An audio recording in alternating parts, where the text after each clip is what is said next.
D2 altitude, 28 meters, heading down.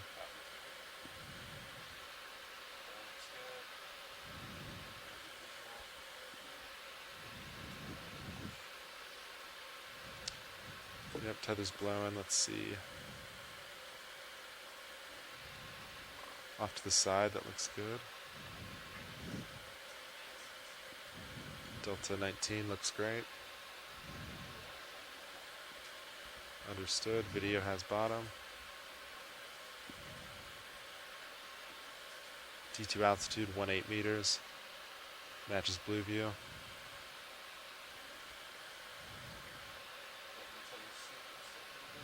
Yep, copy that.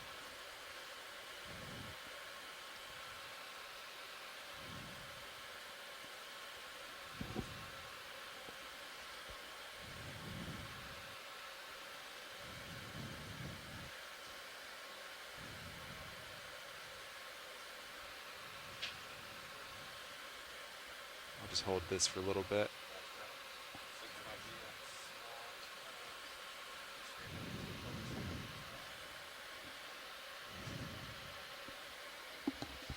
Oh yeah, a little shallower, huh?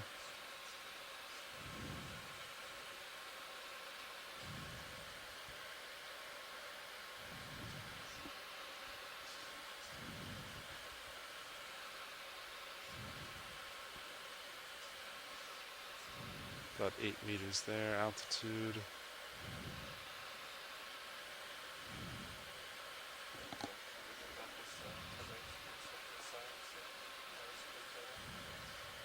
Delta 18 looking good. Yeah, tether looks happy.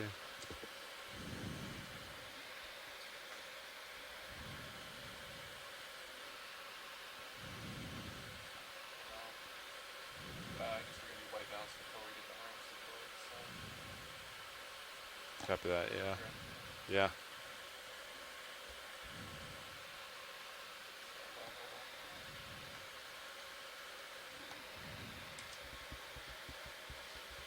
Okay, 2 meters off bottom, looks good.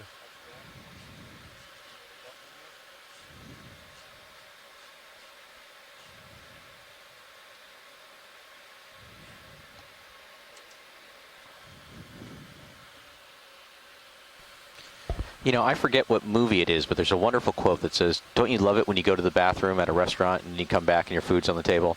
The equivalent of that is, don't you love it when you go to the bathroom and you come back to the ROV control room and the ROV's on the bottom? And just looking at rocks. Rocks with sponges and several achenoa, so we're sitting down in a nice place, and even a sea pen in the sediment so that we can do an early comparison of our sediment-dwelling corals and our rock corals. So for folks on shore, we're just getting settled. Pilots take a little moment to... oh, we got the holes right in front of us. No. Right on the holes. No. This time we're suctioning those holes. Oh my goodness, there are the holes. Right by the lasers. Good eye, Anna. This was our video engineer, Anna Sagatov, next to me, pointed at these holes rather excitedly from one of the cameras that you're not hey, seeing. Bridge, just letting you know we that have a whole vehicles have series acquired of bottom at this time. cameras on Can we this go ahead and change the center ROV, rotation to the A you frame? can't see them very well, and but for bailout today, we there will are do 4, 5, or 6 southwest, different directions so here. So 210 Mike heading. Vecchione's on the line. After that, I have a bailout southwest heading 210. So we have a number of things to do before we get started. It looks like maybe we're even at a point where we're going to have a pilot turnover.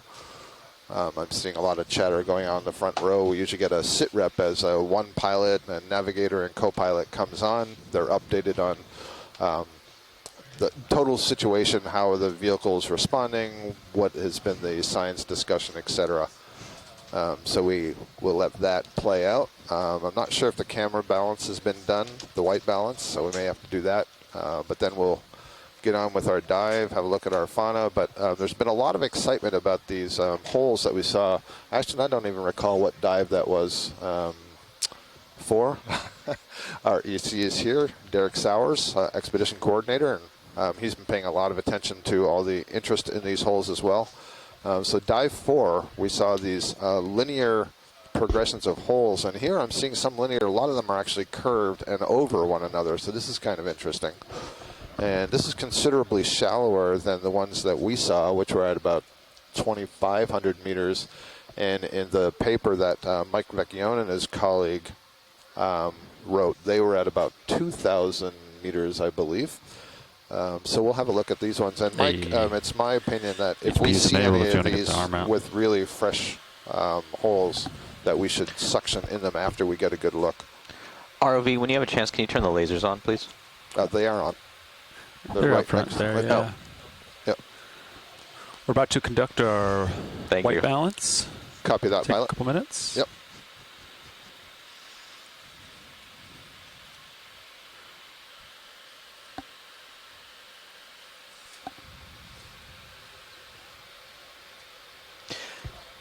You know, we do some wonderful, beautiful exploration, both in terms of the geology and the biology, and it's unclear to me what category these holes fit into, but it's clear that everybody does love a mystery, the public and scientists including. So as the public has been going on around and hypothesizing about what might have caused these holes in social media, put up by our wonderful partners at the Global Foundation for Ocean Exploration, scientists have also been chatting back and forth about possible mechanisms to create these holes, and we've heard everything from deep ocean floats to gastropods. I had an interesting email that suggested that something had laid some eggs subsurface, and when those eggs hatch, basically they create those eruptive mounts.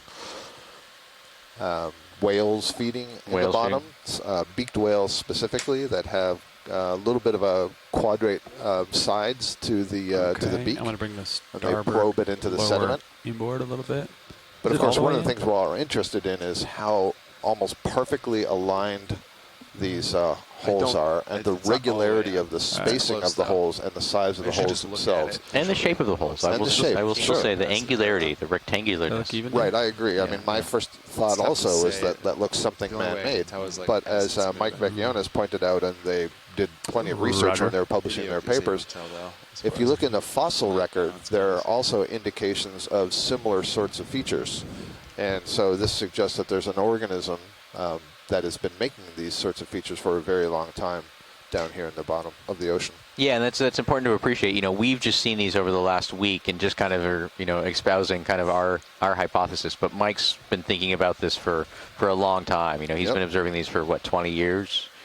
What was the first paper? The first paper was just this year, but the observations that he had made were in 2004. 2004, and he referenced, I think, the Heezen and Hollister deep ocean photographs I mentioned to you earlier in this cruise, that there was some indication that there was something like it, I think, and that was published in the 1970s. Yeah, what's our bearing to waypoint 2? Looks like dead ahead, basically. Yeah, about 40. 40I. That's as far as objectives. We wondered if we might see some. I did not expect to see some right under the ROV skids. No, yeah, I don't know if it's a blessing or a curse. The ROV team's precision landing right on them. Yep. That Washington Sea. Okay, onward, upward. And so, you know, I don't expect to see any young pillow basalts or anything like that. We're on pretty old crust, as I said, about 13.5 to 14 million years old. So we're going to see a lot of pervasive sediment, marine detritus. We're going to see a lot of that carbonate crust that we saw on the previous dive that we got a sample of, which looks like I think I have that much control. Dissolved and remineralized calcite or calcium carbonate with maybe some dissolution structure in there, kind of dissolving the shells that were actually forming part of it. Interesting, you know, when we grabbed it yesterday, I thought maybe we would see something called fossiliferous limestone, where you can actually still see some of the structure of the shells. But we all we brought it up and we took a look at it, and I could not see any shell actual structure in it. I agree. Yeah, I didn't see anything that I would have interpreted as a fossil. I think it needs to move there are left. plenty of nooks and crannies in there. Shoulder left, like you pointed out that you could see all the way through the rock at one point. So it's kind of an interesting thing and a wonderful surface for biology. We got a lot of interesting, very small samples. One of the benefits of bringing up rocks is that you have the opportunity to sample organisms that are so small they'd be either overlooked by the ROV or we don't have the tools to pick them up. And so I was scraping off various sponges and tunicates and tube worms and so on. So out of curiosity, off of that one rock sample, how many biological specimens did you? So the ones that I was able to take off and preserve, I got 4 sponges, a tunicate, polychaete, a brittle star, No. a very small hydrocoral, and Okay. I believe I'm leaving at least one out. And then there were some other things that I'll put in the category of probably single-celled organisms, things like foraminifera, a mucus binding up sediment that may have a biofilm or microbial action associated with it, but not something that I could identify. So that's at least 8 kind of macro specimens taken off that one rock. That's exactly off that's that one rock preserved, and some of them in beautiful condition, and Smart. kind of excited.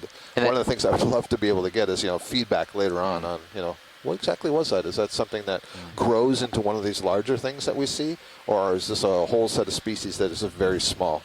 And do you think that hydrocoral, was that the one that Chris was originally interested in that we didn't have time to? It was Asako Matsumoto who was pointing out Yep. that we probably should get a collection of that, and yes, I absolutely believe it was the same It wasn't one. Chris because it wasn't a star. Correct. Yeah. Oh, well, we did get a star. But we not did on get a the star. rock, Yeah. but we got it because we moved the rock. Yep. And Exactly. and you got that. There was the star through this. That was the star through the slurp sample, or that was a. We got that in the slurp sample. Yep. And that came up in beautiful condition. Yep. And how big was that in terms of?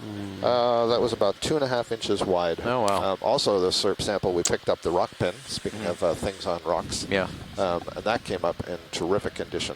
And it's really interesting if you compare, what we see in these videos to the size. So that whole colony was only 12 centimeters in length. I was taught that, so pretty small. move something that you see. Really nice condition. Yeah, and it goes back to what we talked about briefly on the dive down in terms of this really beautiful relationship between the geology and the biology.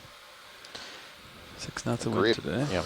Yeah. And so just preemptively, let me just say, you're welcome. Yeah, thank you for the rocks that you're going to collect today. Yeah. Can I say except you're welcome? Ready for HD2? Roger.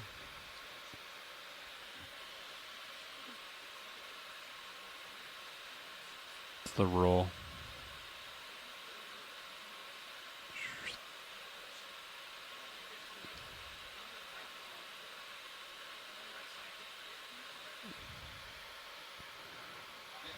I'm on the pan tilt. I can center him up.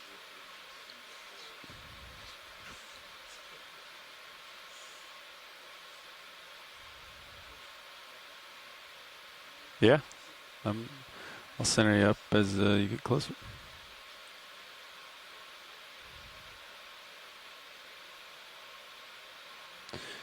Sean, what's our white balance look like for the other manipulator if we do port craft ups?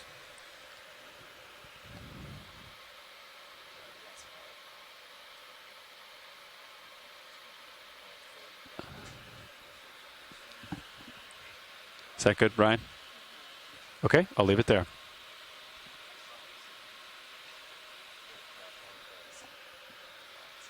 Roger, little one.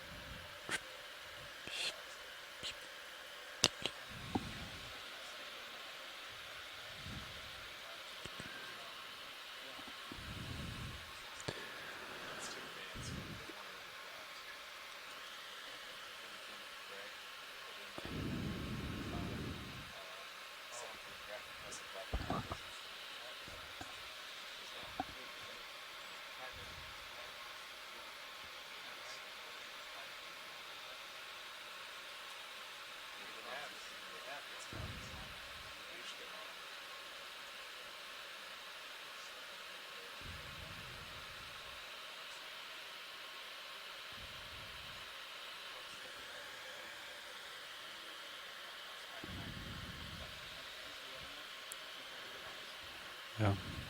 Oh, our flooding. Okay, so once we're done with HD2, then we'll get the swing arms out, and then we'll be good to go.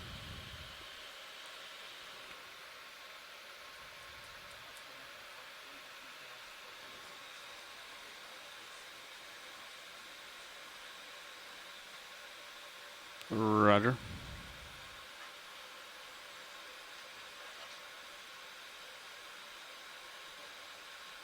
Okay. We'll stow the arm and get the swing arms out. Then we get the uppers out, Fernando. All right. Upper swing arms deploying.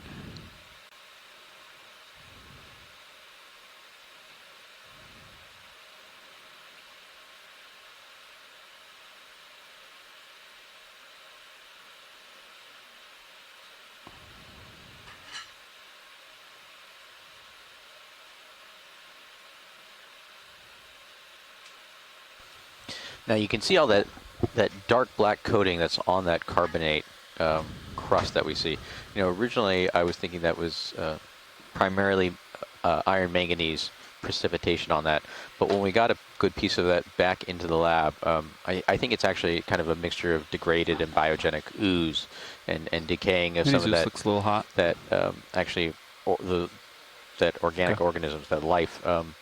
It scrubbed off really easily. There wasn't actually any really hard precipitation onto that carbonate, and that's interesting. That's probably, if I had to assume, and I don't know this for sure, it's probably just a function of the slow precipitation rate of iron manganese out of the water versus the much larger deposition rate of calcareous sediment. Arm, we're gonna see here, outboard. Could you use the? Oh, actually, yeah, I can use Mazes. I'm just gotta look at my starboard lower just because I brought it inboard. So I shouldn't just be saying every time I see something black on the seafloor that's manganese encrusted, is what you're telling me. You know, it's usually a safe bet. Yeah. But yeah, I think in this case it's a mix. Yeah, of for a lack of a better word, just kind of brand new lights right there, boys. Ooze. Yeah. All right. Starboard lower looks good.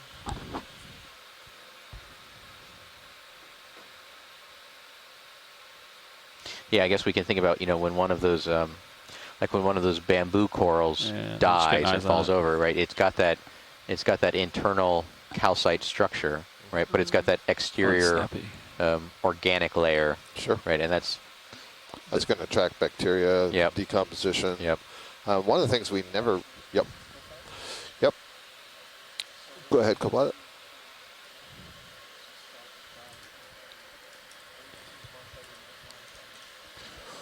That is correct, yeah. Before we move, we'd like to take a Niskin sample. In fact, we don't want to move at all from our present position. Thank you.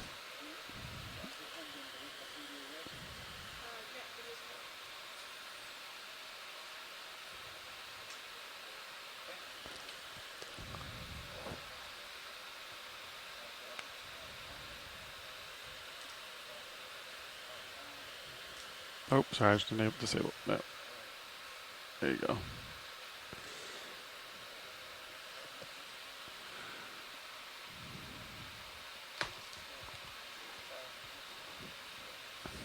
Boom. 11 forward.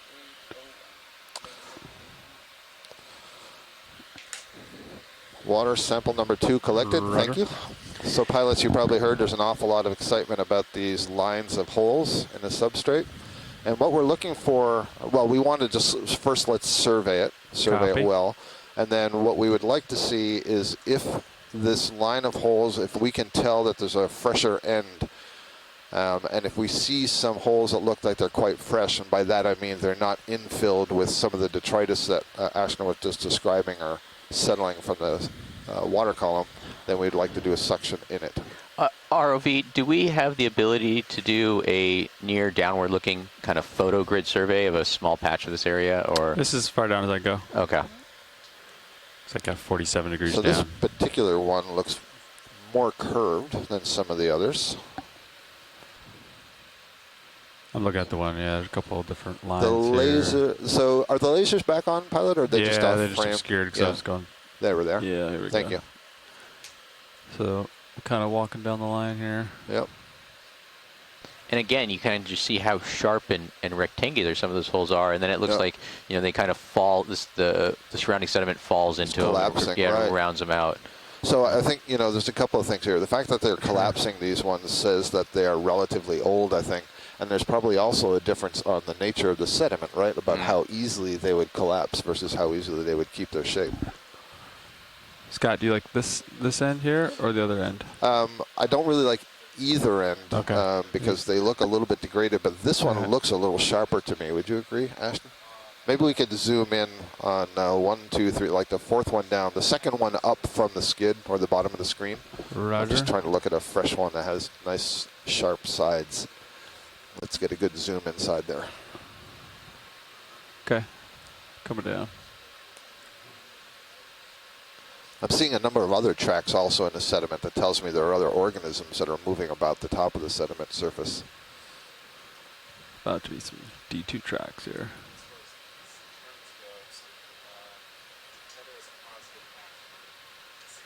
video come in partial.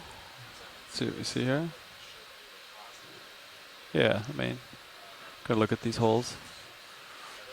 And I'm really still hoping that I'll hear from either a member of the scientific community or a member of the public with an explanation that is just spot on, perfect, incontrovertible.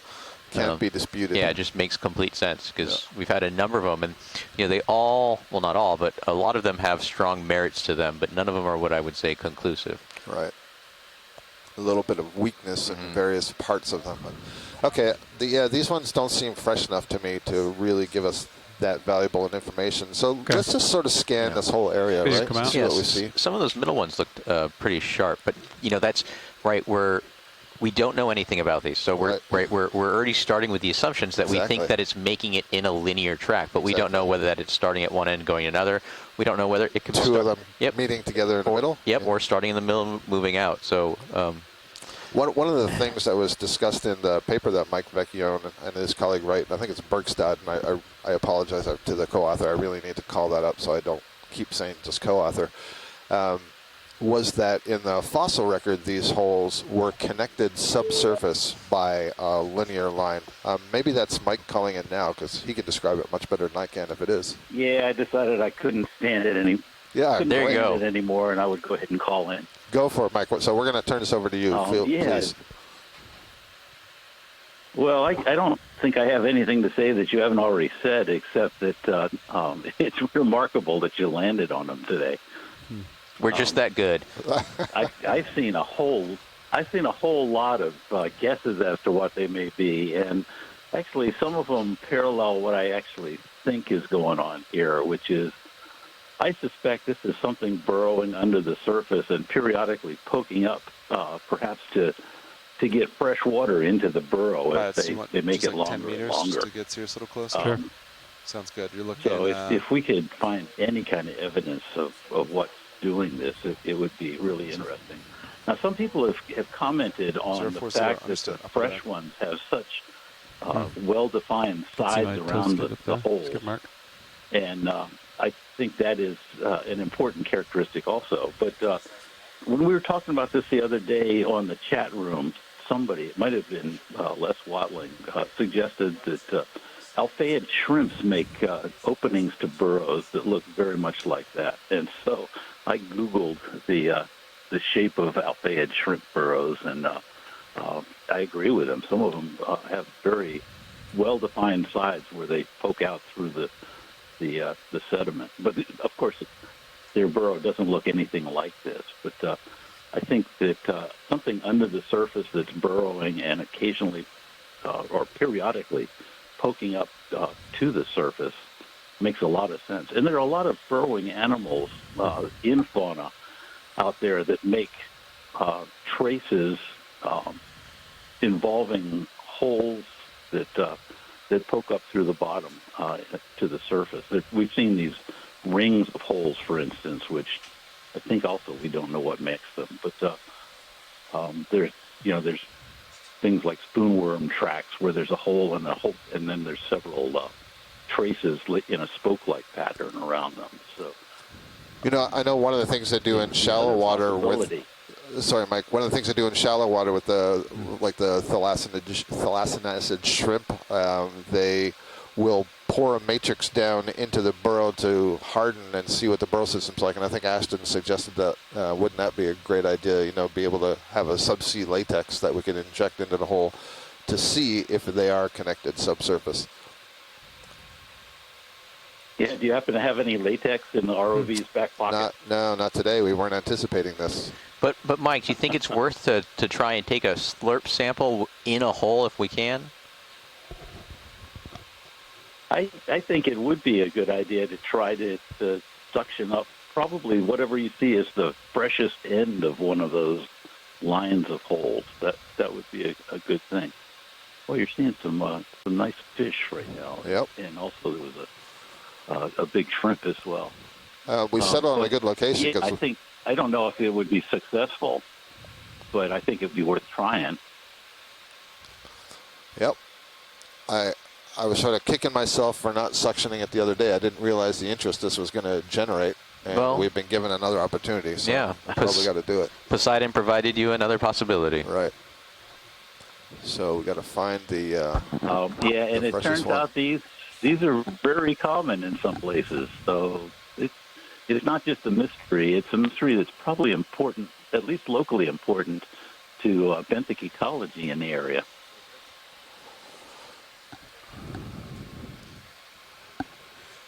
Scott, I'm looking at my downward-facing camera, Yep. and it's a little bit more clear. Okay. That so those are kind of faded, and this is kind of the sharpest one, but there's a lot of black inside of them. I don't know if that's like is how much oxygen is in the water that seeps down to the sediment, and this perforation would increase the flow of water and the potential penetration of oxygen down into the sediment that would help out other animals.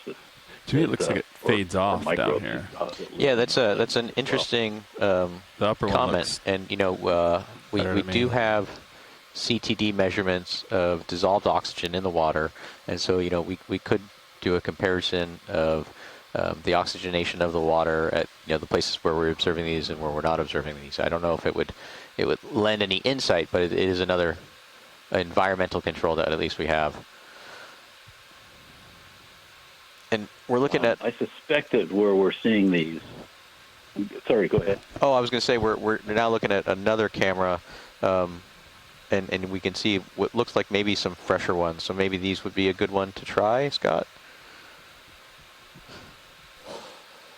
Yeah, that's what we're thinking, and it looks like this end that's above the lasers looks to be a little bit fresher than the other end. The pilot was noting that it seemed to fade over there. See yeah, to me it looks like the tracks kind of come up and then stop right there, and they look more fresh than the ones down there. Yeah, and so there's a pile of something above that track, and then another burrow beyond it, and that burrow beyond it looks a different shape. I agree with you. So one above the laser or one below the laser? That's the question.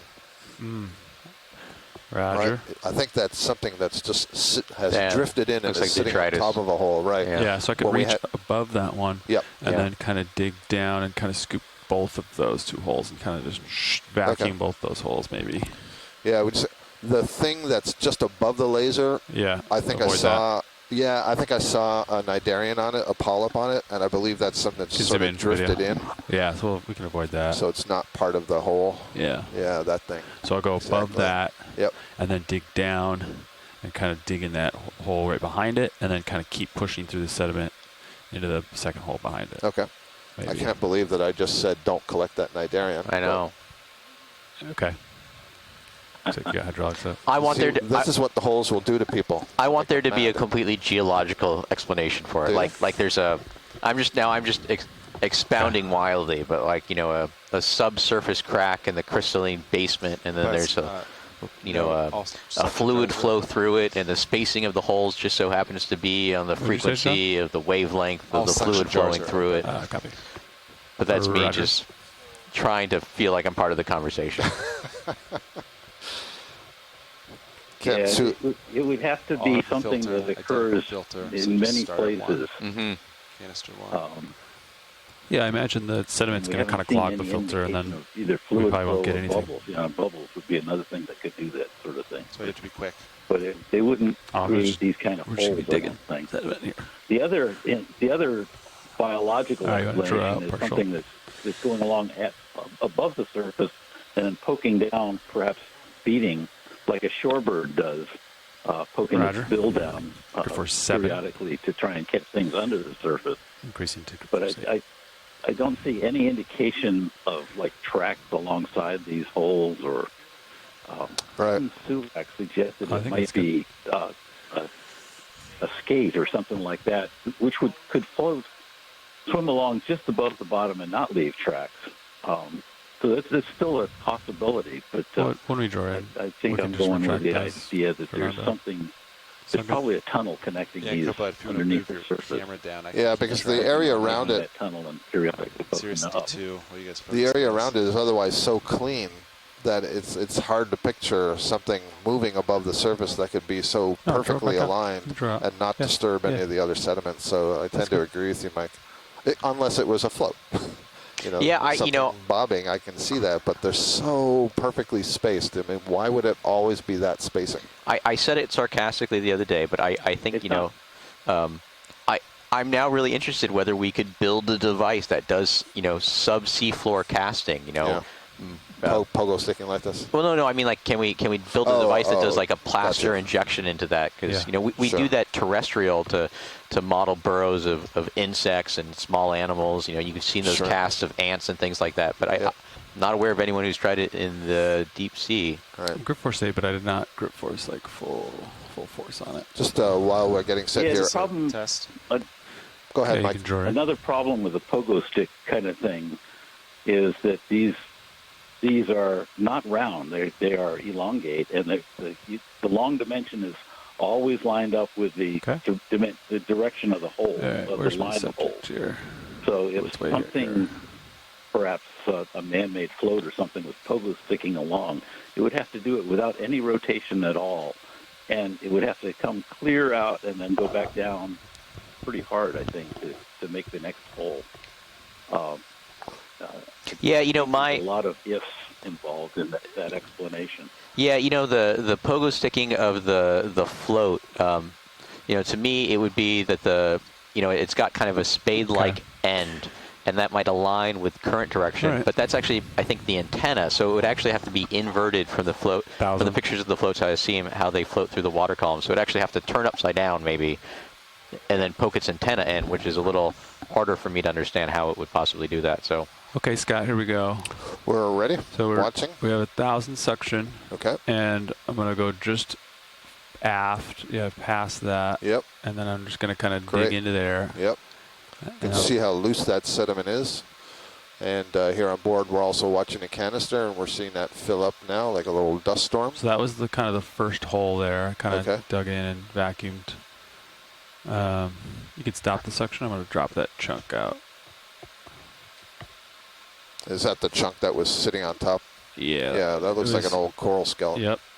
So it looks like our jar is filled with sediment and we don't know what. Yeah, before you go back in, yeah. If it clears, I don't know how long that'll take to clear, maybe we could just have a look inside there. Yeah, inside the jar? No, inside the hole that you just excavated. I mean, I did see it collapse a little bit, so that may not be fruitful, but... You can come in partial. And Ken Sulak, one of our shore-based scientists, is saying that one of the surprises of the previous dives during this mission has been the almost absence of the holosaurs and Synaphobranchid eel, two normally dominant fish taxa, but both we've seen already in today's dive. So you can see how fine the sediments are here. They're creating this very light cloud that's hard to see through. You could try to keep suction on it, but I don't know. It's also sticky. You see how sticky this material is, and I understand that's because of the size of the particles in part, how closely they're packed together they are. So Scott, we have quite a bit of sediment in jar 1. Do you want us to go to jar 2 and burn another jar? Oh, wow. Look at that. Yeah. Yeah. So I can keep trying to suck on that one, but then I'm concerned that the filter's already clogged. I can do the second jar. So I would not go to canister 1, but let's hold off on sucking anything up just for a moment. Yeah. I don't want to burn all the canisters on sediment. All right, we'll stand by. Thanks. Yeah. Go ahead, Mike.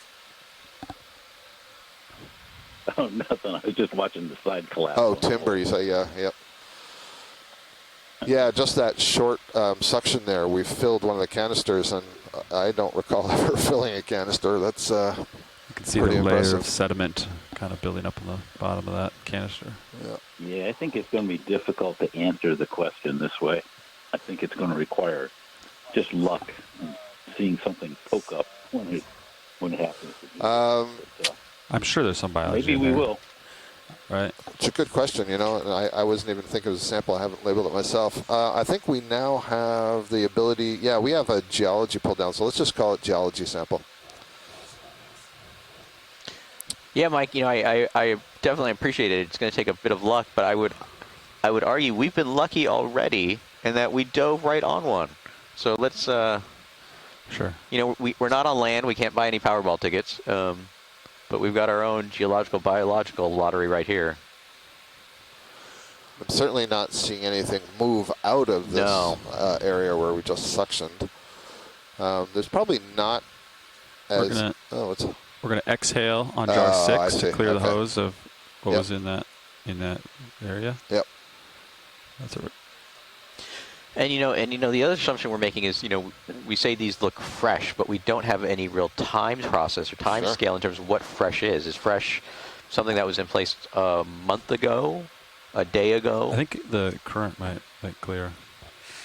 Yeah, I've noticed that some of these lines of holes look pretty fresh at one end, but at the other end, the holes are already filling in with... You can also inhale, and it'll just go through the sediment, phytodetritus, suction stuff. water. Yeah. It indicates it might have taken a long time to make that line. Yeah. Yeah, it's a very good point. Yeah, we don't know the time scale of the process to generate that. Mm-hmm. Scott, did you want to keep digging and get some sediment, or did you want to kind of call it? I think I want to look again at canister 1 if you could. Yeah, we can jog. Just see how much is settled. And see what the layer is down For there. now, I'm going to bring canister 1 to... And we've got a good waypoint fix on where we are now in terms of position. Yeah, we dropped a waypoint. So. Perfect. Yep. Yeah, jar 1 looks completely... can't see anything. I mean, you can... Okay. We can jog it towards us for now and take a look at a different angle for the jar, but... So if you're not comfortable putting any more in canister 1, then I would say let's go to canister 2 and try one more at that. So wait, let's look at that hole above on a zoom. I want to make sure that's not a different kind of hole. When I first got up here, that looked like it was much smaller diameter. It wasn't square. That's the back hole. We're looking further away. Maybe it is. Yeah, maybe it's just so far. Or it has the same, otherwise the same morphology. Yeah. Yeah, and it looks like the sediment's pushed out from underneath. Yep. We can continue to inhale on jar 1 if that's what you want to do, Scott. Yeah, just a little bit more, but in that hole. Okay. Thank you. Yeah, we can do jar 1. We'll see how much suction we got. Now, what would be really great is if we could find one that's in the depth range of the drop cam that our Azores colleagues use, because then we could drop a waypoint and maybe have them come back to it. Yeah. And look at kind of time scale processes of how long it takes for these holes to disappear, and that we can then kind of back out maybe a weathering rate or a redeposition rate. Okay, here we go. Go for the other. I think all of the observations that I've been able to accumulate have been in the 1,500 to 2,500 meter depth range. Okay, so that's right where we're in right now. 1,500. See what's going on. It would be nice. I like that angle pilot. That's good. Watch one end of these things. Mm-hmm. Trying to get that. Yeah. I think I pretty much just Yeah, you don't need to go any further forward. Yeah. You could see it's almost clogging my system here. Yeah. It's such fine particles. So we do have quite a bit in the nozzle right now. Do you want us to switch to canister 2 and then continue to inhale? I imagine our filter is kind of clogged on jar 1 right now. You know what I mean? Yeah, we're here. Let's go for it. Okay, so we'll stop the suction. We'll go to jar 2, and then we'll continue to inhale, and we hopefully get some of this that's stuck in the nozzle. Otherwise, I got to just blow it out on jar 6. Yep. Okay, so you can pull in on. I heard you rolling. There you go. I don't think I would recommend using any more canisters. Yep, I agree, Mike. Yeah, this will be the last one. And just got for your own awareness, I will probably only take 1 or maybe at maximum 2 samples of the coral, and those can go in the rock box that is open. So if you want to use the rock box with a lid, I know that's not ideal, but yep, thank you. Open for any larger samples. Copy that. You probably increase it to maximum inhale just to get it in there.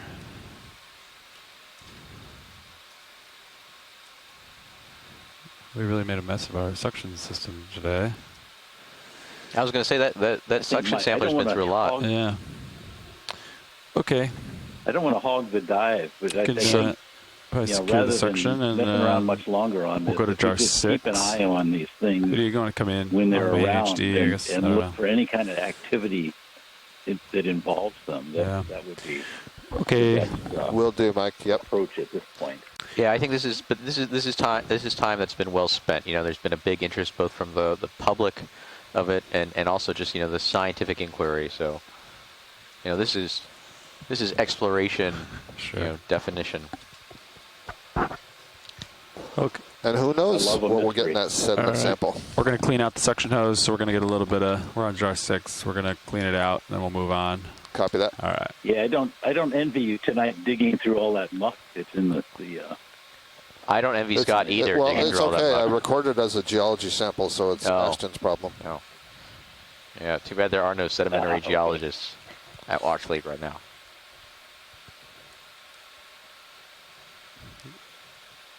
But we don't have a sieve for the sediment, but we do have some nice sponges I can strain things flying through. around. All right. I'm sorry, some sponge? I said I don't have a sieve for the sediment, but I do have a nice sponge I can strain things through. Okay. I would never. I'm gonna get it. Ken Well, Sulak save all is- that sediment because apparently that's valuable for cosmetic purposes. Oh, there you go. I was on a cruise once where people were collecting deep sea sediment. Video, Some can you people zoom were out using on it Meneses? to I'm make gonna stow pottery, this section and Yeah. some hose. people were keeping it for cosmetics. Okay. Yeah, you can draw it easy. Yeah, and so I'll as have an idea of how as to do that it. those calcareous tests and that marine detritus weathers out, you get an increasing concentration of also clay in it, and so that clay is Draw out, useful. Yeah. The clay is useful as a pottery product, but then the glass richness of that sediment is also useful for glazes and potteries.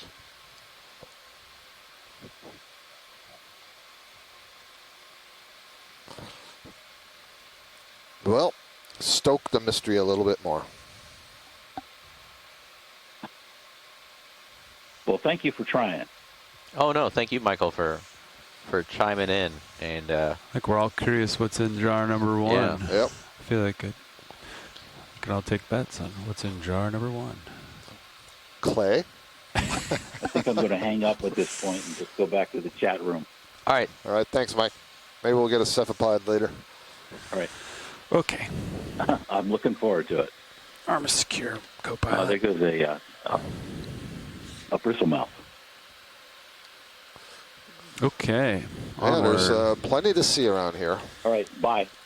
See you Bye. later, Mike. This is Mike Vecchione from the NOAA National Systematics Lab at the National Museum of Natural History, the Smithsonian Institution in Washington, D.C. So we're seeing a curly whip black coral. I see a couple of Metallogorgia. So pilot, the large white structure in the center, a sponge, and then the fans just to its left. I'm interested Roger. to see if that's a two-headed fan or if that's two separate fans. Okay. Thank you. It should be two separate ones, but it kind of looks like it's a two-headed. Are those It's, the ones that normally drop their lower branches Correct. during maturity? Exactly. So this is Metallogorgia melanotrichos, and I'm wondering if I'm saying two-headed. It actually just looks like it hasn't dropped those lower branches yet. You know, come And out sponge. I'll bring it around. certainly haven't seen this often, if I've seen it at all. Start zoom, you said? Yeah, you can frame both of them, and then I'll move to the right sponge here. Yeah, look at that. How interesting. Would Okay. be even more interesting is if there were two ophiuroids on it. Those are the brittle stars that are living in close association with Okay, the coming out Metallogorgia. spongy. In front of the sponge, I'm pretty Is sure clear? that's a bryozoan colony, that little fan thing. This is probably a Faria glass sponge is going to be my best guess here. And I will do a quick lookup using the benthic animal guide When you zoom slow like that, that's been it developed feels from like you all have these an- different explorations of the a lot of Okeanos zoom. Explorer. You know what I mean? And Yeah. we try to take out the best images that we can. And when we have samples, we send them to experts for identification. And I know in the family Faridae, they often have these sort of ruffles associated with them. So I'll stick with that for now. There's a lot of invertebrates that live in association with sponges. I think we just passed a shrimp that was tucked away on the inside. There's a snail up on the top. Some of that brown material that you're seeing is just pelagic Zoom out a little organisms that are getting caught on the sponge. Oh, there's a benthic tunicate. I can see one of its tentacle sheaths with one of its retractile tentacles extended into the water column there. There's the other one just below it. We've seen several of these on some of the bamboo corals. It's the first one I've seen on a sponge. Okay. And then a hermit crab. We can probably go over to the metallic. Oh, great. Alan Collins is in the chat room. He's got Get some knowledge on the full sponges. screen. He agrees it looks like a Phoridae, but then there's also in the family Eurydidae that have this form. It's a beautiful colony. We also see a crinoid on the lower surface. Now we're swinging around to this metallic gorgia. You can see the arms of the brittle star extending. And so, yeah, maybe this is a sort of a youngish colony because I'm seeing a lot of the branches on the upper left side look incomplete. And so maybe they're still just developing. And if we were to come back here in 5 years, 10 years, perhaps, maybe those lower branches would be dropped. I don't know. Hey, come in a little more. Hold that for a second. Nice view. Yeah, so what's interesting is that the lower branches are so thick, and that's what I'm kind of surprised at. That doesn't look like a branch that you could easily just drop off. Usually it's a much thinner branch. So I see an arm down there. If we could zoom in on the lower branches. Yeah, normally you only get one. I'm seeing an arm of a brittle star, and I just want to see, yeah, so there is a second one in there. How interesting. We were just talking yesterday about how they only have one. Exactly. Thank you for reminding everybody. It's a rare, this is a rare sighting, folks. It's very rare, and you know, all the time we say that there's one, but in order to reproduce, there has to be two at some point, or they have to be in close enough proximity to exchange gametes. So this is a really cool sighting. We'll go to the upper one next, Roland. Go ahead. Or Roger. You can just see the arm of this larger brittle star in the upper colony, and there's its main body right in the center. The 5 arms connect there. Is there 2 of them? them? The mouth is away from us. I think there's only one here. It's just its arms are so wrapped around.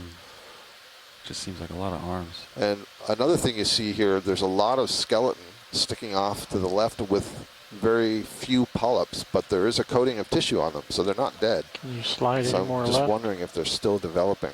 See what I can do. That's great. Pilot, we have a request to get a piece of that sponge, and I think it's really delicate, so I wonder if that's also a suction job. Okay. Thank you. Video, when you clear this, we can go full screen coral. Okay.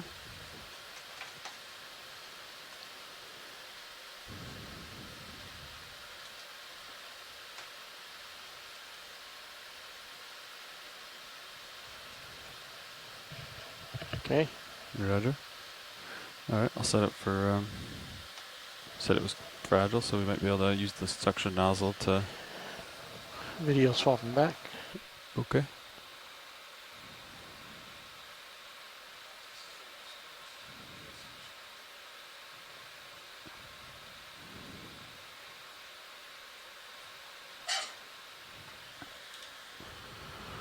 Roger that, Ryan. We're going to go for probably a suction sample of this sponge. Maybe cut a piece off with the cutters and then bring it to the nozzle, or yeah, I think let's try that. What do you think, co-pilot?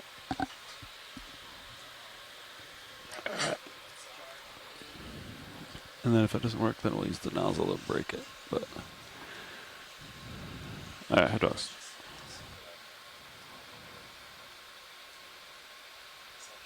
Yeah, I'm thinking have him draw out so the suction's ready, and I'll go in, tear a piece, and bring it up to the suction end. All right, you can draw out a little bit, Mr. Co-pilot. You can. I'm not sure that it's possible, pilot, but Shore is saying, you know, if we could get one of those ctenophores, that'd be great. But I saw that on the back side, so I'm not sure that that's possible. Video, come in partial on the sponge. Let's see if we can find any ctenophores on this side. That's good, Fernando. That's good, Fernando. Hold that. All right, look for ctenophores. You can draw back in just a little bit. You can zoom in a little more. I only saw one ctenophore, and it's on the back side. That's good. That's good. You can zoom in a little more. on the main HD. I don't see any on the forward side. Scott, I was going to go for this section right here. That's fine. Okay. Yeah, I think that makes more sense instead of trying to get around there and breaking it all up. Understood. Okay.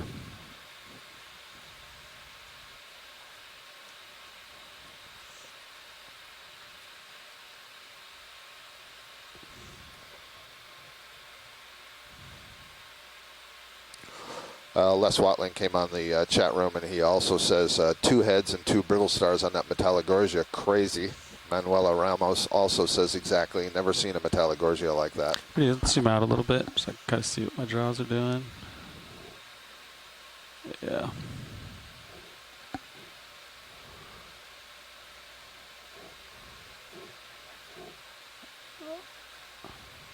I think we're okay.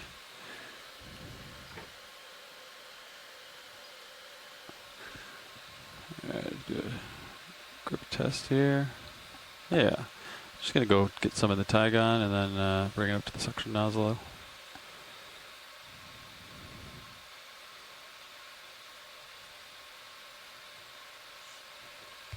Just gonna take just a little off the top.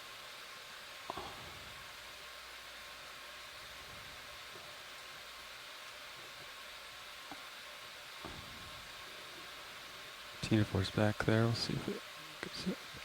Okay. Looks like there's a large. You know, you got that off smoother. If you want to drop it in a box, I see there's a hard part there. I don't want to get the. I think it'll fit through the tube. Yeah. Okay. Okay. Just there's a piece of skeleton in it. You can do 1,000.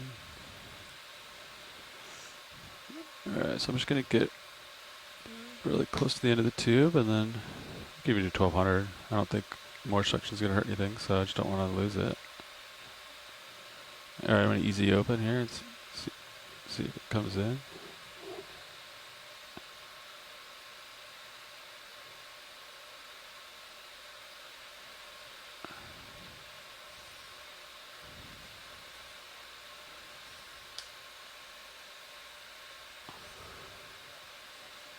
There it goes. Nice job, pilot. That was gorgeous. There they are in canister.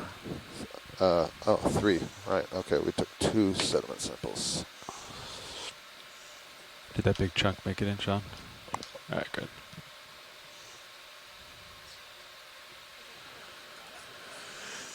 Okay. This is sample 4.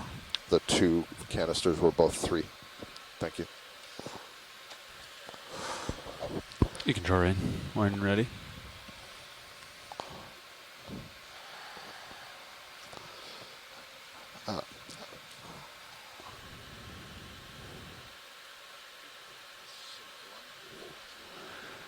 Okay, taking off.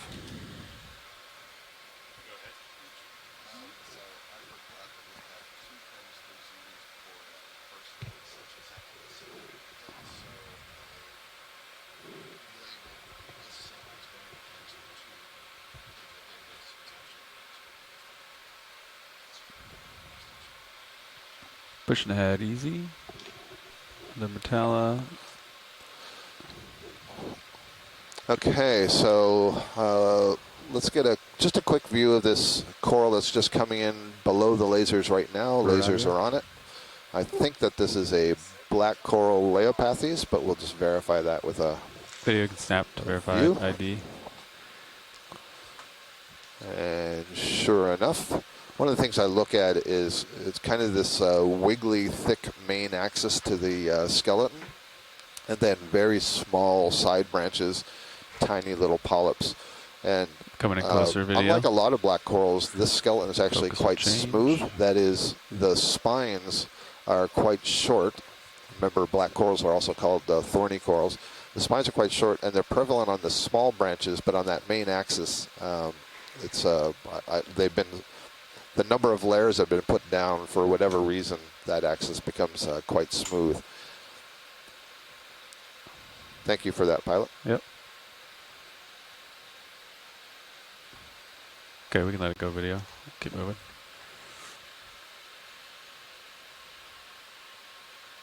Nice. Okay.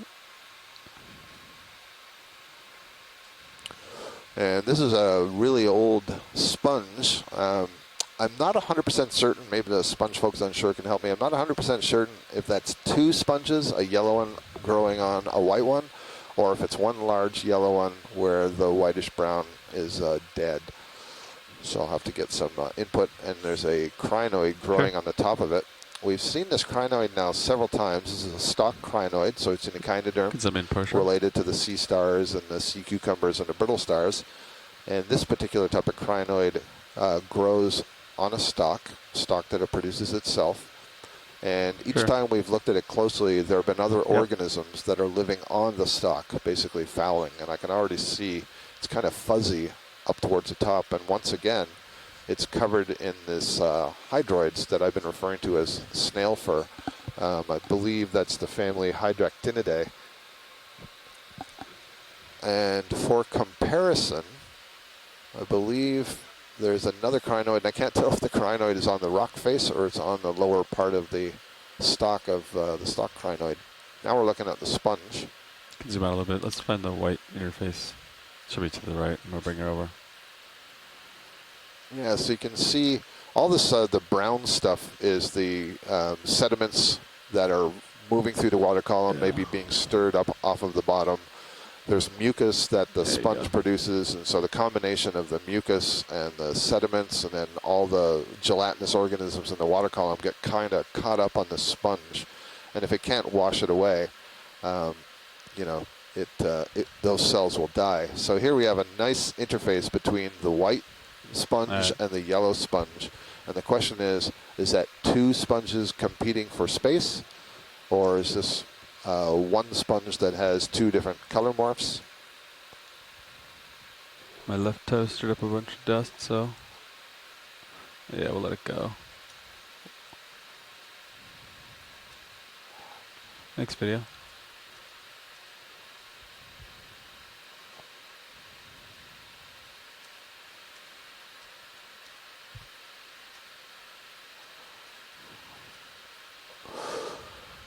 Okay, I'm looking around and I see some yellow stony corals. They're on the right. I believe that's Enelopsamia. I saw several of the Acanella bamboo corals. We saw many of those yesterday during our dive. I think just on the lower part of the screen, probably the Anthothelidae. We also saw that quite frequently yesterday. Okay. I'm not sure about this fan on the just below lasers on the left. That's probably, well, I'm not sure. Let's have a look at that. Okay. Coming down. Okay. Oh, I do think I see an Acanthogorgia, though, right in the front center. And that was a target for collection. Come in.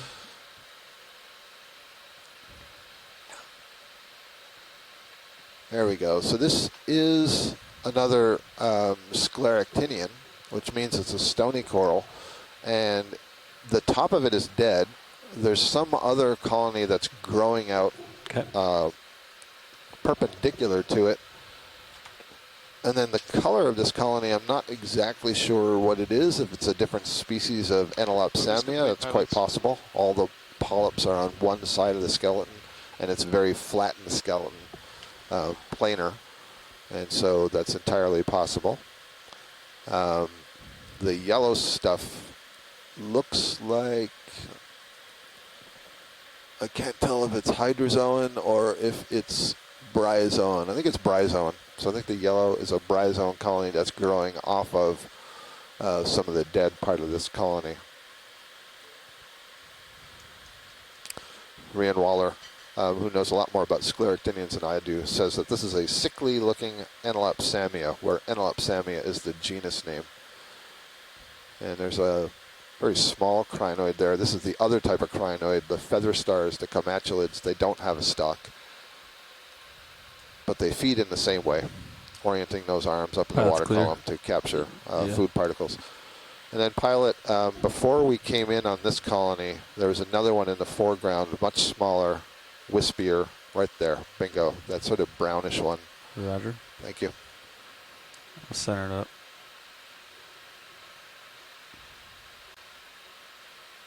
All right. I would agree with what Rian Waller just said. She doesn't think she's ever seen an Anelopsamia of that color before, and that's why I was so hesitant to give it a name. Okay, come in.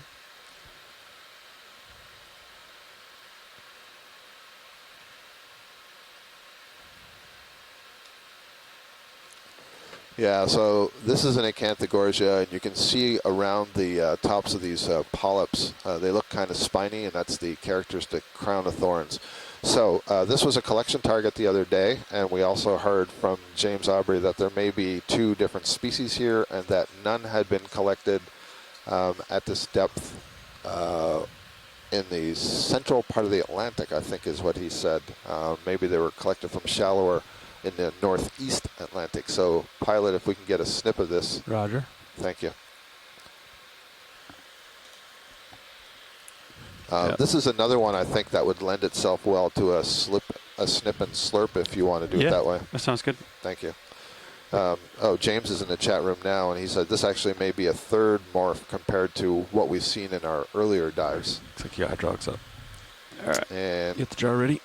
Manuela's in here, and I think it was Manuela that you had said on, maybe it was dive 5, that Acanthogorgia was one of the things that you were looking for to ground truth for all the drop camera images that they get. So this will be a good collection. Yeah, let's come in partial on the main HD, and you can get mini zoos on it too. Try to decide how I want to snip it here.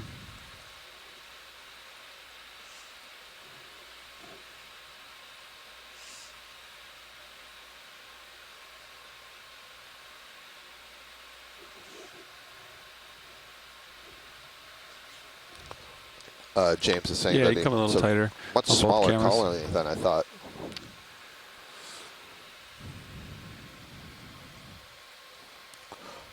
James says he doesn't recall seeing any with yellow coloration in the tips of the tentacles.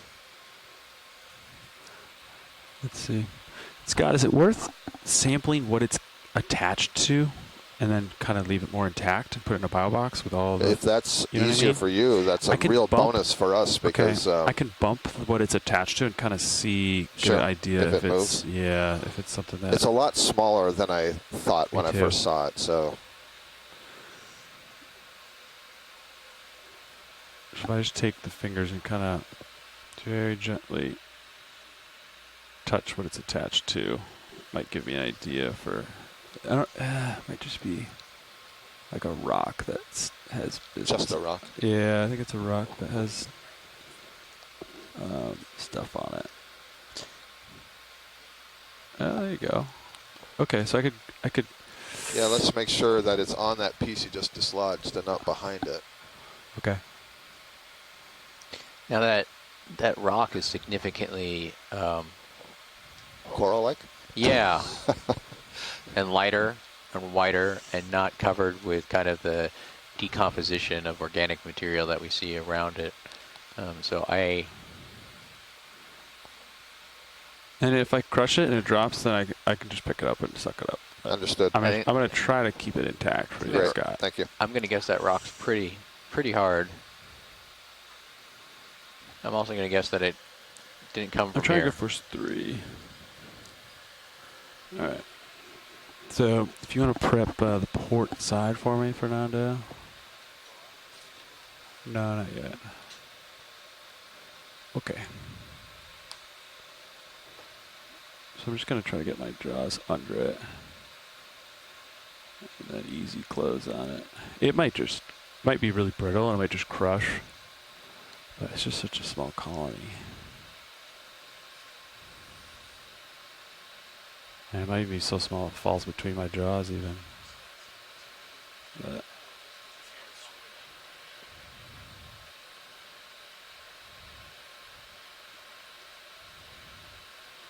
it's definitely attached to it. Yep, no question. Can pan and tilt around the pan and tilt to keep me kind of centered there.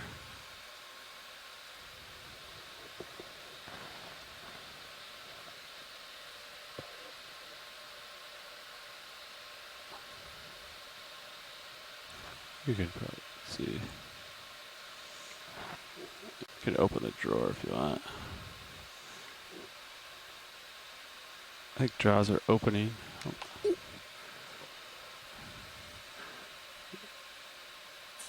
Yeah. I'm just carefully. Yeah, I can see what you're doing. You're trying not to crush it. Yeah. Yeah. Absolutely. I understand. It's the game I'm playing right now.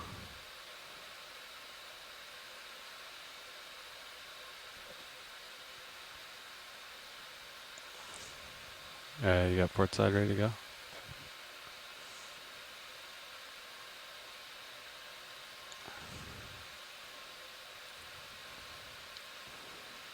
Here we go. We're just going to drop it in. And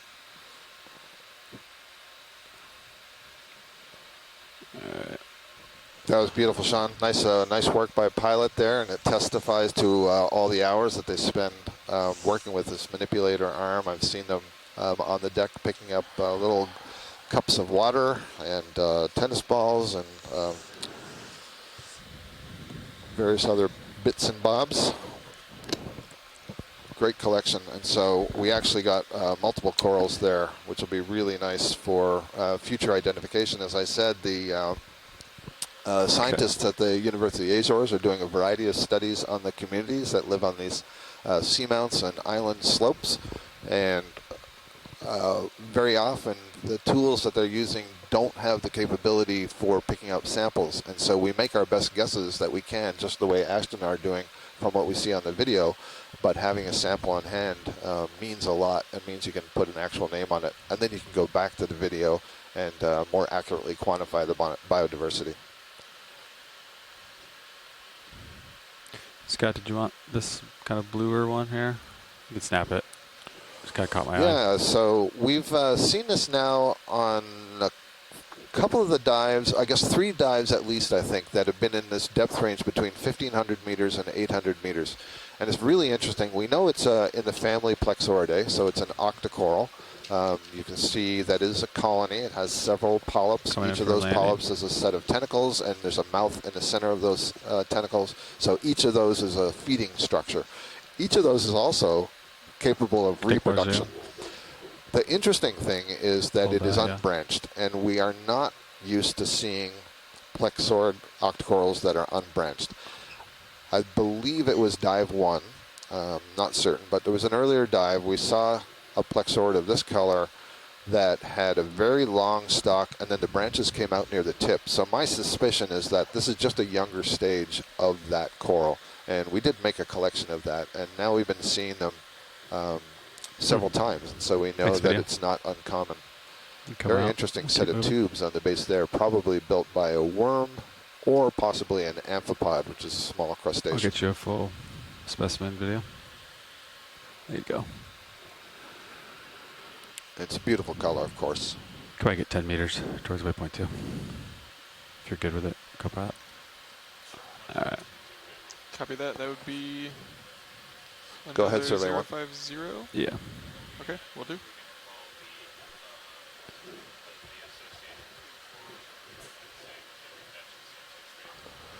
So there'll be associates of the Acanthogorgia, and the one that I could see easily was Anthothelidae. I'm going to keep moving, Scott.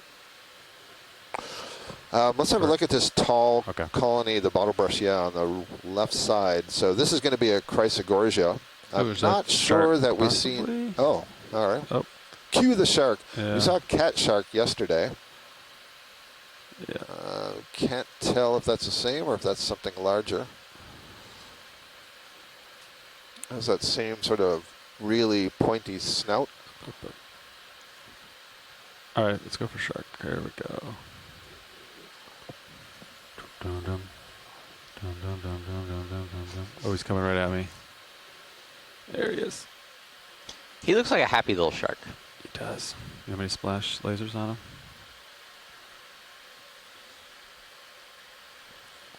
Nice view of the Roger. lateral line cells there, the electroreceptor type cells. Thank you for that. We are getting some information. So there is a purple octocoral called Victorgorgia, which would not be a plexaurid. That would be in a completely different group of the octocorals. And apparently there are at least some unbranched plexaurids.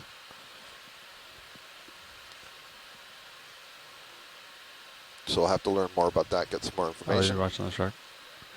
I lost him. Oh, there he is.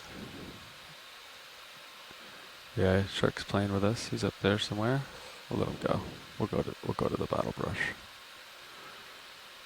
I think we got a pretty good view of him. So a couple of the scientists on shore, Mike Vecchione, Michel Schauer, suggest that that is a lantern shark. Okay. Lantern shark in the genus Etmoteris. And that is a deep sea shark, so that would be great. That would be our first observation. That shark's hanging out with us, that's for sure. He'd come in on the... So what we're looking at here is a Chrysogorgid octocoral, family Chrysogorgiidae, and we've seen many species in the I'll go for the top. genus Chrysogorgia. This is I think this may be the first observation of this particular species. Very dense branching. You can see the side branches are quite thick. It has a second main axis, and I remember seeing something like this in the New England seamounts that I believe Les Watling and one of my former students, Eric Pont, described as a new species. That's a really nice lighting because you can see how the family got its name. The Chrysogorgiidae translates as the golden corals, and you can see the color of that skeleton shining from below the very thin layer of tissue. Also, like I've been saying now on several of these dives, notice the base of the polyps look like little saddlebags. You see these sacs that are hanging over each side of the branch, and that means that these polyps are packed with gonads. They're getting ready to fertilize eggs, and so that would either be packages of eggs or packages of sperm. I don't know if this colony is male or female. I do believe that in these Chrysogorgid, they sort that way, meaning that the colony itself is not hermaphroditic. Pretty big hold fast. And then that also tells us that it's been, there's been a lot of productivity in the overlying water, a lot of energy available for it in order to produce all of these gametes. Very nice. Very nice. Looks healthy. Very healthy. And one of the things that would be interesting, you know, Ashton, if we could come back here several times during the year, would be could we see some change in that reproductive status? And all you'd need is an image like this. I mean, ideally, if you did the histology, you could say more about what kind of gametes there are. But the question would be, is there a seasonal pattern to that reproduction? You know, this is the midsummer. We've had our spring bloom in the overlying water column where there's lots of production of phytoplankton. And then maybe if we came back in the fall or winter, we'd see that they're not producing eggs and sperm anymore. Or maybe they are. And that's the question. Are they seasonal or are they continuous? And early on, people thought that in the deep sea, they would be continuous brooders because you don't get a seasonal signal. They're outside of the lighted zone, so how would they know? Well, now, with further studies and using things like sediment traps deployed in the water column, we know that there's a pulse of food that descends from the shallow water, and so that in itself is a seasonal cycle. Yeah, so there's a seasonal signal, excuse me. Yeah, so there's a seasonality to the overlying primary productivity, and that makes its way down into the deeper ocean. Rian Waller says, if only we could tell seasonality from images, my life would be so much easier. And that's so true. I mean, she has just now, I believe, flown from Norway down to Chile in order to look at corals that are undergoing reproduction. And if I'm not mistaken, she said she made a stop in Alaska along the way to do some other research. So it's not easy getting yourself into a position where you can study these corals. She's gone down to Chile because they have these deep fjords there where the cold water comes up really close to the surface. So it's an analogous environment to the deep sea, but it's shallow enough that you can dive and make some of these observations and get the right collections. Looks like we have a grenadier fish in the distance.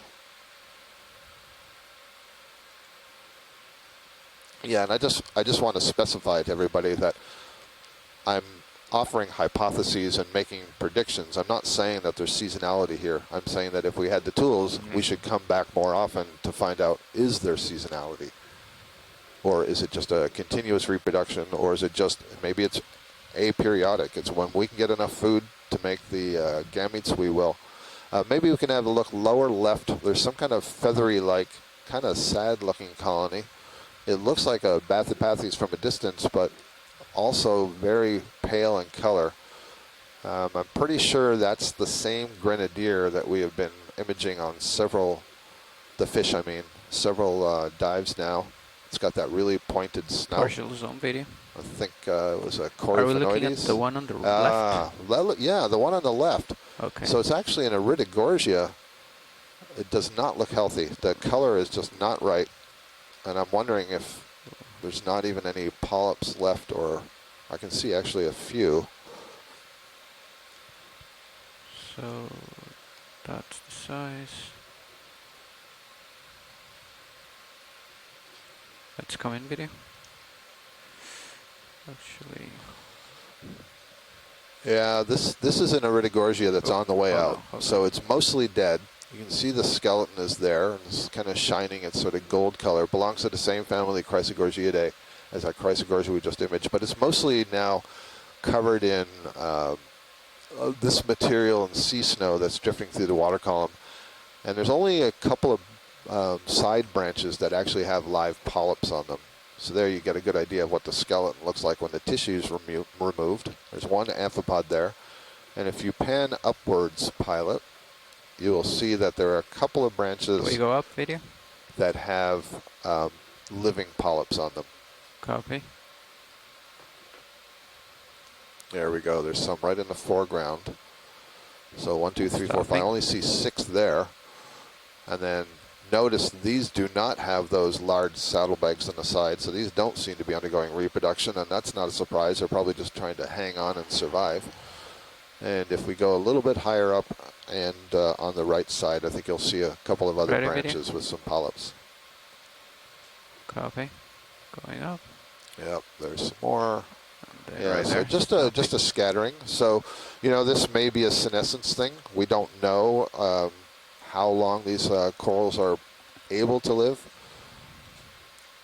And then there's a nice stock crinoid on the left side that's using the coral as a perch. How long ago It's not a did that stock, ship excuse me, move in? a feather star, an unstocked crinoid, and actually using. 6 minutes ago. Okay. Oh, I see. There's a bunch of barnacles. I thought they were on the crinoid, but they're actually on the I'll come Iridogorgia. back. All right, that's good, pilot. Thank you. All right, I will clear video. Copy. All right. Lifting off. And then I'm gonna come back. I think I'm seeing a couple of primnoid sea fans also up ahead. Those are the relatively large white ones that you see on the left side of the screen. What do you see geologically, Scott? I see a lot of what I would call erosion and broken up features. And I'm seeing a lot of coral rubble that is blackened, and I don't know if these frilly features, I'm pretty sure they're not, but I would, just to give you an opportunity, could it be a broken open pillow, for example? Yeah, I don't think we see any broken open pillows. It's everything's so weathered and kind of post-depositionally altered. It's really hard to tell, but I really see kind of 3 main geological features, and that's the really fine-grained white calcareous sediment that we got a really good close-up view when we did the suction of the holes. We see the kind of medium gray, darker gray coral rubble, as you mentioned, and then we see this much more darker black material, which I think is just the partially diagenous concretion of that sediment that we saw earlier. It's very similar to what we brought up in our previous dive. I think if we looked at it, we would see a bunch of micro-scale calcium carbonate that's been precipitated, remineralized, probably post-altered. Can we zoom on the fish on the left side of lasers tucked in just behind the rock? And I think by, that close-up that we got of that sediment earlier, helps me understand what those larger scale blacker features are. We didn't really see when we were looking at that fine-grained sediment much fossil material. We saw some pteropod shells and things like that, but everything looked kind of micro scale, and so that's what I think is actually forming those carbonates. Turning off lasers. So you're just getting so packed together and cemented and so on. Packed together, but then also you have benthic foragers that are kind of, filtering them out, right? So that's a filtering process. You have precipitation and remineralization, dissolution of the minerals in them that is helping concrete them together. Then depending on how buried they get, you also have compaction, and that can be overturned. I was going to say this might be Lepidion. We've seen that several times, but this one looks a little bit, at least grumpier to me, more wrinkly, so I don't know for certain that it's the same species that we've been seeing earlier. Yeah, Mike Vecchione says a cuskeel. I wouldn't say grumpy. I would say slightly aloof. Well, for sure. It's got that whole attitude going. Yeah. But we kind of just walked in on his morning walk. Yep. Looks like his head is just over a yellow Hertwiggia sponge. Let's come out video. Looks like he's got a bit of an injury down the side of the body, and many of these fish have parasites associated with them, although that is not something that I've been seeing here on the Mid-Atlantic Ridge so far. Don't believe I've seen any fish with parasites. Thank you, pilot. That was good. I did think I saw, I'm noting this for our shoreside folks, I did think I may have seen a hemicorallium or corallium as we were passing over, so I'll make sure I look out for that going forward. Looks like an Acanella down there, bamboo coral, some more Enelopsamia.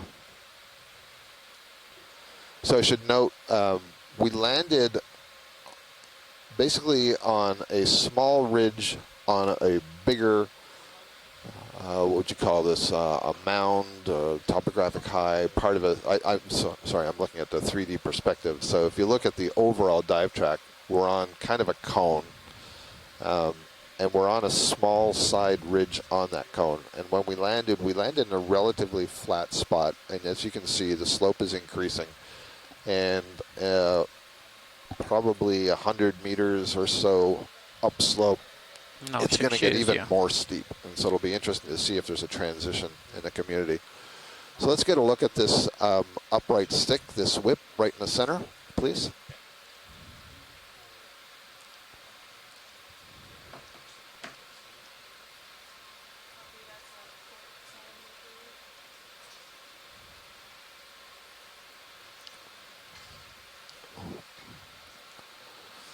Pilot, not sure if you heard me, a view of the stick on the, now on the left. Sorry. No this problem. Tall one right here. Yes, thank you. Sorry, Scott, I hadn't heard you. No problem. Okay. Approaching it video.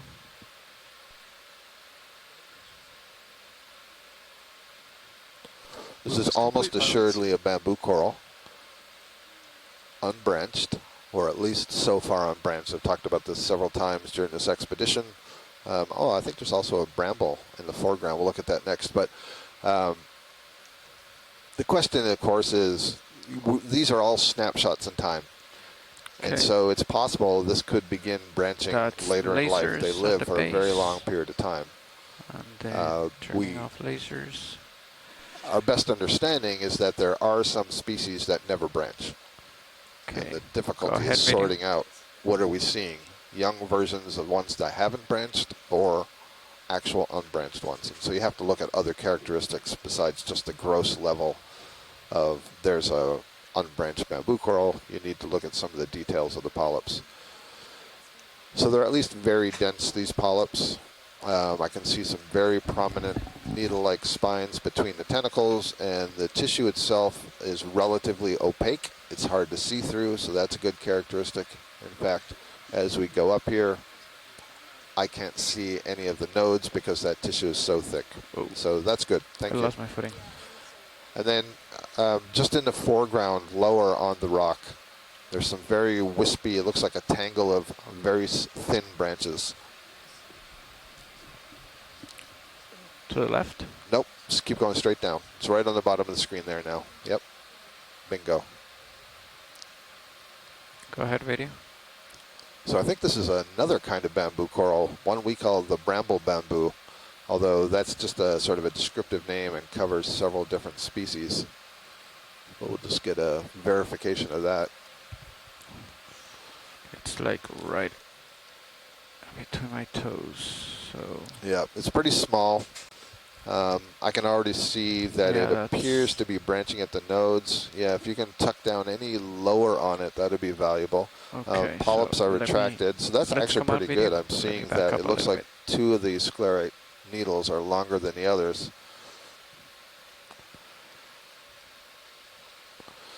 Trying to get that zoom at the base less. We're not quite in the right position. And it's a pretty small colony. And this is another thing we have a question about. Do the bramble colonies stay a bramble when they get really big? Or do they take on some other morphology? And they probably take on some other morphology because we've never seen a giant bramble. And so I wonder if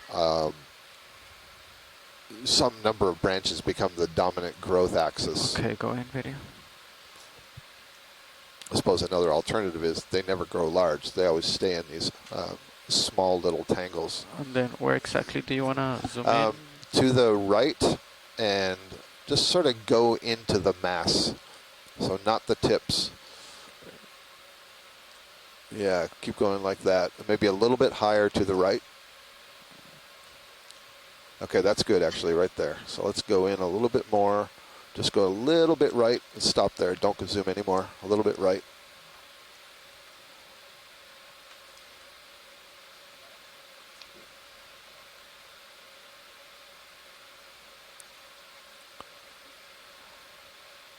Almost there, not quite. More right. Oh, sorry. No problem. Right. There we go. Yeah, it's that bright white one that I'm looking at. That's perfect.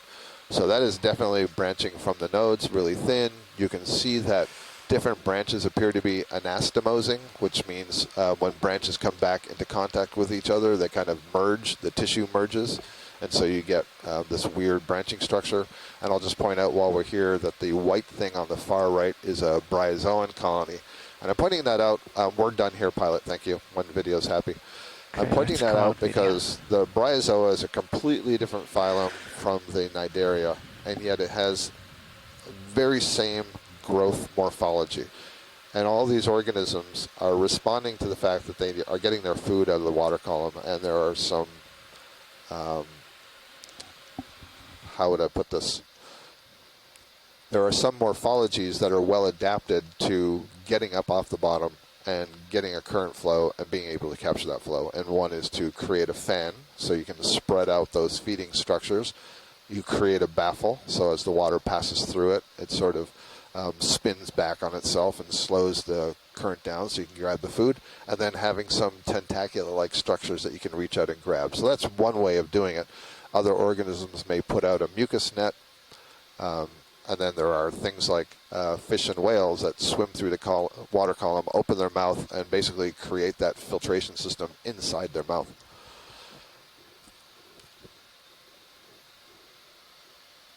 What's going on in that rock up there, Ashton? It's got a white edge. It does have a white edge. You don't think that's biology? I thought I'd check with biology or geology first. I was hoping it was geology. I think it looks like it's covered in little frilly sponges. It actually looks, I mean, I'm sure it's something tipped over, but it looks like a massive, giant sponge. I wonder if it is, and that's the back side of it. I was sort of joking around that I was thinking the sponge was overgrowing on a rock, but I think that whole thing is sponge. Do we have the lasers on? Wow, look at that. There we go. Oh, that thing is huge. 10, 20, 30, 40, 50. It's more than a meter tall and a meter across. So you're right. I know. It's biology. It's biology. I know I was. I love that. I can't always tell what biology it is or what rock it is, but I can usually tell whether it's rock or not a rock. This may be...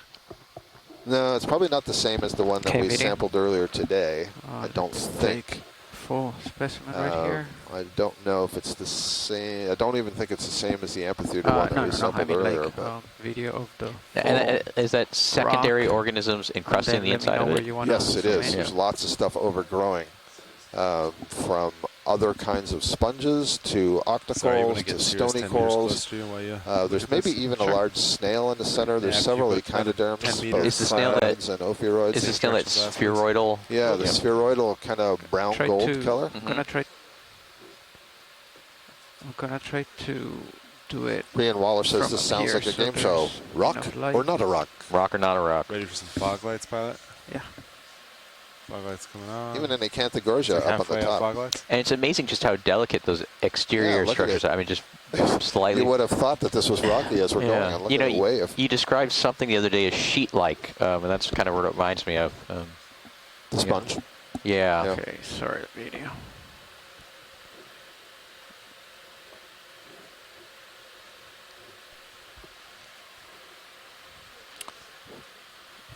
No, I'm gonna try to like habitat farming sponge for sure. This is one of the comments from one of our scientists on shore. I completely agree. We've got a hermit crab also. I'm kind of interested in that globular brown thing in the center. Now I think it's an anemone.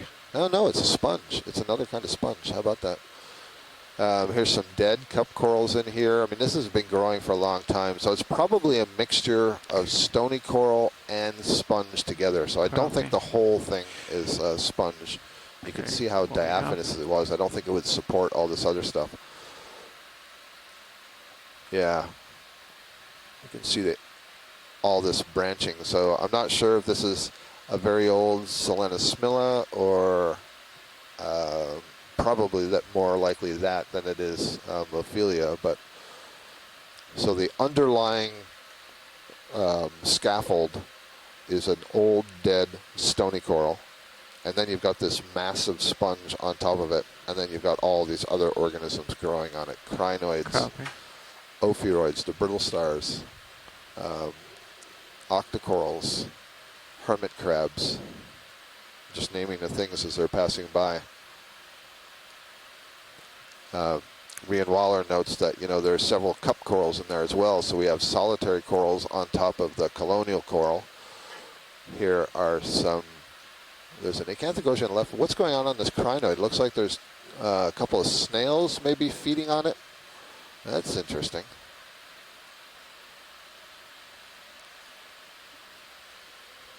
Huh. Don't recognize the snails, gastropods.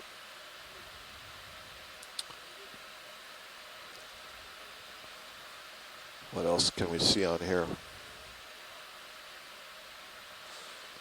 Impressive feature. You know, I'm not sure how fast or slow these sponges grow. I suspect it's pretty slow, so I would suspect it's pretty old, but don't know. That thing in the center, that brown ball in the center, that's another sponge. You can see it's got a little siphon at one end.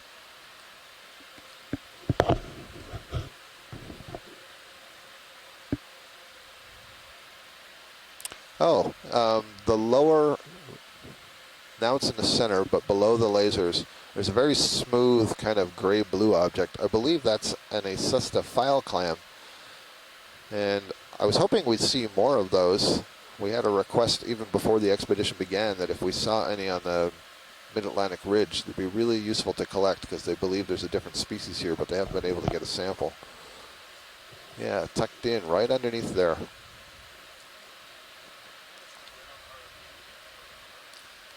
It's possible it's a brachiopod. Now that I'm looking at it, there's something about it that's saying brachiopod to me. But it's closed up, so we can't see if it's got a lophophore, which would be the tentaculate feeding structure in there, or if it's got gills. That's cool. All kinds of stuff tucked in there. Boy, wouldn't, you know, we'd be working till next week processing this sample. There's a Galatheid crab underneath that bivalve.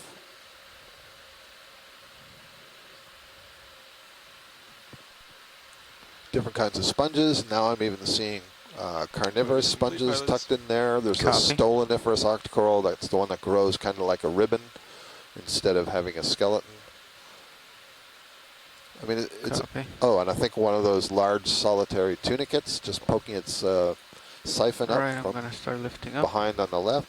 So a really nice view of what we call biogenic habitat, and that means habitat that is created by animals that are growing. Actually, it's any organism, but down here in the deep sea it would be animals, but on land it would also be plants that are creating a substrate for other organisms. Spectacular. Copy. Oh, perfect. So Jean-Marc Guyot has joined us in the chat room, and he's at the Canadian Museum of Nature. He's a curator there, and he was the one who alerted us to this file clams, the acesta, and he has seen this himself, and indeed, that was the giant file clam that they're really interested in. I'm afraid, Jean-Marc, that is way tucked in underneath there. We're not going to be able to get that Watch one. lead. But stand by, Jean-Marc. Yeah, go ahead, pilot. Go ahead, pilot. I turned off OKEX, so Copy that. I think I might not be listening to you. So Yep. would you No talk to me problem. directly? I will do that for sure.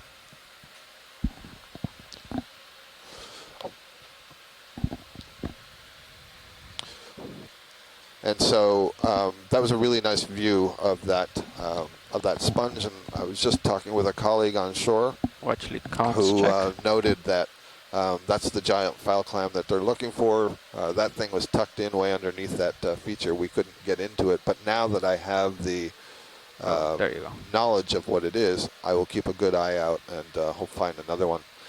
So if you are going that direction a little bit to the right, hanging off the side of this next topographic high, let's have a look at the fans there and the sponges there.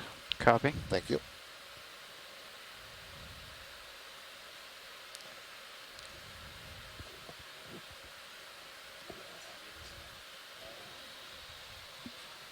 I think you're muted, but yes, that's good. Yes, I was muted. Nav, can we get another 10 meters, please? We can. 050 again. Yeah. Sounds pretty good. Yep, sounds good. We'll do. Actually, So this is this 40 rock's interesting. We please. have Yeah, two more north large toward waypoint fans, Yeah, and 40, please, thanks. I kind of feel like that top fan is a bamboo coral. Maybe both of them are, but you see all the purple. That's a beautiful. Yeah, it's just a gorgeous color, and there's something about purple in the deep sea that everybody gets this reaction to it that it Okay, really I'm gonna stands approach out. it slowly, video. And I'm also seeing another Acanthogorgia colony, I believe. We just collected one earlier. That's the sort Fog of lights are yellowish coming brown on the 3, lower 2, side of 1. this feature. And then the bulbous On white halfway. stuff you're seeing are all sponges. All right, let's go up, tilt up, and then let's go right here for the. Actually, hold on 1 second. Let me just get settled. So the way this purple stuff is growing, it sure looks to me like it's mat-like, and it's overgrowing. The whole structure that you're seeing, again, I think is biogenic. So it looks to me like it's either an uplifted Copy that. Yeah, let me chunk know. of coral Pilot, I would just say or watch coral your that grew on some starboard side. unlifted It may piece of carbonate, impact that but the coral. base is coral. And so the purple that you're seeing is overgrowing kind of like a mat. And so that's telling me that it's probably Clavularia or Yeah, I'm having Trachythela so much, and not such a hard time just. Pictogorgia, but I'm not floating. 100% certain about that. So I just keep on backing. Yeah, let's do partial then. It is an octocoral. Okay. I'm also seeing some more of the cup corals. There's Yeah, actually a maybe little we bit of the won't be stony able to coral go that's like- alive there. I don't recognize the sponge at all. The texture, especially that upper one, with all those sort of ridges and lines in it. And hopefully there's some sponge biologists on the line who can Yeah, help me with that. I think the stuff that's waving at the top of this feature Try to is stop probably going up and down. colonial Okay, hydroids. let's try this.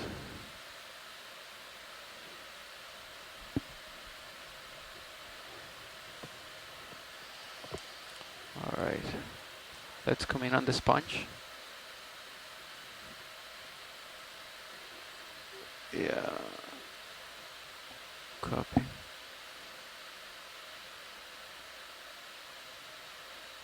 Boom.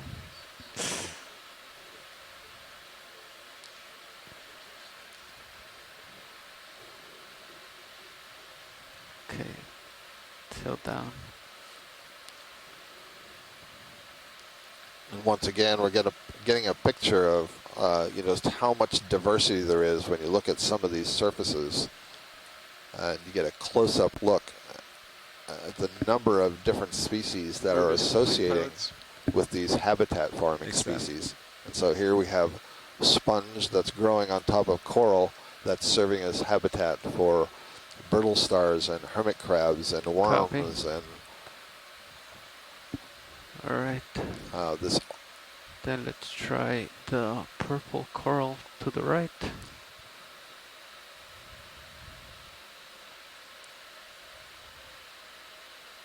All right, let's come in slowly. I think the cup coral that's tucked in there beside that white sponge, that one might be alive. See some orange color. Too much. I'm getting a look actually at the bamboo coral now.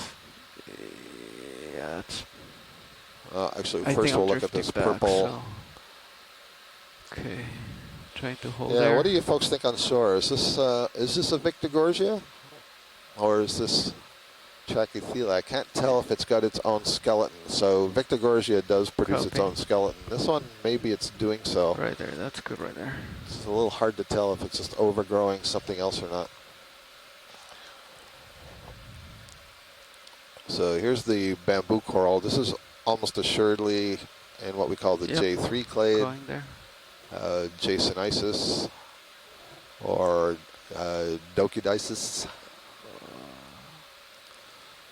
It's so old that the nodes have been largely overgrown, and I could see them down low, some thin lines that showed that the calcium carbonate internodes above and below the nodes had basically obscured them. And the other thing is that the tissue is filled with these very small scale-like sclerites that reflect the light, so we can't really see through the tissue. It makes it less transparent, makes it more opaque. Go ahead.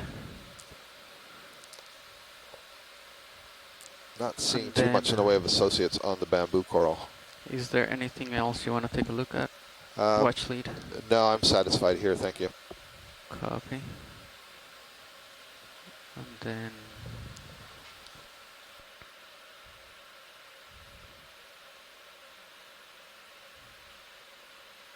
right, I'm moving back. Sure.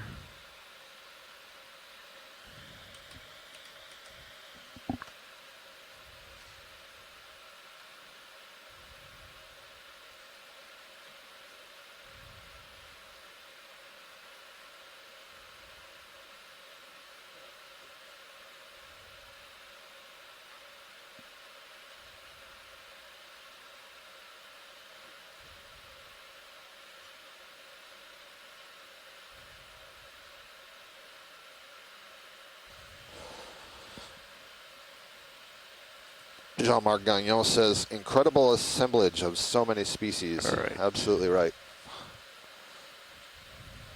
And note that they were raised on this topographic high point, and now as we look back down at the low point, which is quite flat, I'm having a lot of trouble just there's many fewer species, or at least species that we can see. That is, there are fewer of the macrofauna or the suspension-feeding macrofauna. Because I feel like if I stay like this, I think we're seeing more lines of holes here. Is that what I see down here? Where are you talking about? Pilot lower right corner. Look in the sediments. Right. The right corner. Starboard. What's going on today with me? Okay, sorry. No problem. Yeah, so I think there's another line of those holes maybe. Can you put the lasers back on? Right in front of us? Yeah, I need to see the laser. Yeah, this one right there? Yep, exactly. Okay. Oh, and there's another one over here. This one's more curved. I think that's what they are. We'll see as we get over them if they've got the square holes or not. I think we might need to come up a little bit higher. Don't usually say that, but.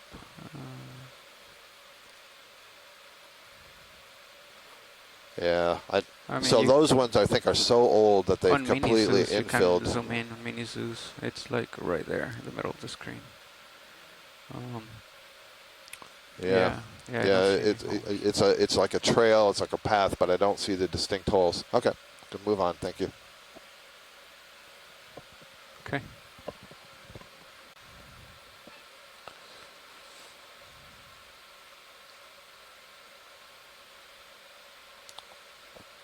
All right, Meniscus in So position, just before that, I was tilting up. starting to say that on this flat area, you don't see the large megafauna suspension feeders. That doesn't mean that there isn't a lot of diversity here. It just means that most of those organisms are in the bottom, and they're probably much smaller. And so we would need different tools in order to see them. Every once in a while, just like right here on the lower right and in front of that, you do see some sea pens. So these are octocorals that are adapted to live in the soft sediment. There's a few species like that. That's the genus Penatula. Sorry, co-pilot, you're I muted. see at least 2 of them. Yeah, like I cannot hear you, Sean, at all. Like I don't see you muted, but I can't hear you.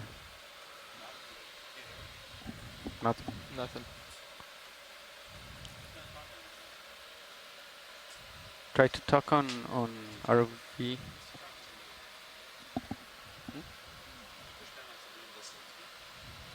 I'm listening to everything, but go ahead. Nothing. Right there. Well, I see an open mic, but Test. there you go. Okay. Yeah, you want to do 20 meters, 040, pilot? Yeah, that sounds good. Sounds good. And then, Copy. do you want to zoom in right here? Watch lead. No, we can go on. I know what this one is. Penatula. Copy. Thank you.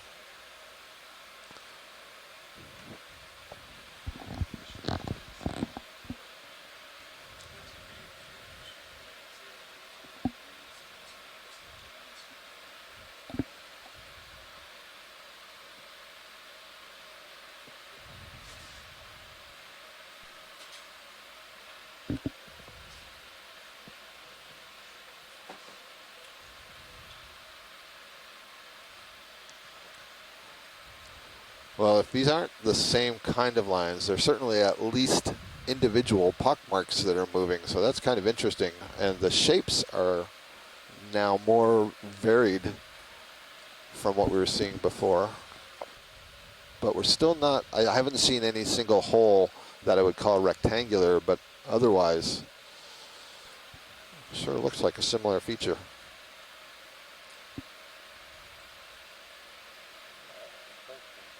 Yep. Yeah, those holes, yeah, look. That looks like it's the same thing right there. This one will be interesting. All right, pilot, you're nearing the end of your leash. Copy. It's All right. The ship move was in about 2 minutes ago, so hopefully we can start feeling that soon. Copy. I'm gonna raise a little bit watch lead and we can watch it from here. As I get a little bit more tether, I'll get close. okay. Mini Zeus is right on it, so you can look at it from a higher perspective. Thank you. Yeah, this one's a much more complex pattern.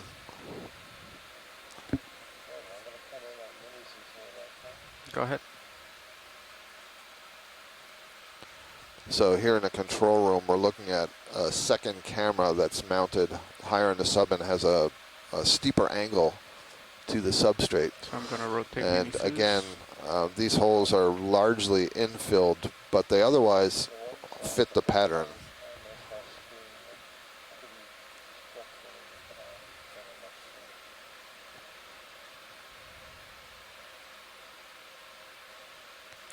If we could just ask the sea pen that's sitting next to it what made them, that would help. Tilt down on Mini Zeus. Copy. Hold on 1 second. Okay, so this is where we were, tilting down.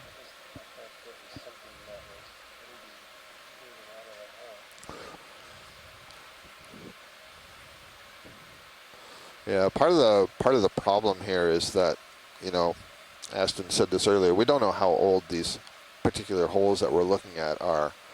And so it's entirely possible we see some of it have been infilled with material, and so any organism can now be using it as a burrow. So we're just kind of. Oh, actually, Pilot, can you look, since we're still hanging out here? Yep. At about 7 o'clock, there's something sticking up from the sediments. On the main camera. On the main camera, correct.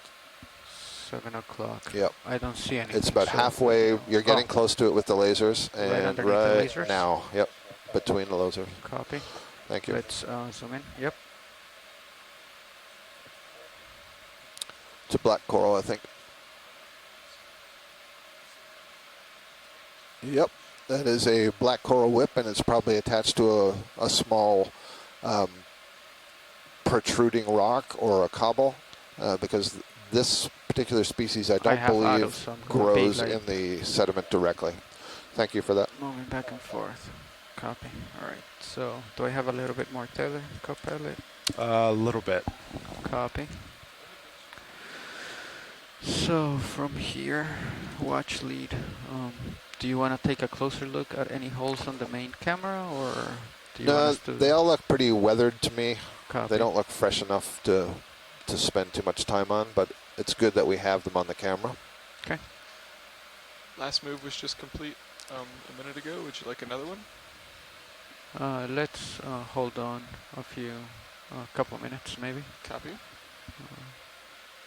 Although there's nothing up there, so do you want to keep going? I don't see anything. Up to you.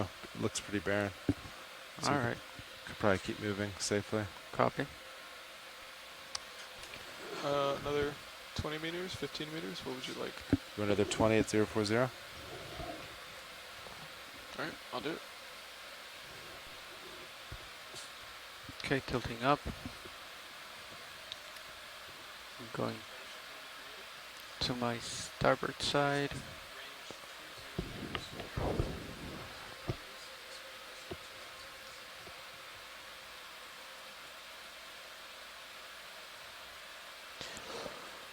So just as a reminder, we're kind of moving upslope on a small ridge on the side of this much larger cone-shaped feature that we're climbing today, up to the top side, about what, 1,400 meters or so, is that right? 1340. 1340. I don't know that we'll get to the top, but on the way, the slope that we're climbing will or should get significantly steeper. ROV, could you give me a range to waypoint 1, please? Watch lead, do you waypoint 1 or waypoint 2? We haven't reached waypoint 1, correct? Or is that the launch point? We landed at waypoint 1. Okay, yeah, I guess we do it differently in our dive summaries. Yeah, waypoint 2. Yeah, we're about 40 meters away. Okay, thank you. 40 meters. So Scott, do you want to dogleg it after waypoint 2 to waypoint 3, or do you want to continue upslope? I think I'd like to dogleg it over to that higher slope. Okay, so we'll continue the dive track as planned. Okay. Okay, almost to north.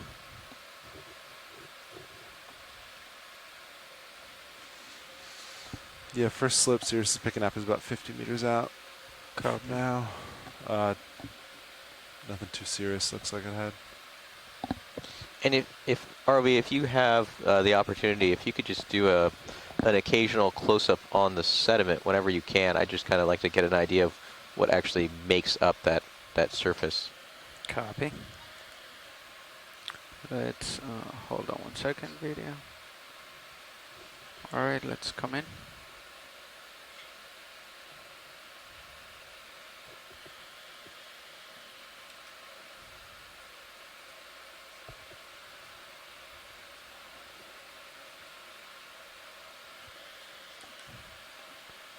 Ooh, I'm moving quite a bit.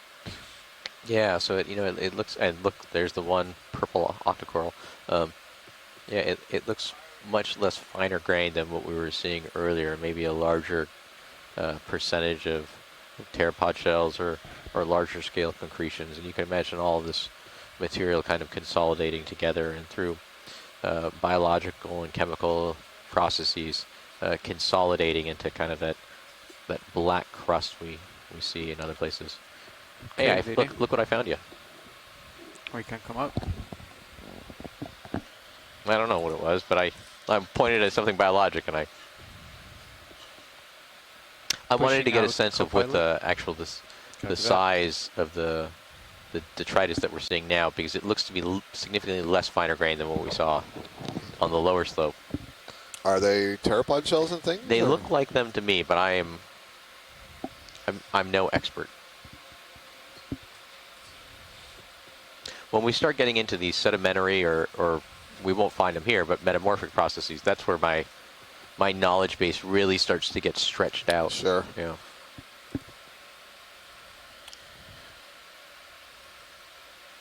Looks like is this possibly an Acanella bamboo coral popping up here in the center of the screen? It's got that characteristic brownish gold polyps with the very bright white holdfast. It's a partial zoom video.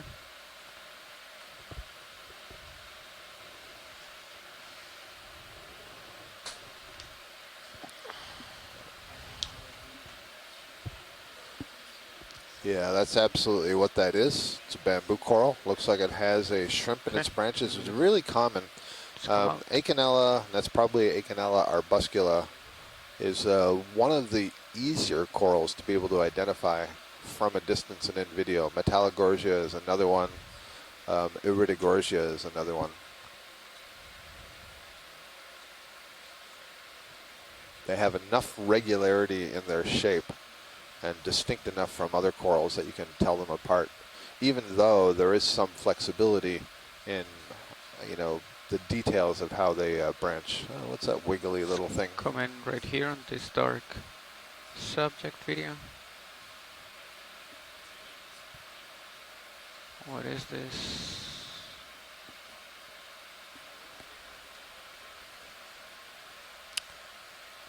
I guess it's a... So the really dark things in the center are dead cup coral, nice shrimp, thread-legged shrimp. Then there's a tiny little coral at the bottom. Yeah, so I'm not sure. It's an octocoral, but I'm not sure which one it is. Okay. So small, and all the polyps are retracted. Looks, yeah, just not sure. There's a hermit crab. And then they all must be on just a larger piece of carbonate, I guess. Can come out a little bit video. Yeah, it's interesting to see that really small coral. So one thing to think is that, let's come out. or remember, I should say, is that they all have to start as larvae. So they're starting as, Copy pushing a small ball of cells that settles on the bottom and then begins to do grow. we center up on this And we often target? miss those really small ones just because of the mode of operation. We're not doing microscopic views of the bottom all the time. Real slight. Yep. But when we do see these really small ones, it's quite satisfying because it tells us that there's some new recruitment going on in the area. Now that didn't look like too stable a substrate, so it'll be interesting to find out how well it can survive, over a decadal scale. Will it be able to grow there?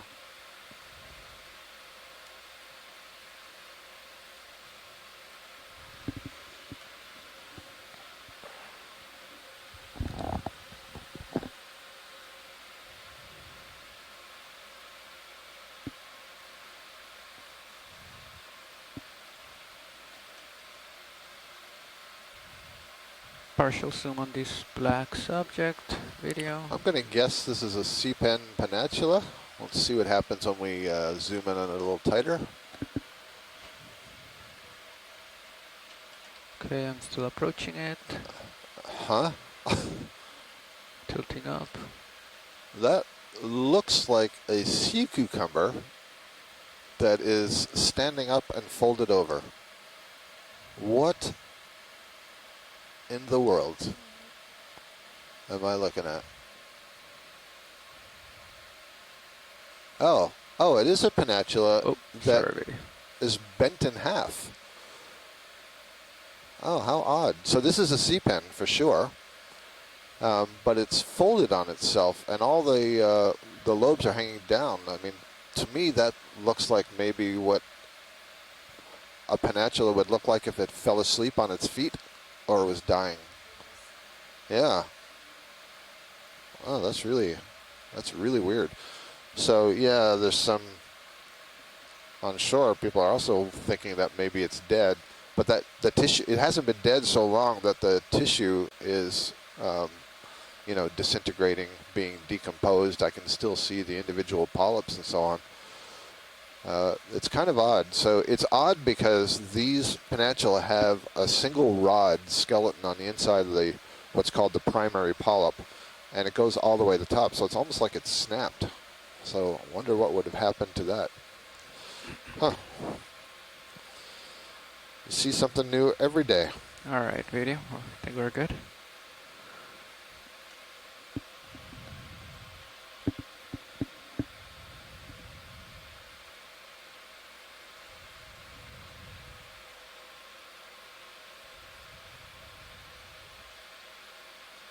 Pushing out.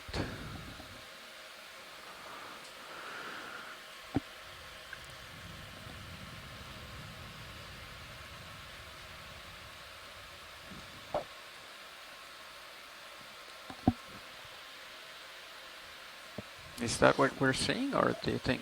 No, actually, I'm looking at the wrong direction. So you said that there's something out here. How far is it? Like 25. It's like 30 meters from Sirius. Oh, okay. So I think it's around 25 degrees. Minisus is not even looking at the right way. There you go. No. It looks like there's something large standing up on the rock in the upper right. Yeah. Can't tell if that's a sponge or a coral. Right on top of the rock, right? Yep. Okay. You want another 10 meters to approach these rocks, pilot? Yeah, that sounds good. 10 meters at 25 degrees, please, Nev. Copy.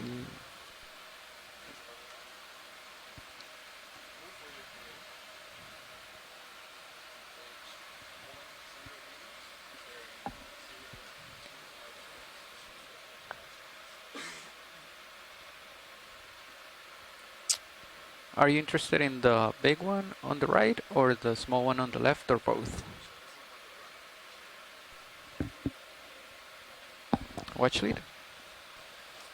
Sorry, I was muted, pilot. The big one on the right looks new to me. Copy. Is this the correct right?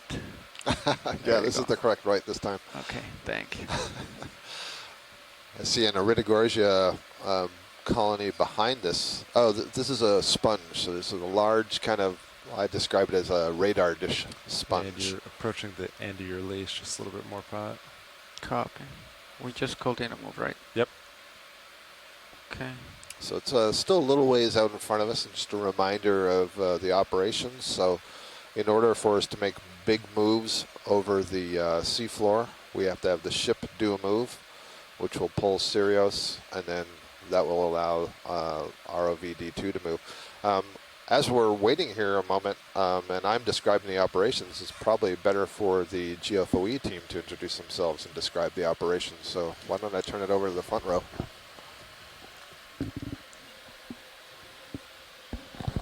I'll start. Sitting co-pilot currently is Sean Kennison.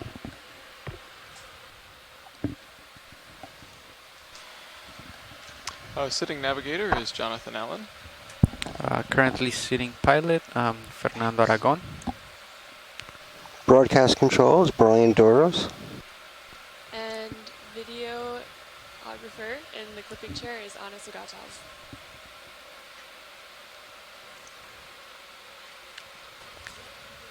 That's our team currently in the control room.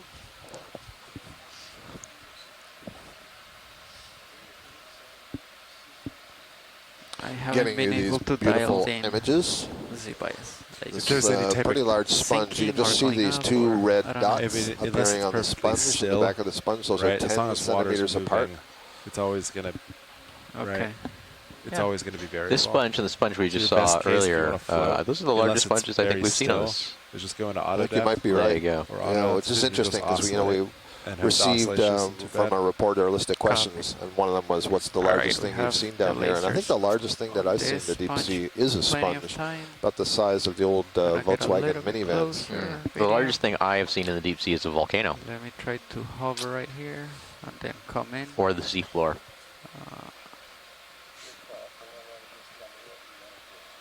But it's interesting because we've dove in this depth range before on this leg, but we did not see the size of these sponges.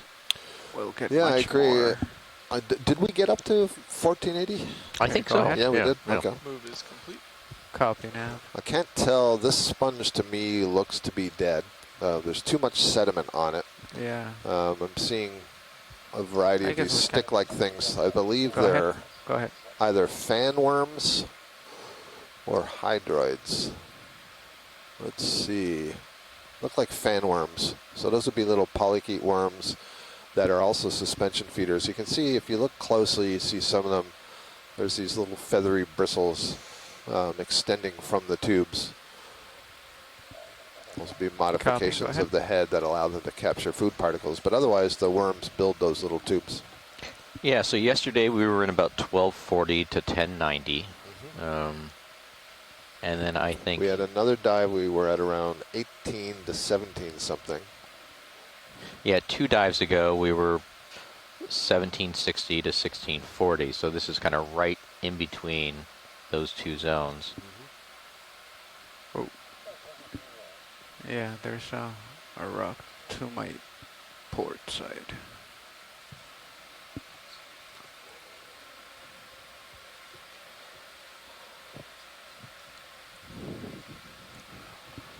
Okay, let me turn. Don't want to turn much more than that.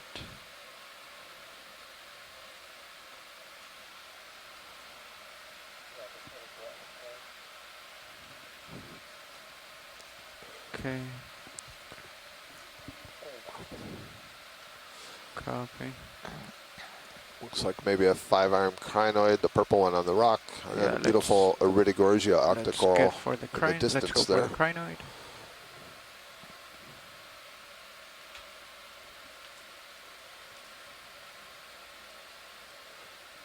So this is commonly referred to as the feather stars.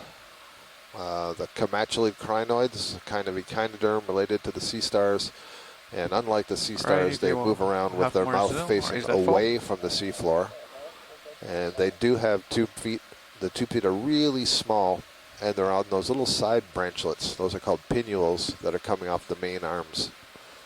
I think I'm dropping back. That's what gives it that sort of fuzzy appearance, and you can see it now. Yeah, you see the pinnules extending, excuse me, you see the tube feet extending from these pinnules.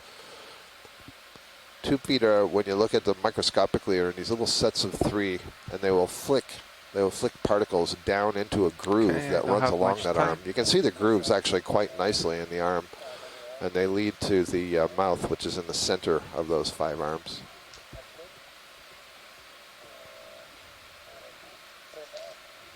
Copy.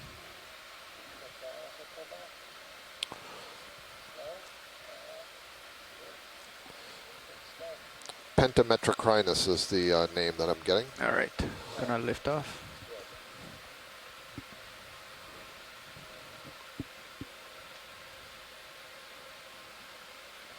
Yeah, it looks like it starts to, this might be like the first bit of slope we're seeing today. It's about 25 meters from Sirius, so you can take a look. We could always move a little bit closer to, if you want, let me know. Yep. I think I'm all stationary at this point too. Copy. Okay, I'm gonna rise up a little bit. Copy that. I think we just passed over a baby Metallogorgia.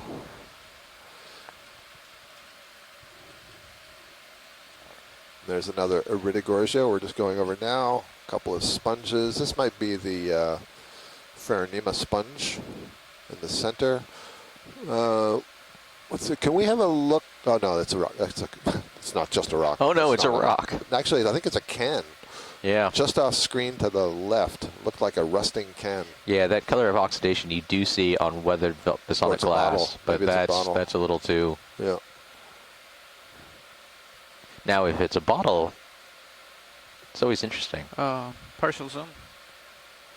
Right there. Oh yeah, that's a bottle. It's got a hermit crab inside of it. Yep. It's full of samples. Just them out. Yep. You don't want to collect that biology sample? No. I'd like to pick up all the trash, but we don't have the space.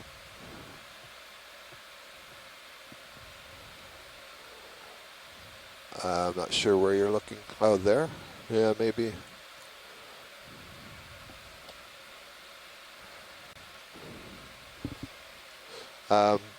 Coming into center right of the lasers all the way towards the edge of the screen.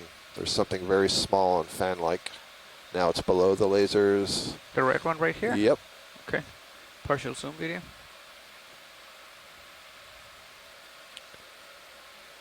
And that looks to me like a Swiftia octocoral. Go so ahead that's a little the bit first more. one of those that I've seen today. Remember the Plexauridae? You can see the polyps extending from the little humps. And Pilot, if you could just back up just a bit, zoom out, and then look below your skids. There's something very dark brown, smooth. There it is, right at the bottom of the screen. Hold on 1 second video. This right here, Yep, right? correct. Okay. Hold on 1 second. There you go, let's come. Oh, hold on. I guess it's a sea cucumber. Yeah, I think so. Come in, video, partial. Not too many things with that texture. Oh no, it's a nudibranch. Look at that. That is not a sea cucumber. It's got 2 pairs of cephalic tentacles. So this is our first nudibranch. So this is a mollusk. Basically, it's a snail without a shell. Very nice. Yeah. I'm just floating, so... You know, I'm sorry, it might not be a nudibranch. It might be, I hope James is in the room. He could remind me. It's definitely a gastropod. And I'm trying to remember the name of the group that has the reduced internal shell. Devil-looking nudibranch, says Tina Sacco.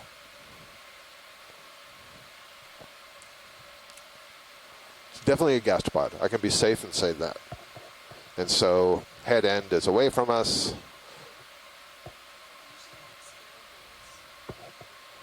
Not all of them, but some of them.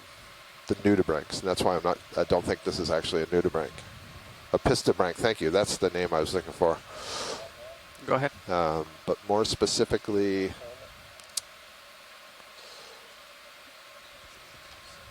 have to go to my notes on this group. And there's an interesting urchin that it's approaching. So again, I said this before, every time we look in at the seafloor, there's all kinds of cool stuff that we see. Lots of diversity.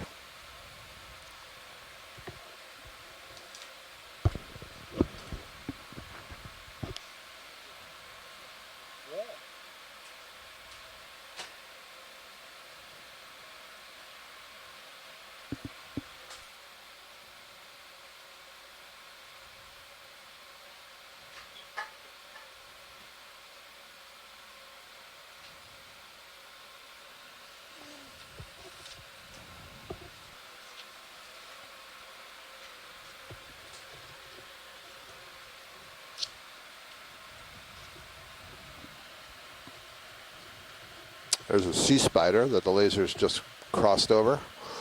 Close your eyes, Ashton. Mm-hmm. Now that structure above us, that looks like it might be an old weather pillow. A couple of them. Yeah. So instead, we'll look at the sea spider. Mm-hmm. Now it's interesting because, you know, we've been on the Mid-Atlantic Ridge for the last, 2 weeks, and we've been diving in an area, you know, with pretty well-defined geologic and tectonic processes. So we can look at estimates of the age of the seafloor we're on by looking at the distance from the ridge axis. But now we're starting to get into this area where we have the confluence of 2 processes going on. We have Mid-Atlantic Ridge volcanism, but we also have hotspot volcanism. So, you know, the island of Flores, which is about 50 kilometers east of us, you know, it sits on Mid-Atlantic Ridge oceanic crust that's about 9 to 10 million years old. But the volcanism that formed the island is actually only about 2 million years old at the oldest. So, you know, imagine where we're at. There's kind of a confluence of processes, and it's really it's not clear the age of the products that we're on. So that has implications on the amount of sedimentation that you might expect in the area, the likelihood that you might see these pillared outcrops. And I'm trying to say this, but it's hard for me to concentrate while there's this nightmarish-like creature crawling towards me. I'm going to guess that this one's a male, and I'm saying that because you see those two orange kind of limb-like structures that are going backwards. They're really quite long. Those are what we call the ovigerous legs. And do I want to know what that means? I think so. It means that they hold eggs to create more babies and more spiders. Okay. Yeah, I thought you would want to know that. Now, are legs the correct terminology? Sure. Okay. They're segmented legs. Okay. Are there segmented legs? Are those opaque, or are they? We saw legs before that were full of extensions of the digestive tract. Digestive cechi is what we would call it. Yep. So it's a good question, right? I was thinking the same thing, that the ones we saw before were much more orange. This is much more white. And so my initial impression is that they are opaque, so we're not seeing extensions of the digestive tract in there. Let him go. It's passing over a little Anthomastus. Do you want to have a look at those pillows? Yeah, sure. We can. Rotating up. Thank you.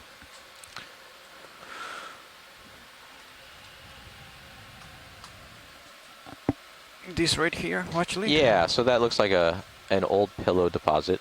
You can see it kind of flowing from that upward section. Zoom, or this is good? Yeah, let's zoom in on a piece of the crust and see if we can actually see any textural. Let's go in. Anything texturally interesting. I imagine a lot of it's going to be coated in manganese, given the age. And so, one of the things you're looking for is either the sandy texture, which tends to be indicative of the manganese deposition, or you look for the glassy outer rind surface that we saw earlier. You can also look for little holes, little vesicles, which are a product of outgassing when the lava is in place. And you usually see those more on exposed surfaces. Copy. You could put an auto heading.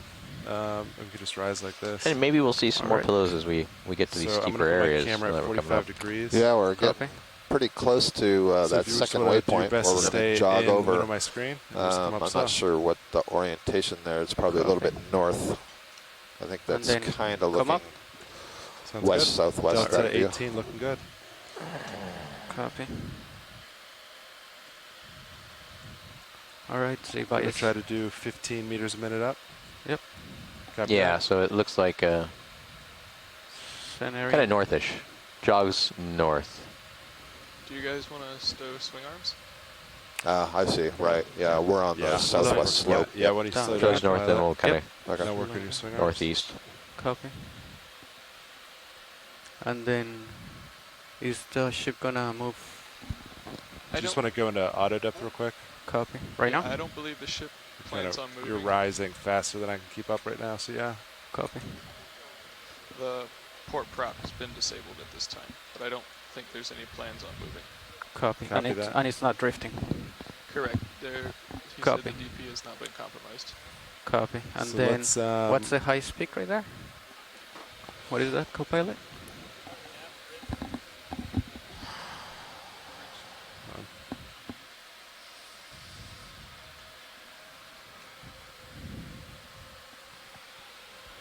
Understood. Let's just pause. Let me get your arms in real quick. Sound good? Copy. Stay right in my screen. So they're going to disable both thrusters. They're going to reset both, is the plan. Copy. But they will have the stern thrusters. What is the surface current? Can you pull it up over there on HIPAC, on the DCP?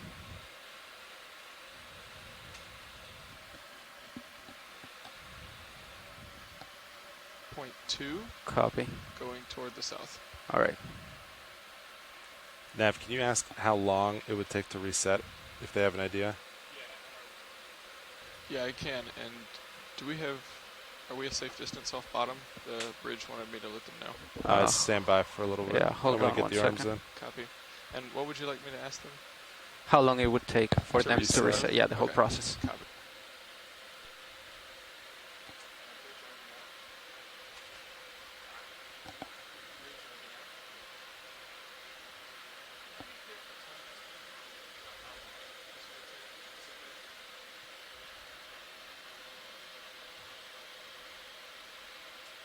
All right. Want to keep coming up? Copy. Auto depth off. Auto heading still engaged. No time estimate at this time. He's still copy. And I diagnosing the think problem. the highest closest depth was 1300, 13 something on HiPAC. I didn't actually. It's up here. Yeah, we can get this target out. Let's get at least 50 meters up. Let's get you 50 meters off bottom. Copy. And then we can go into tow configuration. Hang out like that. Are you coming up right now? Yep. I'm Okay. following you up. All right. So Ship position has not moved yet, gentlemen. Copy that. I think we're coming up a little more before we tell them, go ahead. Yeah. I say get into tow. Come up a little more, get into tow. Great. And then tell bridge. Let's do it. You can update watch leads if you want. I don't think they might not be aware. Watch leads is nav.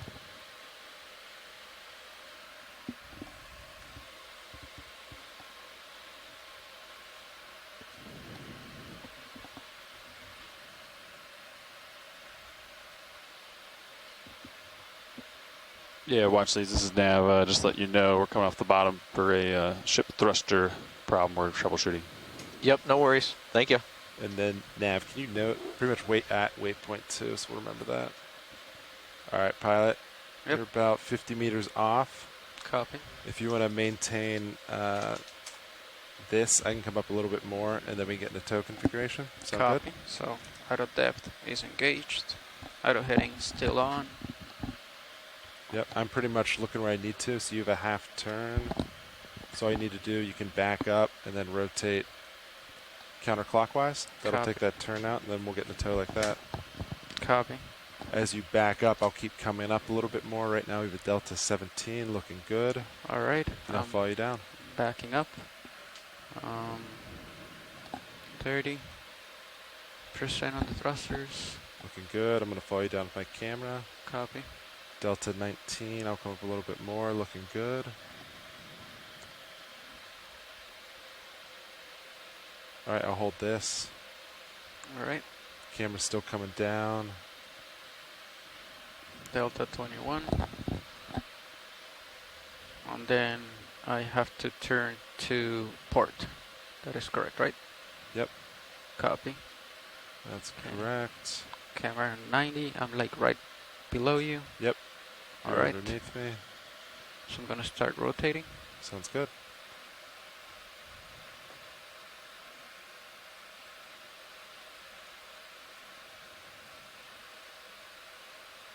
Okay, I see the tether. Everything looks good.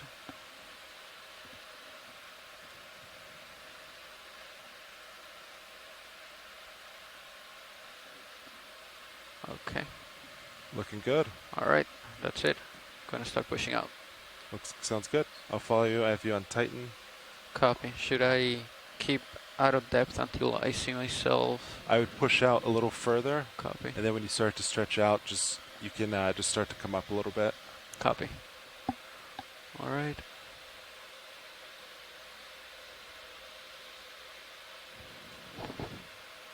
Bridge is RV nav. Yeah, vehicles are almost Alright, in so tow you can start to configuration. come I'll up let a you know little when bit. they're ready. Coming up.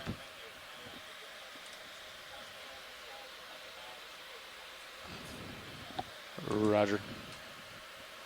Saying 1 to 2 minutes. You don't have to push out that hard. Yeah, sounds good. Copy. Okay. So when you guys are ready, they're going to punch out the starboard prop. Port prop's already out. Copy. So let me know when you're ready for them to punch out. They're probably going to drift southbound a little bit, judging by this, maybe westbound. We'll just keep an eye on stream and keep you pushing out. Does that sound good? Yeah, All sounds good. All right. I'm pushing up about 30%. You guys want to come up a little bit more before we tell them? pushing okay? out. Do about 100 meters. Roger. Once we're in tow config. Okay, I see my light. Looks good. There you go. Alright. So I'm pushing out a little bit. All You right. just want to come up maybe like 20 more meters, pilot? At least, yeah. How's that sound? Okay, If we so drift south, it should go into deeper water. sounds good. Okay, so 1390. Yeah, let's go about there. Copy. I'll do 15 meters a minute. Bridge is RV nav. All right. We're in tow Delta configuration 3, coming up a little good eyes bit. there. Please keep that Copy. starboard prop engaged for now. What is that usually like? 70% up or Try like 50. copy? Yeah, ROVs are in tow config, and we're coming up to get a safe distance off the ground still. All right, slowing down a little bit. Yep. Delta. Yeah, delta is 1 right now, so. Roger. Okay, we're just losing bottom lock. I think that's pretty good, Nav. We should drift south, right? South and west, that's correct. Okay. You good with that? Yeah, you guys can always haul Come more up more too. if we go the wrong way. Yeah. All right, I'll start to slow down if you're ready, pilot. Copy. All right, winch is all stopped. Copy. Delta 6. Should I take auto heading off? Out? So, yeah, at this time we can both kind of maintain a little forward way. Copy. Right. When you're ready, I can take auto heading out, and so can you. Oh, you already took it out. I'll take mine out now. I just took it off. All right, so going ahead, 20%. Yeah.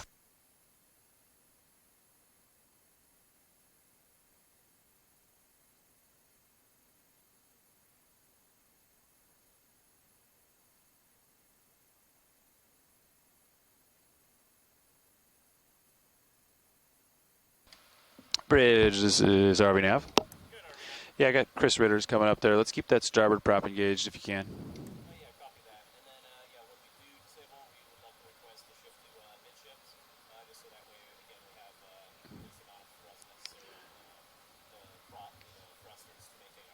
Roger that.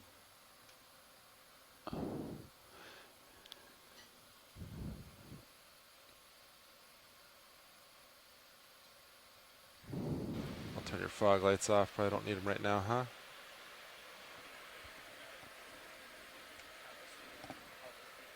You're muted. It was a bad joke, so Oh. maybe Are you guys better. okay with them changing center rotation to midships, or you guys want to come off the ground a little more? I'm fine with this here. We're 100 meters out. We can put sonar out. We can always come up more if you want, though. I would say if we really see if we see significant drift at the ship, just come up.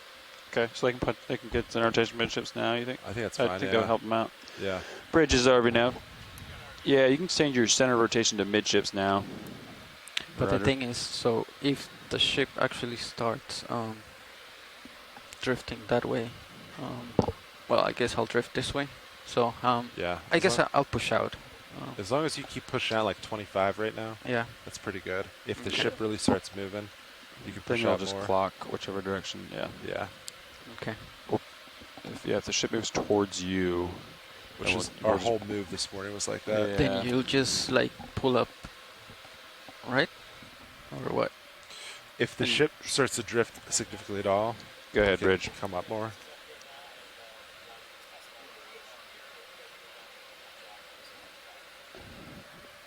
My pilots gave me a green light. Let's do it. We're ready. It's kind of nice because I can just maintain altitude lock right now at 99, or D2 can. Yeah, so you can see it. It's pretty nice. Okay, so now that that prop's punched out, we'll keep an eye on positions. Copy. I think the bow thruster will try. We'll see.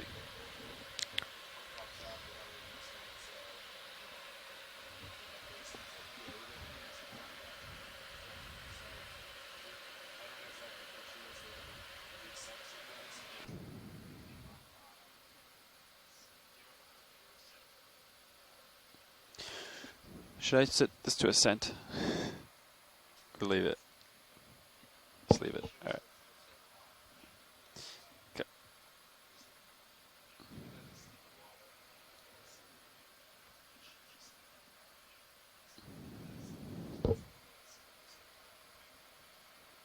Position is still holding, gentlemen.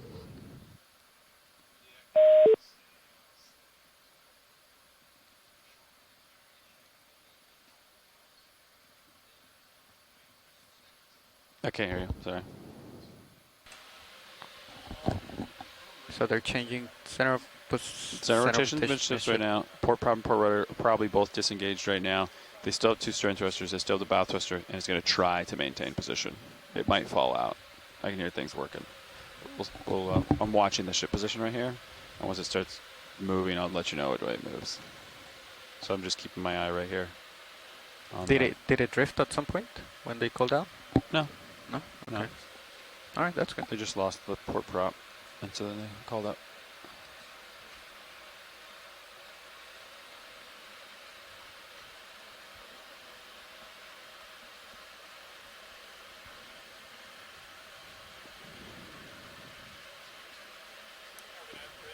Go ahead, Bridge.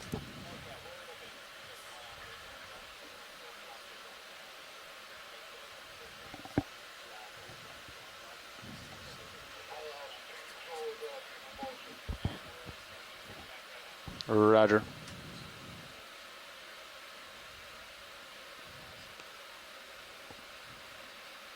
It's impressive. It's holding position without 2 main screws. Why do we even have them? Conditions are light. Yeah. What is the magnitude on I mean, it's been bouncing around, so. But 0.3. Okay. Oh yeah, I always forget there's that number there. I try to figure it out with the length of the arrow underneath, and it's like, what does it say? Yeah, it's right there. It's pretty big. Okay. There you go. Okay, so this is good practice, definitely. Yeah, great practice. Yeah. Okay.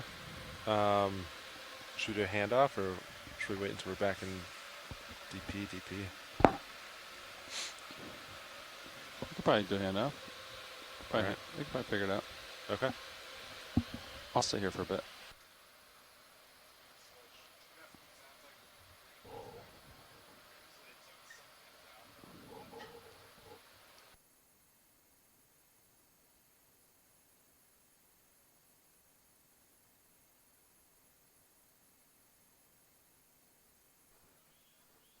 Go ahead, Bridge.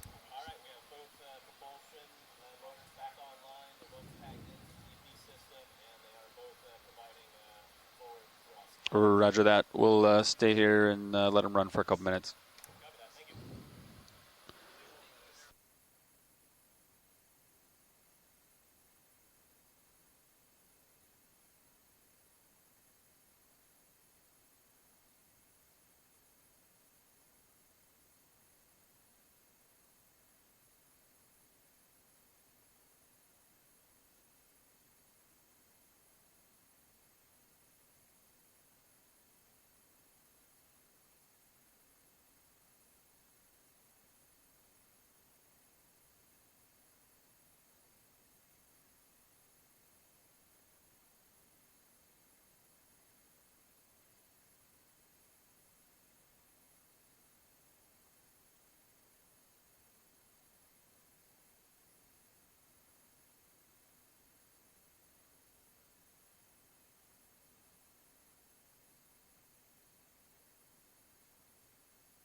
All right, go pilot. Pilot. So, pass down from Sean. As we were just getting ready to acquire the slope here. So this is just getting steep, excuse me, at waypoint 2, about 50-degree slope when they came up. So when we unwind and you come back, just be careful because this is going to be right on the, we can have the ship come back a little bit if you would rather acquire a little bit flatter spot, or you can just come back and be mindful that this is sort of the base. Yeah, I think being mindful is probably going to be the best. Okay. About a 0.35 is what our perpendicular to the slope was, they said, before we came off. Copy. 0.35. Yeah. Everything's stowed right now for, obviously, when we came off, so all your swing arms are stowed. And I still have, I think, a 10-degree offset on my heading, which we knew this morning, so. You look good, pushing out, holding steady. Vehicles are in a good spot. You're back there somewhere.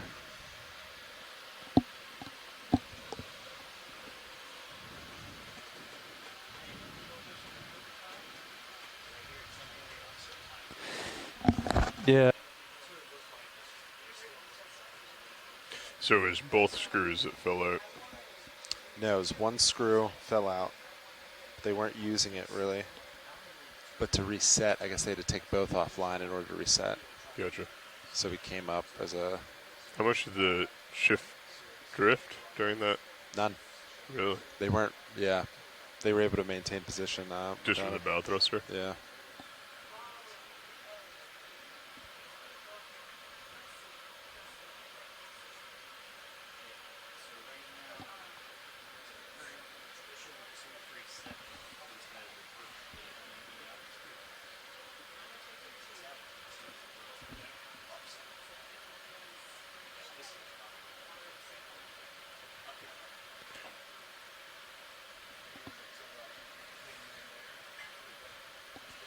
Hey, video, you sitting right there?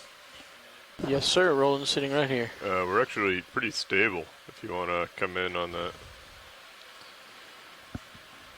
We won't chase things around too much, but if they're opportunistic.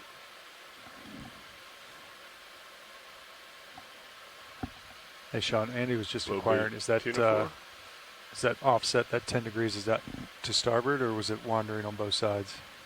All right, let's go. I think it's only starboard. So you're just a little bit more to starboard than what you would Seriously, a anticipate? little more starboard, yeah. Okay. Seemed like kind of consistent. Understood. I don't think I've seen one with that little, like, cone on the top. Funnel. I concur. Interesting. I've never seen them floating so well with our just sitting positions either.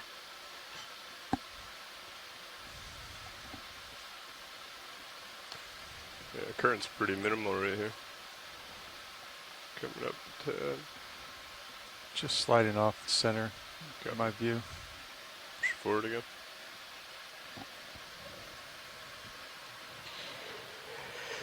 Is the ship and the vehicles moving at the moment? The ship is stationary. Vehicles are just holding. Okay.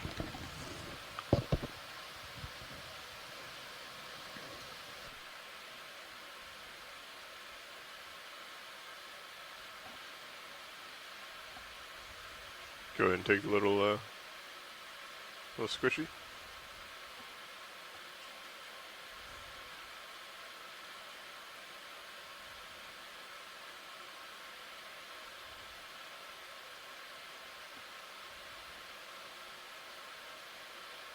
Okay. Thank you.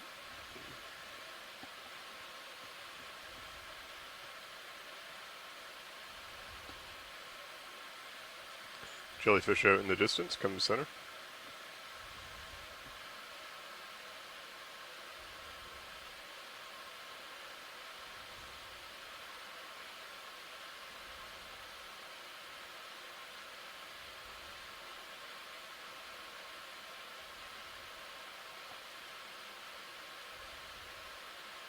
It's significantly easier when you're lined up with the current rather than having it behind you.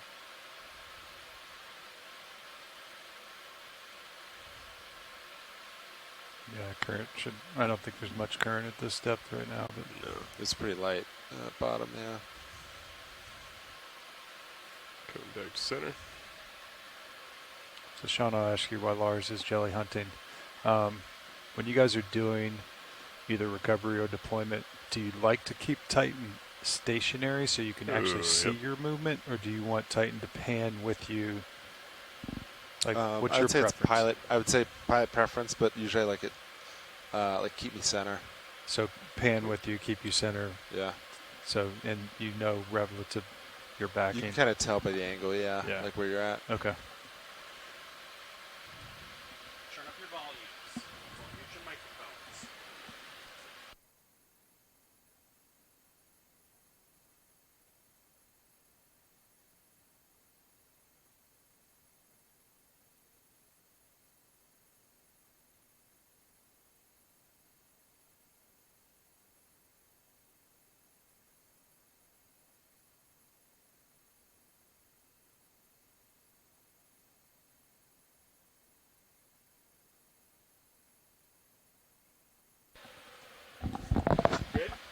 Copy that. Understood. All right. All right, Lars.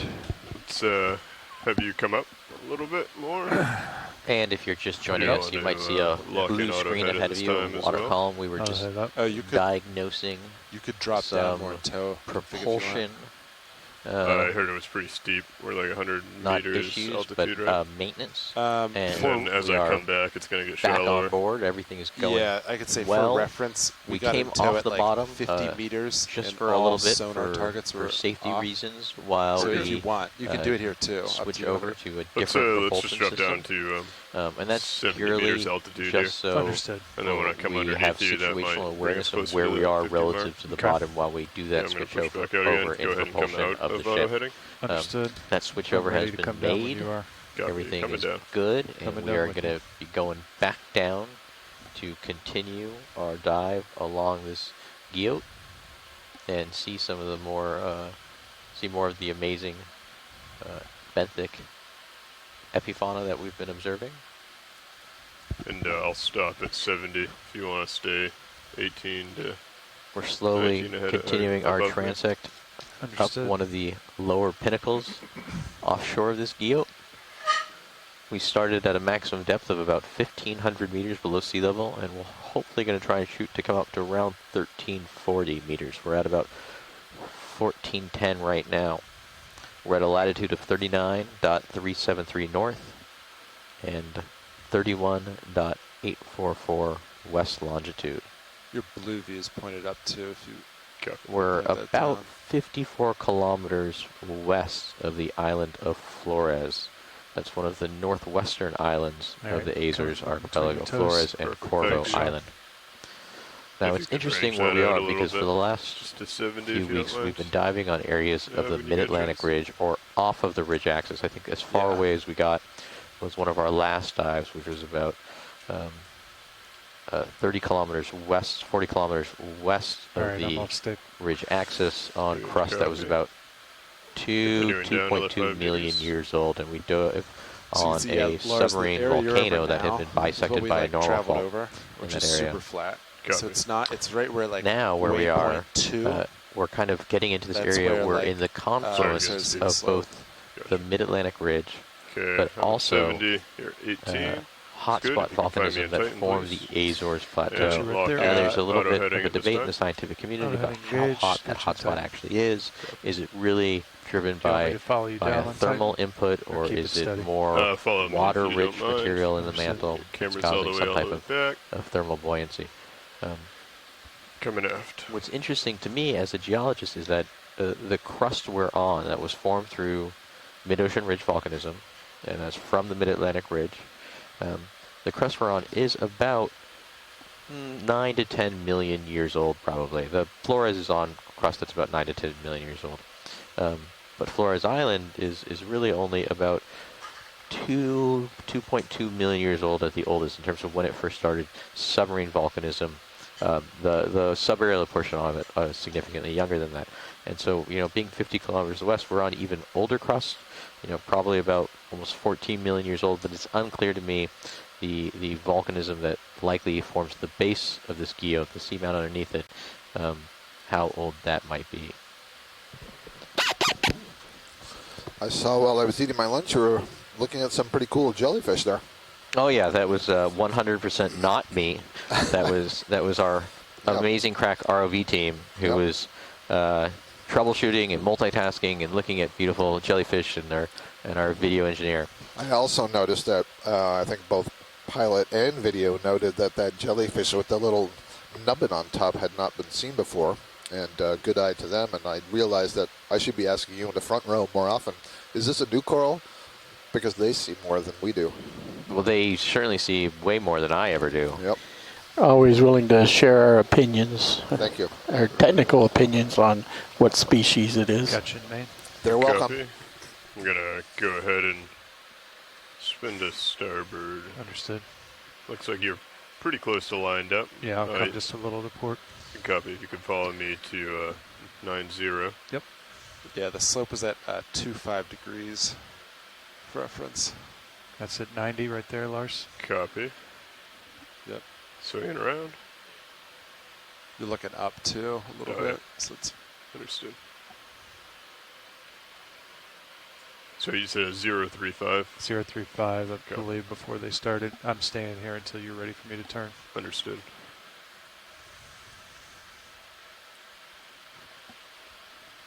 Swinging around.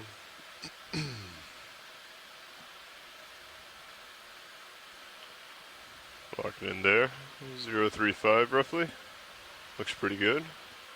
I would agree with Blue View. If you want to bring your head over to port slightly. Yep. Coming over to 35.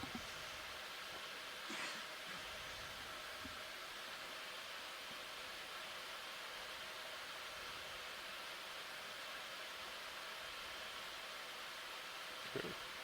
All right. Looks pretty good. I'll push out if you could follow me up. I will follow you out and come down with you. Good copy.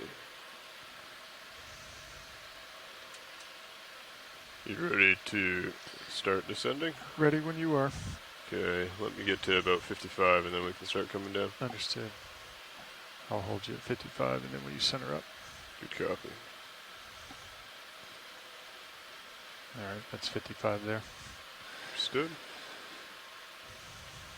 I think my heading's a little off, so let me turn a little to right, and you can stay at 35 if you want. Copy. All right, let's start coming down 15 meters a minute. Good nice copy. and easy. Keeping a close eye. Coming down on now. Sonar. Coming down.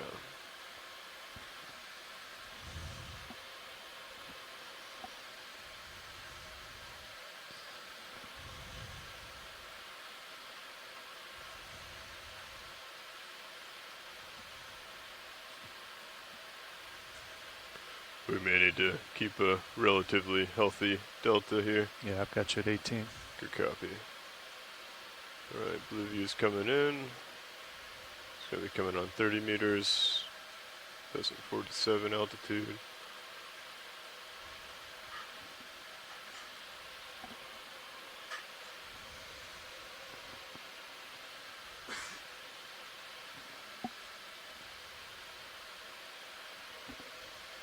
Was the slowing down a bit? Yeah, was the getting a little out in front of me? Yep. Was that deep royal blue what the Sirius camera has been looking like all day? Okay, starting to see bottom. Yep. 35 meters off. Coming back a little. Continuing down. Gotcha, 18. Yeah, you're out there a little bit. Good copy, backing. Copy at 49.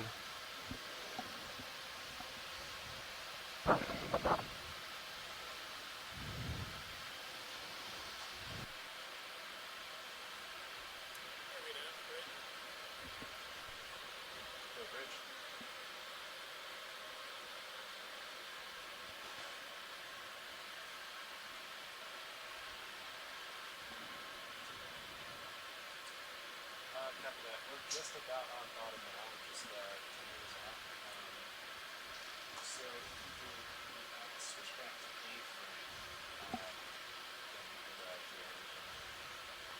Continuing down. Pilot, co-pilot, this is video. Go ahead. When you guys are in stable configuration and stuff, I'd like to maybe cap the serials camera and just check its blacks. Copy that. So let us get set up here on bottom again. Co-pilot, once you get comfortable, if you want to go ahead and get the swing arms out and the normal song and dance. Understood. Thank you. All right, Lars, I'm going to keep you in center, so that's 45 there. Good copy. I'll hold here as I dial in Z-Vice. Understood. Backing off, get Delta 15. Copy. And yeah, keep an eye on the tether as it sinks. Yep. Make sure it doesn't get on top of Sirius. Yep.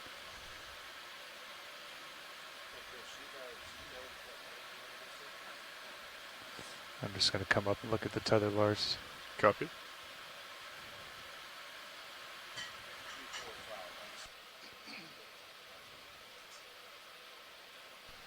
Hey, pilots, when you're ready, it'd be about A-frame, but ship would like to do a heading change to 345, so it's rotating port.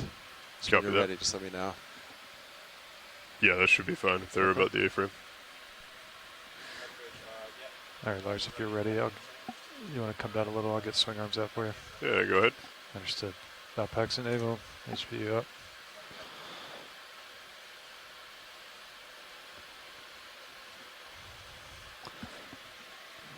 Uppers coming out.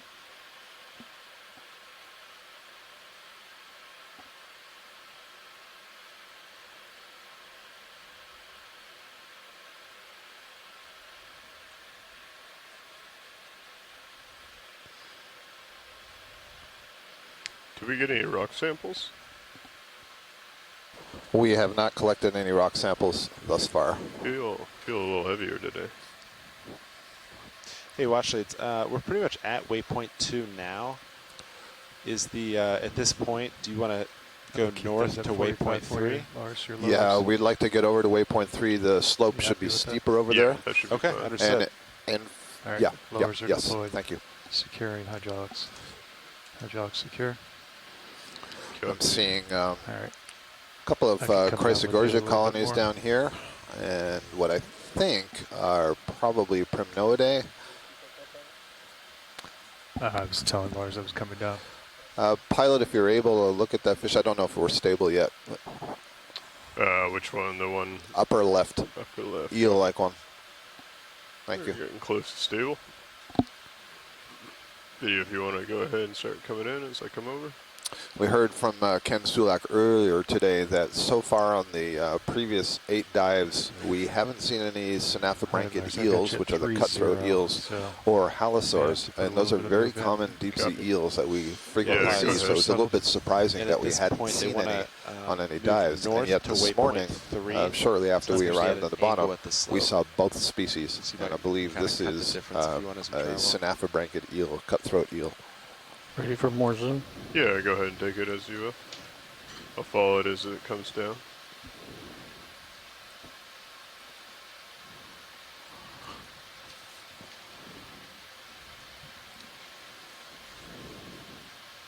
Sean, you want to bring blue view in a little bit there? Yeah. Bring it in now. Thank you. So we can get a full screen. Copy. 40 meters there. Perfect, thank you. Then you're still 80-80 on your other sonar, so let me know if you want this changed. Stay with it. You want to bring it into 50? Sure.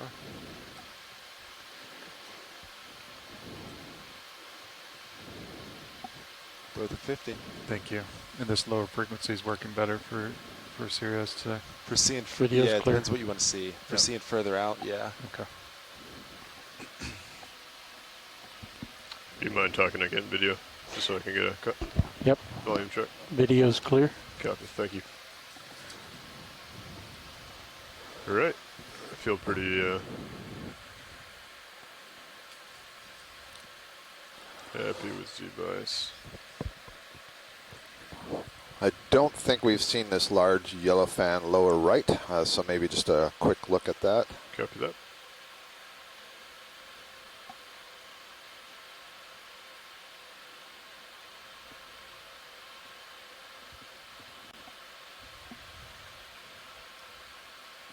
Go ahead, video, and start coming in. Lasers are on.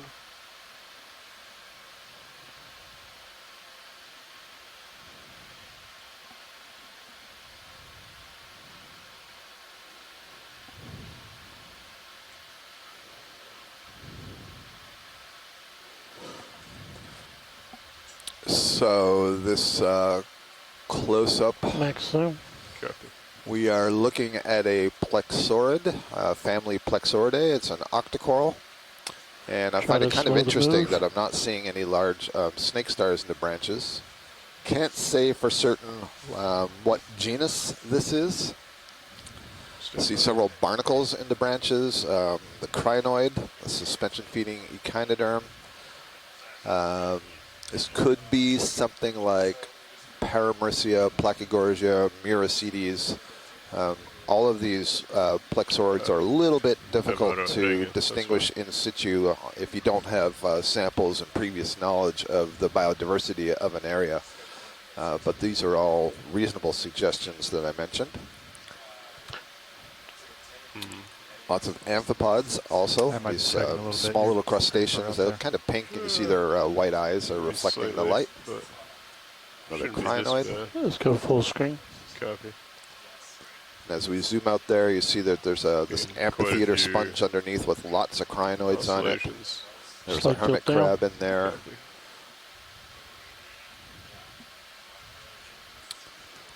Thrusters, that's good. That's good for me, pilot, when video is complete. Copy, pilot's clear. Lasers off. Lasers off.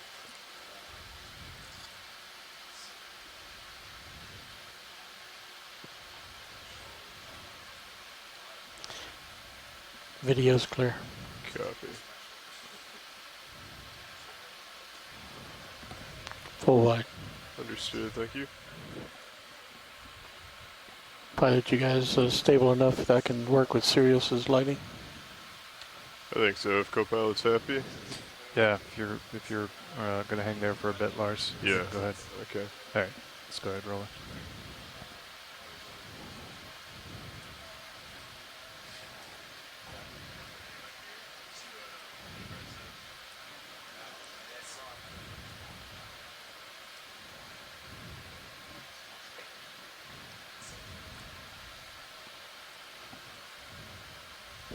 Hey, bites, just keep an eye on tether. CT2 is a little stretched out. As the heading change, there could still be some slight movements in Sirius, be advised. Copy that.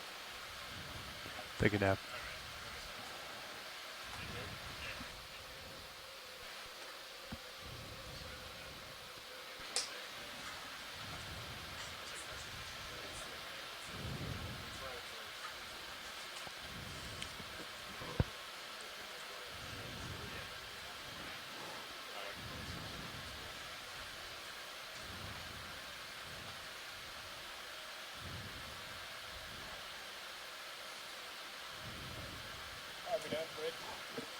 Go ahead, Bridge.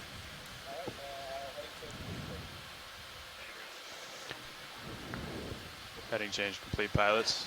Okay, I'm finished with CPHD. Good afternoon. Just like to cap the camera actually real quick just to verify the blacks. Understood. Blacks are way off. I need to perform a black balance on that camera. Is that okay? How long is that going to take? It should only take 30 seconds or so. Copy.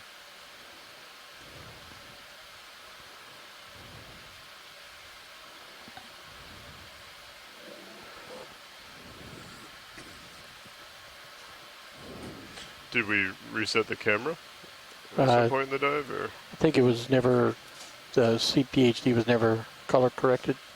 Copy.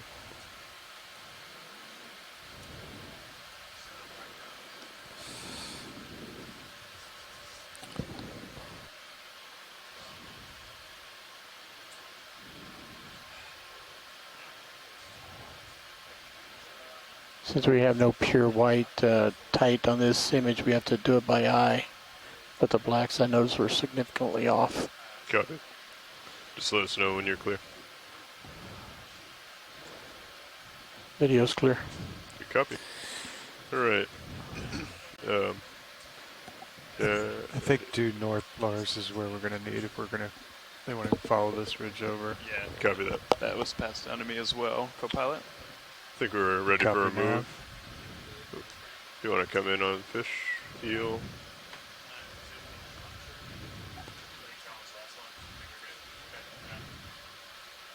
Maybe 10 meters at a 360. Sorry, repeat your last, Chris. 10 meters at a 360. The pilot's good with that? Yes, sounds good to me. Copy that.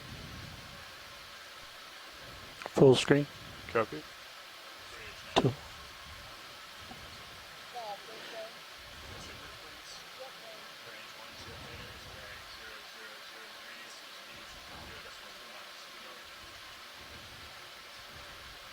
Video's clear.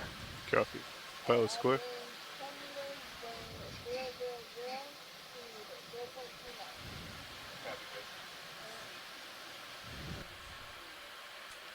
All right, so is it 000 or is it 360?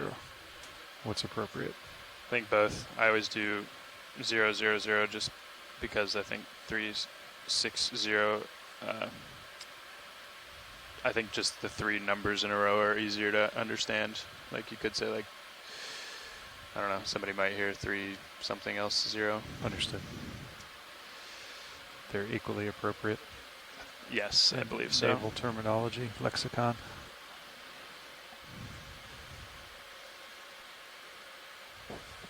All right, sorry. There's all kinds of things going on here in the control room.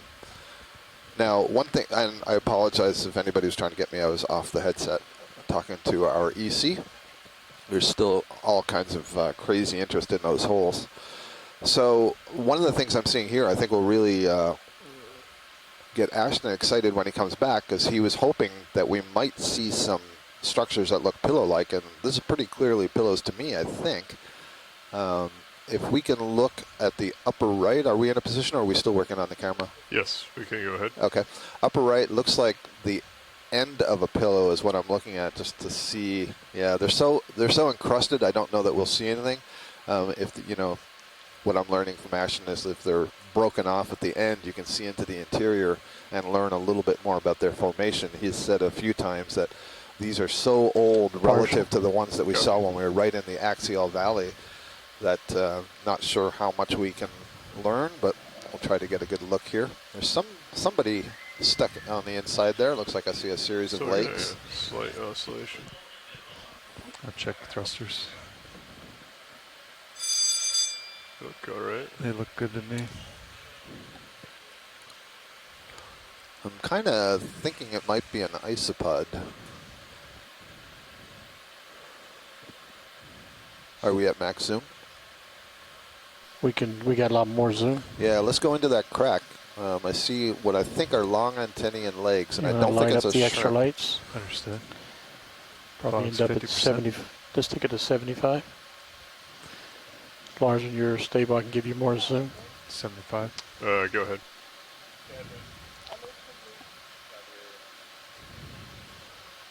Max zoom. That's good. Copy now. Huh. Thank you. So whatever it is, you can see actually farther back, there's another one. My suspicion is that those are isopods. Yeah, it's quite a and bit. once in a while, we see them sort of, these ones with the really long legs swimming in the water column. Look at the one on the top of the screen. The one at the top back is a better view. So that's almost surely what they are, immunidopsid isopods, and sometimes referred to as the water walkers when you see them paddling up in the water column. That's a cool view. They're really tucked into this little cave-like feature. Oh, good. Ashton's back. We found you a whole bunch of pillows. So why don't we zoom out so Ashton can see the general scene here. I thought what I was seeing here might have been a cut-off open pillow, and we're actually looking inside of it. But it's obviously I had to very slowly adjust the focus constantly. Oh yeah, wow, yeah. So you can see that outer surface of it on the side closest to us that looks much more kind of pockmarked, right? And then there's a crust above that, and so that to me looks like that outer glassy surface that's weathered off and kind of fragmented off. and then the upper portion is probably a lot of manganese precipitation. So all of this, you're saying that layer that's just back from the I think it's a mix of that outer glassy rind and then manganese precipitation on top of that. You know, if you zoom in even finer on that black outer rind, you know, you might see kind of this granular sandy texture, and that's kind of indicative of some of the manganese precipitation that we see. It doesn't look like that glassy fragmented surface that we saw on the younger pillows. And would that that texture you're talking about be because as the precipitation is occurring, it's also incorporating some of the particles that are sinking? Yeah, and I think also just it's just the way that it precipitates out. Yeah, you know, it kind of it forms kind of just little individual grains until they kind of precipitate into a full surface. Shrimp's front grabbers. But, you know, that was one of the questions I was really curious about. Given the age of the area we're in, what is going to be the likelihood of seeing pillows?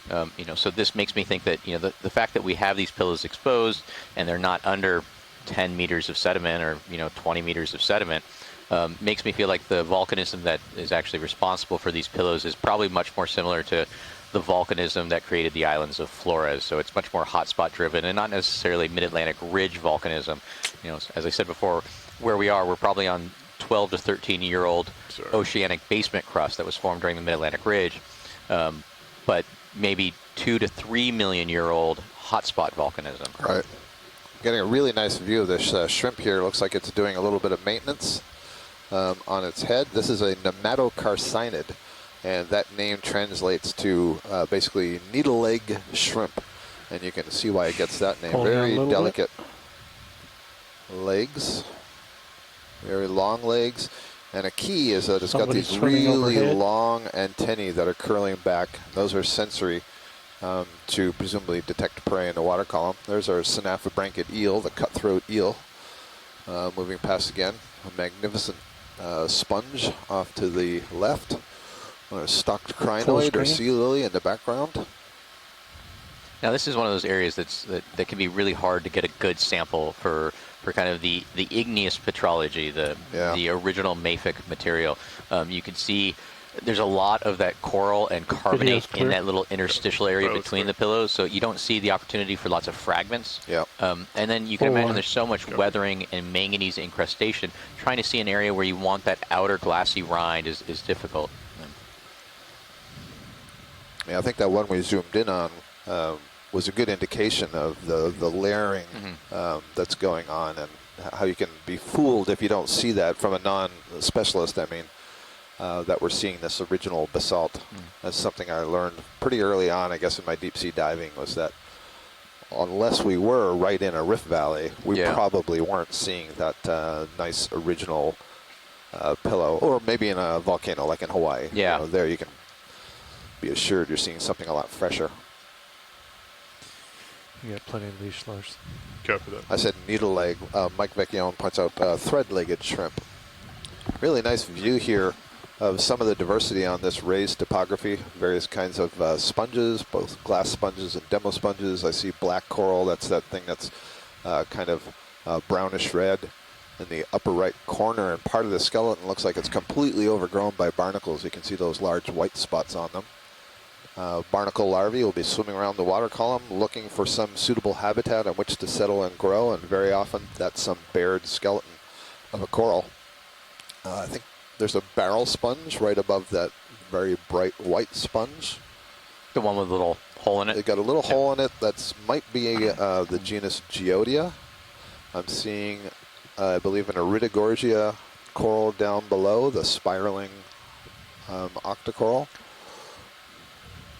Now, I feel like here we've definitely seen sponges that are larger than places we've seen previously. Is that a fair assessment? Certainly when we were really deep, the sponge fauna there was dominated by really small stuff. It's probably a good reflection of the food supply. The sponges are animals, just like all these corals that you're seeing are animals. They are all requiring food in the water to consume. If you don't get enough energy, then you can't add to your tissue and grow large. And so, on average, in the deep sea, the bulk of animals are actually quite small, and there's a lot more stuff that we're not seeing that's hidden in the sediments, or is tucked away in the crevices, or is crawling through the interstices of these branches of the corals and so on. We're just sort of getting the megafauna, and that's because there's relatively little food, and especially once you get down to abyssal depths. I think you said it really well yesterday. Or no, it was when we were 2 days ago when we were in that, that Rift Valley at 3,300 meters, that we still weren't even at the average depth of the Atlantic. I mean, the ocean is really deep. The ocean gets down to almost 11 kilometers deep. Much of it is abyssal basin at 4,000 to 5,000 meters deep. And there are thin slivers, the trenches, the subduction zones, where there's plates that we're seeing born here on the Mid-Atlantic Ridge sort of go to die and get recycled into the Earth's interior. Yeah, and I think, what did we say? The average depth of the Atlantic is about 38? 38 is what you said. I have this number from a paper, was it Calumet, I think, 3682 meters. Okay. And one of the things I thought that was so interesting about when I saw that paper was realizing that we're still trying to estimate that average depth, and it's not because the ocean depth is changing, but it's because we're getting better and better maps of the seafloor. And the more of these, this expedition is a great example.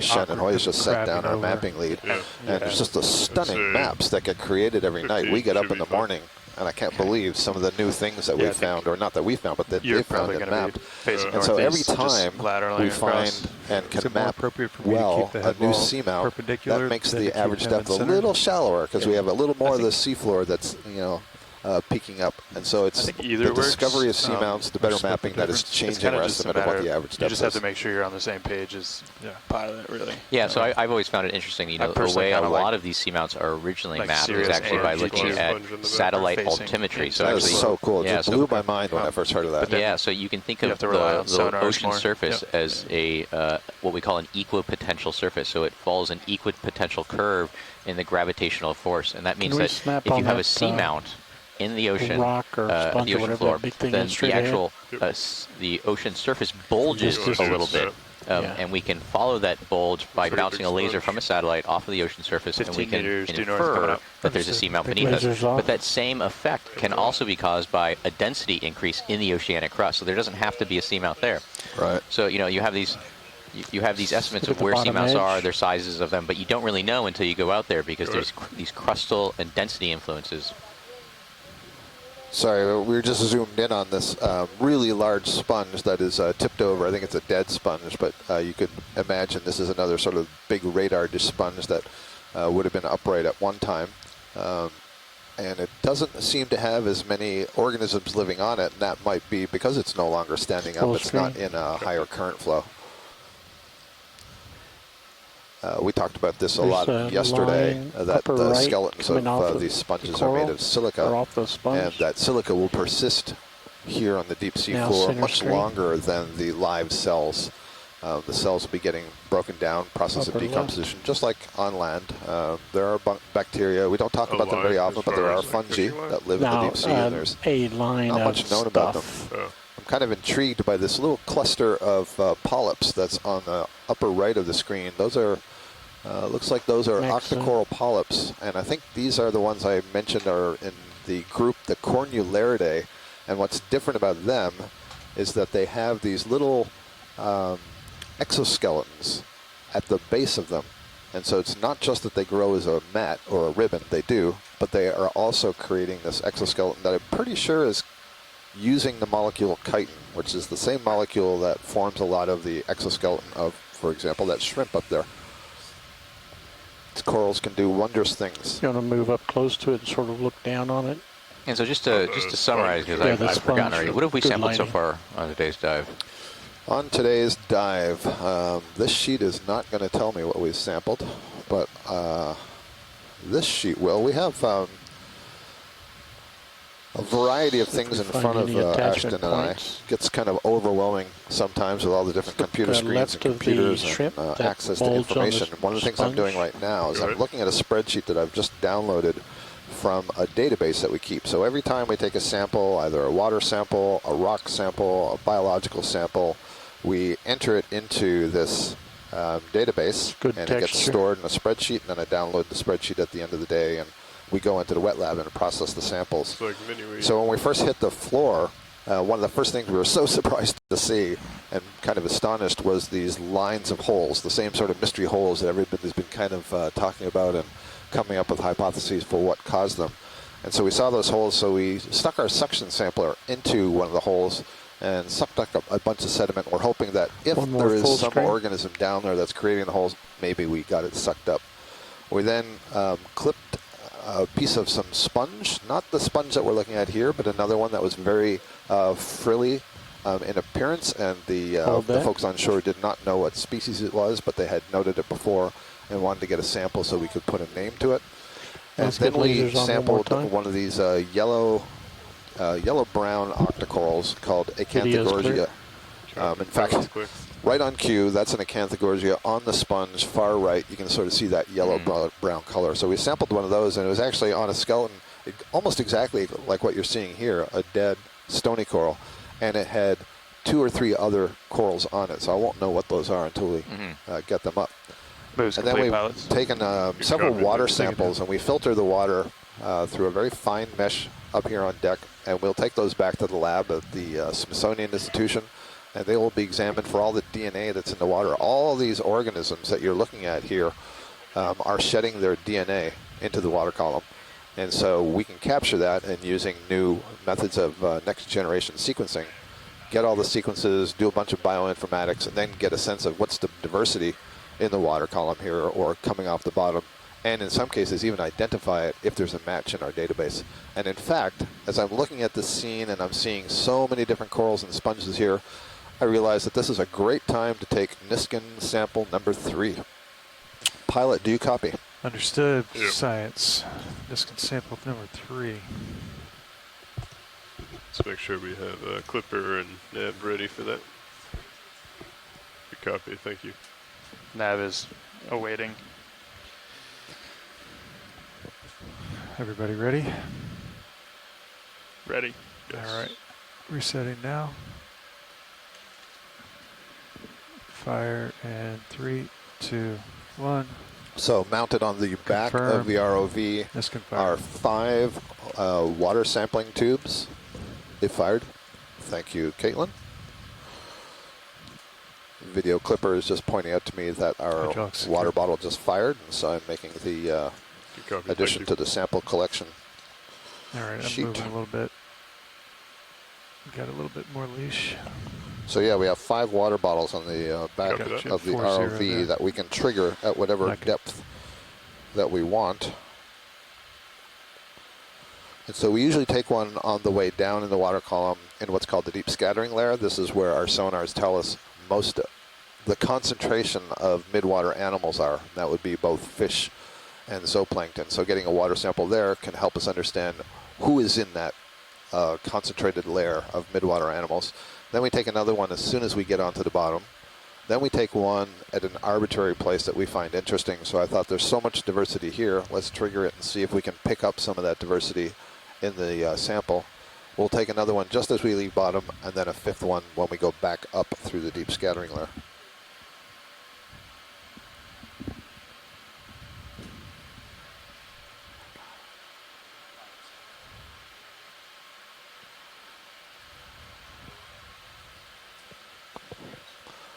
I'll bet that was a longer answer to your question than you thought was coming. Understood. Copy. Thank you, Nav. I don't have to say that, but what I was going to say was I said that answer is so long I forgot what the question was. What samples have we collected? What samples, that's right. And I thought you were so interested. I was. In that question. I was, but then we got sidetracked because we started taking another sample. Pilot, can we zoom in on the this feature that's in front of us? There's a clump on the upper right, and there's a fan sticking off the left of it. Copy. Thank you. I think that's a bamboo coral. The large one or the one small? right in front of you, just above the, I don't want to use colors. Exactly. So below the lasers. Go ahead. The lasers are off, but Yeah, well, but I know where they'd be. So that thing that's just to the right, sure, that fan. Thank you. And I think it might be the same as the large fan that I think your eyes were drawn to at the top of the screen, off the screen now. But let's just get a good look. And there's so for context, the thing with these sort of teardrop-shaped polyps on the upper right, that's a Chrysogorgia colony. As we're zooming in, yeah, this is going to be a bamboo coral. If you look at the lower part of the skeleton, you're going to see that there are white chunks to the skeleton that are interrupted by black lines. The black lines are protein-based nodes. The white are the internodes. And once again, as I look at this tissue on this coral, it's really reflecting the light, and it's not allowing me to see through to the skeleton. Perhaps later we'll see some other bamboo corals, and you'll see what I mean. You can see all the way through the tissue, and you can very clearly see the skeleton. So that reflectance is already telling me that in the tissue are lots of very small calcium carbonate structures that are reflecting the light and making it opaque. So I already have a good sense that this is probably in the Jasonisis group of bamboo corals. That's me. Thank you. Copy. Twice. Video's clear. Copy. Pilot's clear. I got both of them. Just so you know, did a little research. Both are appropriate for due north. Understood.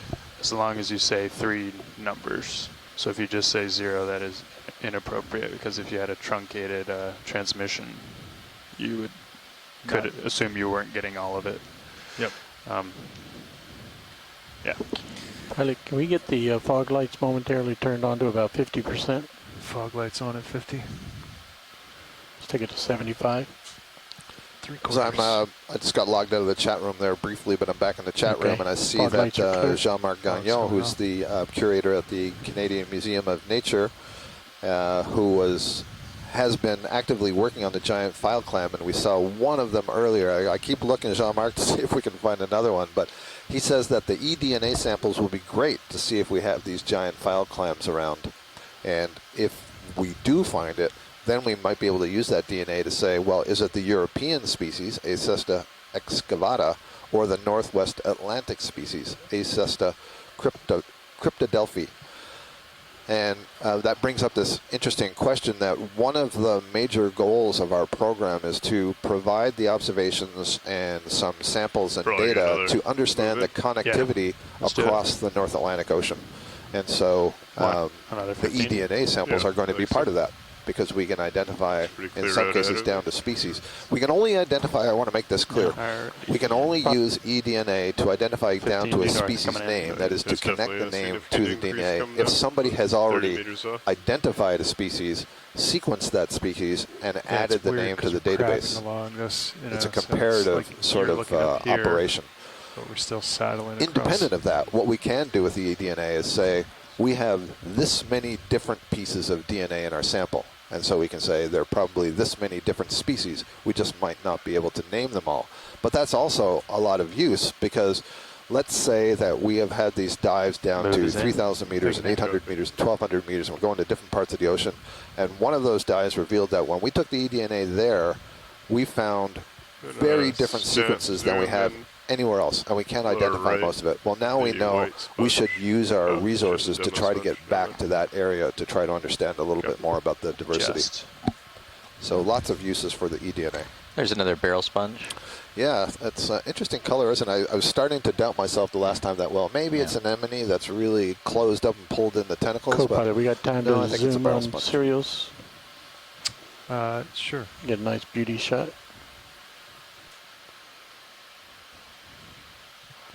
Center that up for you.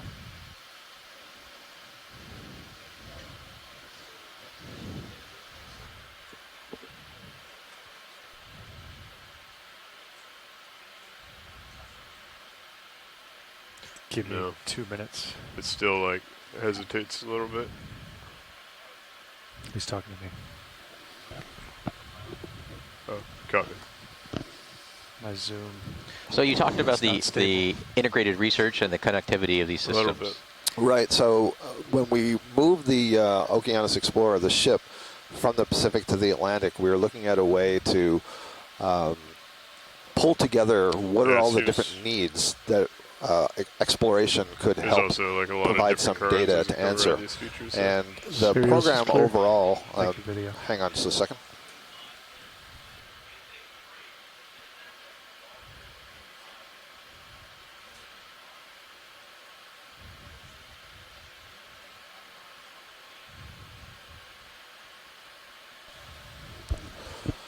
Sorry about that, folks. It's a safety drill day, so we're just taking it off the air while there are some potential alarms going on. Black fish, lower right. Yeah, please zoom on the fish. Oh, this one's, this is different.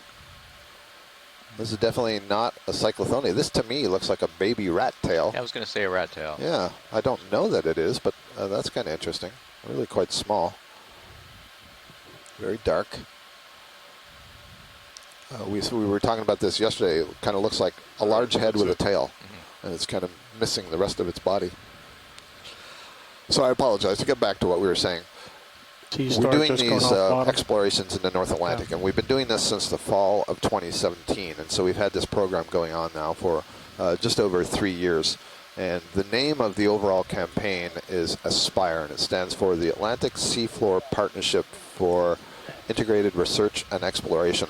And the idea was that we would take input from interested marine scientists and managers, conservation folks, fisheries folks in the North America, United States and Canada, but also on the other side of the pond, from Europe, from Africa, to all the people who are using the North Atlantic. There's a lot of shipping traffic, there's a lot of commercial interests, there's a lot of fisheries interests, and there's a lot of scientific interests. And we sort of bound that all up together and looked for what are the best ways that we can use these assets to provide you with some first look characterizations of some of the habitats that you're interested in seeing.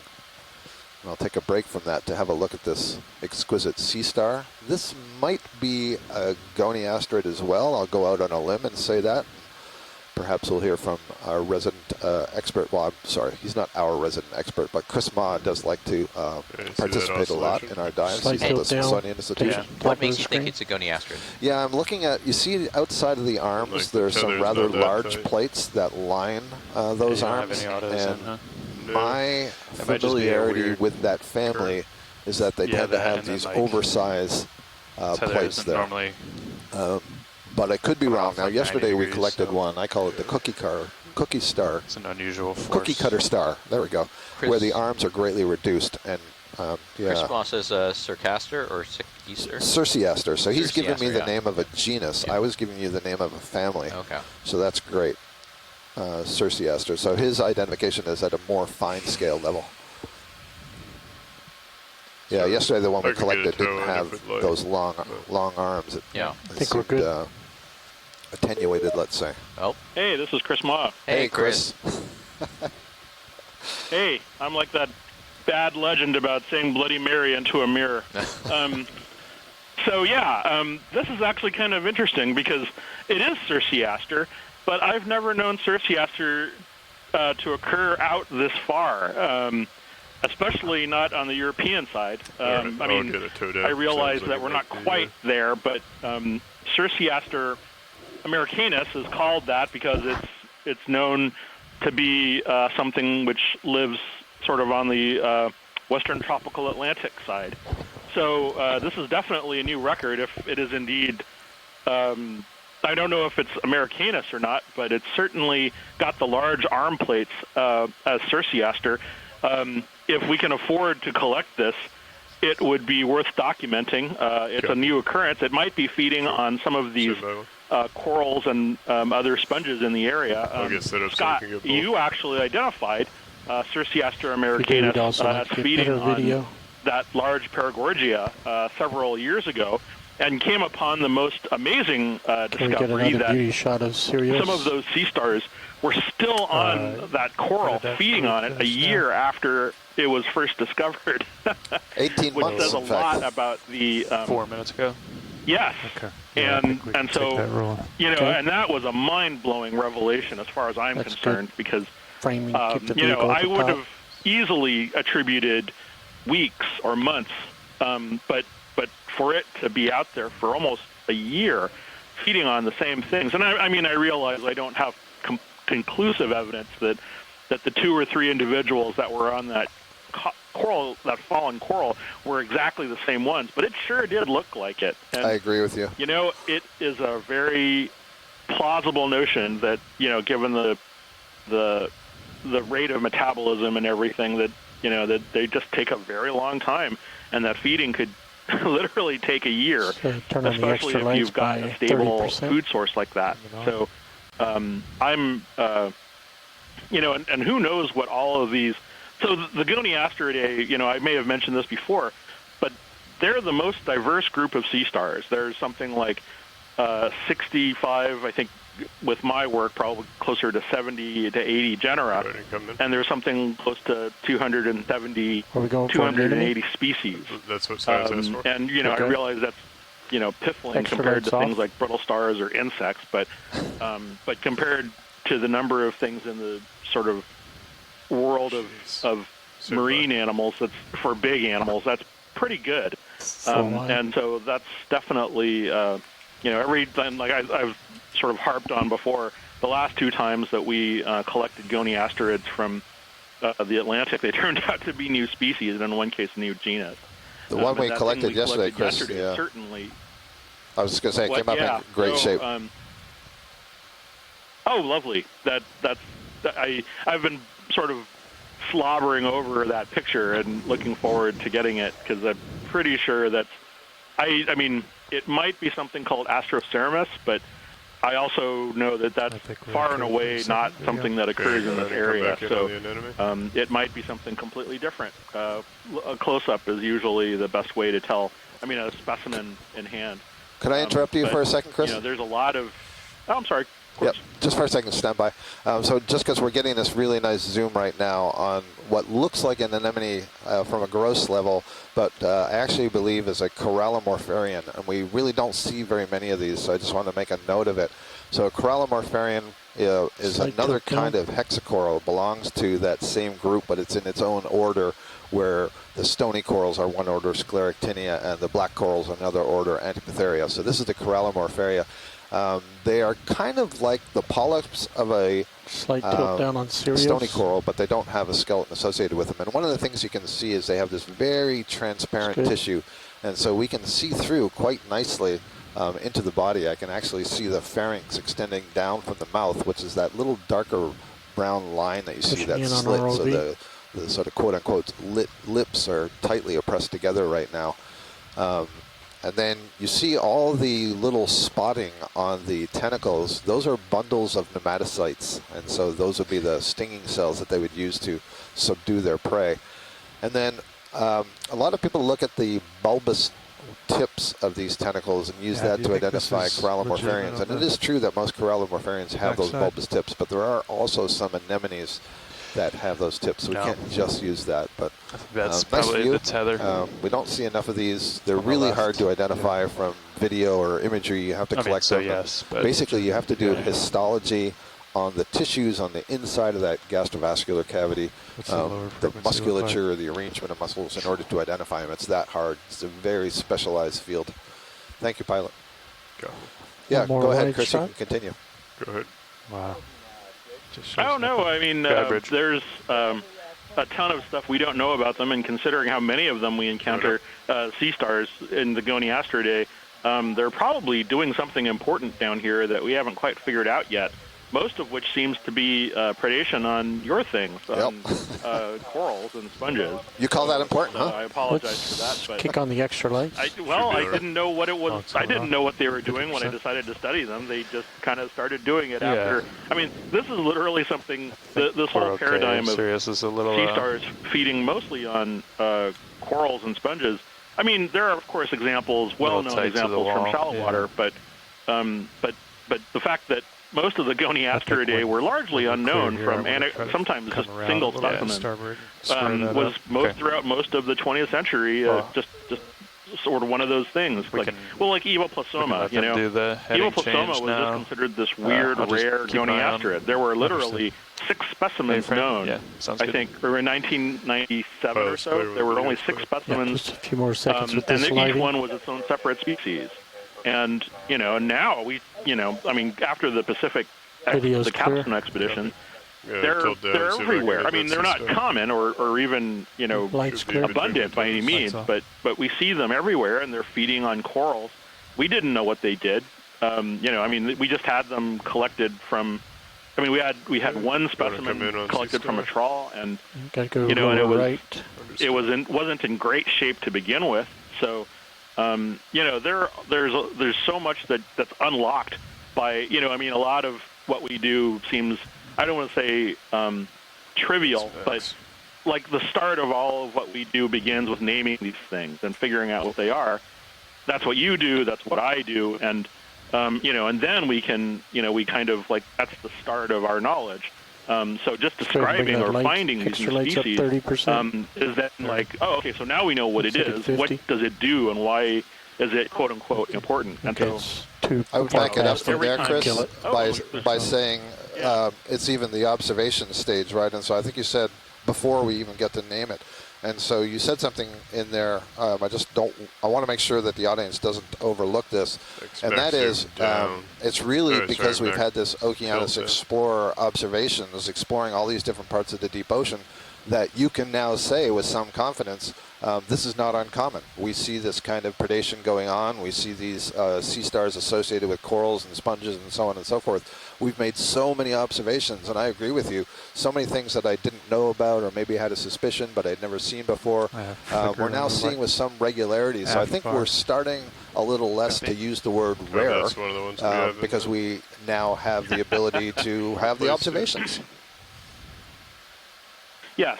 Well, someone warned me many years ago that the better term is rarely seen or rarely encountered. Exactly. And, Video's clear. Rare is something that I totally agree.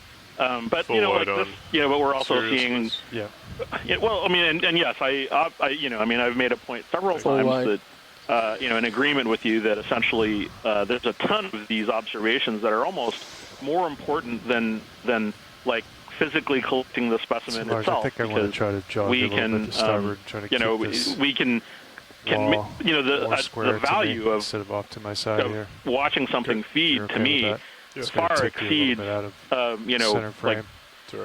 like yet another specimen of what could be a similar but known species. So hang on, Chris, just for a second. Watching all of Just for a second. Folks who are watching this on shore, go over to camera 2, and there's just a marvelous view of the D2 hovering above that feature that we were just zoomed in on. So the distance between Sirius and D2 isn't too far right now, and it's really well lit. And one of the beauties of us sitting in this control room is we can see all these different views at the same time. We just got a myriad of monitors in front of us. So it allows us to see the D2 in context of a wider environment and to understand the organisms in a sense of this wider environment. So for example, that one little topographic high we were seeing, is it on a slope or is it on a more flat plane? This looks like we're getting onto this flat ledge here. So just terrific.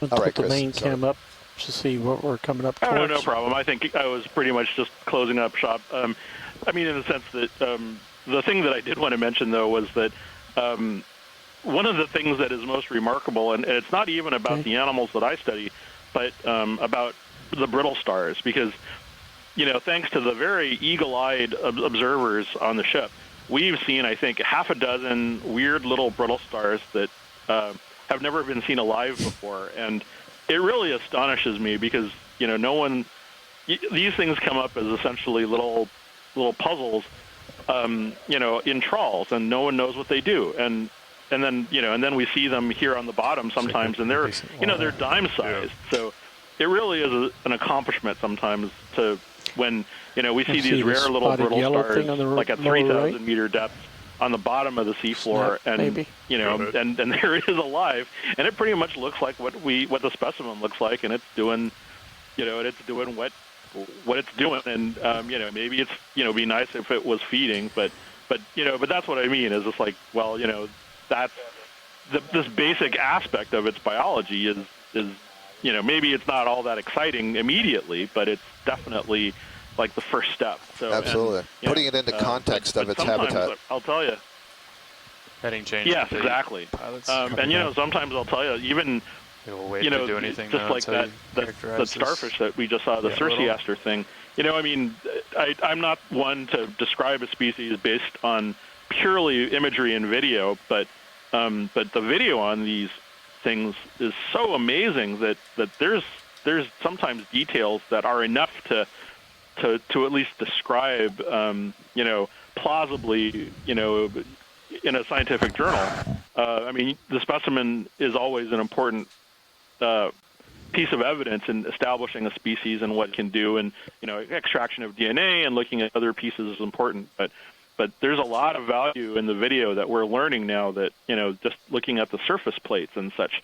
In some cases, it's almost as good as looking at just fossil material because there's not much left of a fossil other than the surface. So it really is just we live in a very strange and bizarre and I would say wondrous age. So anyway, just normal and I could go on, but I'm I'm sure we need to go and do other stuff. Yeah, so I see that the Cerciaster is pried between two rocks. So we're not getting onto that now. So I'm looking forward to the next, and honestly, there's still a couple of deep sea target species that I was expecting to see that we haven't seen yet. And as I said earlier, one of the weird things is that we haven't seen a single Brisingid since we started. I agree. We still have not. That's just mind-blowing. Tilt the camera up and maybe look from one it's really side strange. to the And I other know side. the deep sea is patchy, but that's really kind of odd. Characterize what but we're looking at here. maybe it's just a combination of current and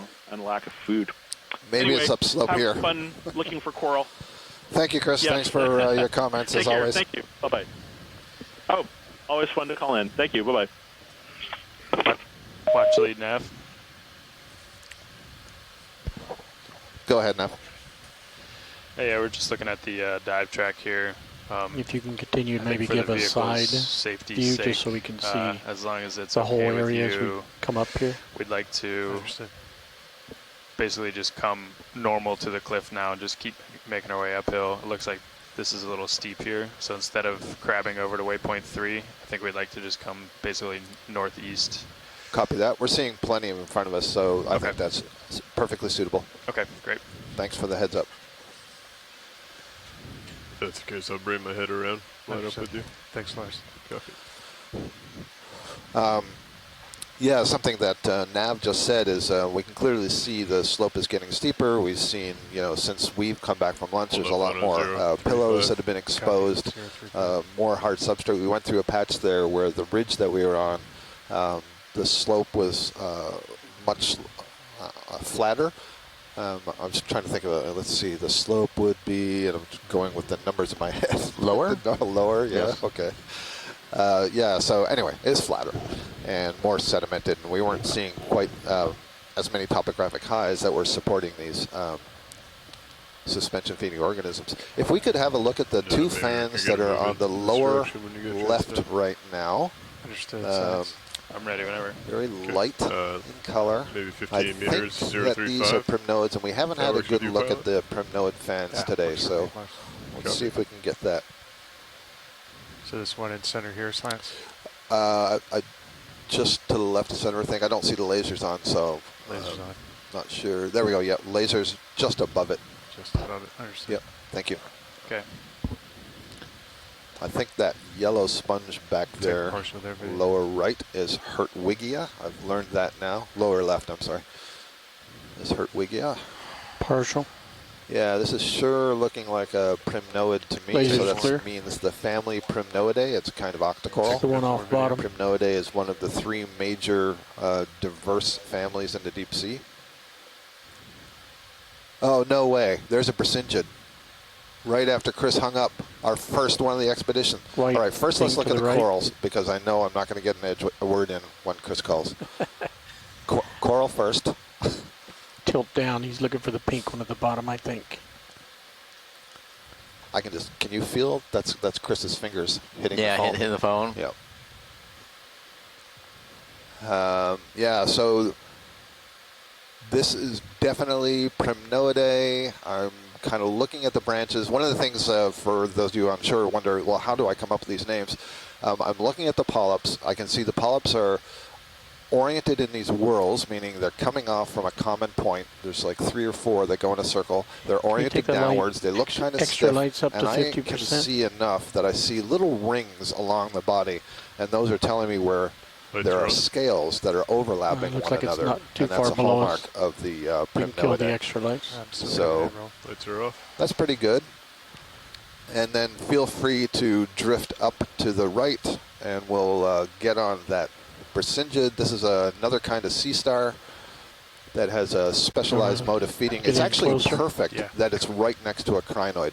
These are 2 different classes of echinoderm. One's in the crinoidea, one's in the asteroidea.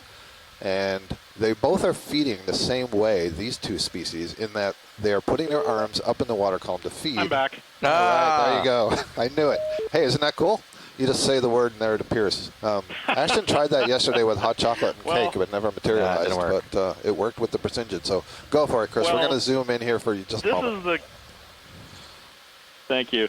This was the Christmas curse during the time that I was on the ship, was that every time I walked away from the screen, which was literally almost every time I went to lunch or whatever, that's when they would see sea stars. Because when I was there, it would just be hours of corals and rocks. And then the first time we got that sounds beautiful. And then every time they would see like sea stars, I would be at lunch or in the bathroom or some kind of nonsense like that, and so it would be, and in fact, this almost seems to be the case here. Every time I walk out of my office away from the screen, it's like, oh, there's a sea star. It's probably neogenesis species, but Chris is downstairs in the bathroom or doing something. So, but yeah, but there's definitely, and there's definitely it's weird sometimes how they just don't, you don't see any for just a long time, and then all of a sudden, well, it's like buses, you see, sometimes there's nothing for an hour, and then there's 3 of them all at once. You noted before that maybe we weren't seeing it because there wasn't enough productivity, but there's plenty of productivity that we've been noticing. There's lots of marine snow, and densities and sizes of a lot of stuff that we've been seeing is large. So I wouldn't say that's the answer for why we haven't seen a Brisingid, but finally we are seeing one here. And Chris, just before you dialed in, what I was comparing to was to the crinoid just to its left, and noting that they're both suspension feeders in different classes of Echinodermata, but they're capturing their food in really different ways. If you want to explain that a little bit. Yeah, and that's actually really interesting because so Brisingids are sea stars that, if everybody is looking, so all of those arms have spines on them, and those spines are all covered in a sock. Each one of those socks is imbued with many, many small little bear claws, and those little bear claws are called pedicelaria. The pedicelaria, as I've euphemistically called them, act as kind of like this whole thing acts as kind of a Velcro of death. Small crustaceans swim through these spines and the animal's arms, and they're caught by them. And and most of the things that are documented have been crustaceans, small amphipods, et cetera, But I think years ago, during one of the Atlantic cruises up on the coast, we actually saw a little bristlemouth, a cyclothoe, is it cyclothone or cyclothoe, get caught in the spines of one of these, and it couldn't get loose. And I was really impressed by like how like if these things were bigger, they'd just be terrifying. But they can capture small, amphipods.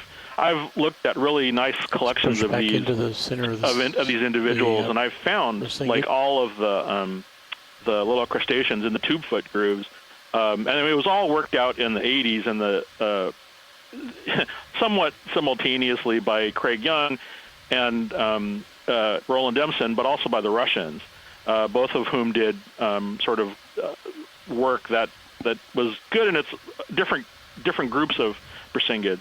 But basically the food gets caught and then gets moved via tube feed down to the mouth. So the mouth is facing down. Now this is in contrast to the feather stars, which we see almost all over the place.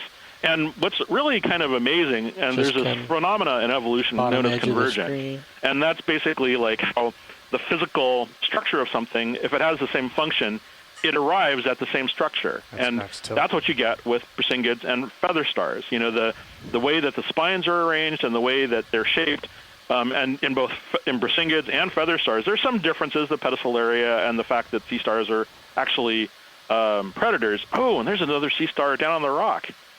That's I'm having a good day today. But like feather stars, even though the functional structure is different, the overall shape is the same. They have the what's called the pinnules, the feeding bits that come off of the arm, are structurally arranged in a similar fashion, and they take advantage of the same kind of hydrodynamic regime that that they use to pick food out of the water. And so it really is amazing to see just how similar they are, in spite of being divergent for so long geologically. Okay, well, that chances are that thing that we just visualized is something that we won't be able to get and is probably new. So I'll just kind of leave that there. Extra lasers clear. I wasn't able to sort of get a real good hang on what it looked like, but it's that's pretty fine. It pretty far. time. Yeah, it's pretty far tucked in there, Chris. And we got to leave something for the next generation of sea star biologists. Huh? I totally don't know. Yeah, no, I totally get it. Trust me, there's Video's clear. Although I'm always after the bit to see something new on these cruises and to collect everything that is new. The truth is that I have plenty to do, and and there's a long queue of new species that I'm currently describing. There is the ones that are from the last cruise, but also there's a bunch of things from, for example, an Antarctic cruise in 1966 that I'm looking at. There's material from museums all over the world. I'm going up to the MCZ, to the Museum of Comparative Zoology next week to look at new things that were collected, not necessarily new species, but new material collected by the Nautilus. I'm one of the few people that actually publishes on these on the taxonomy of new sea stars, living sea stars.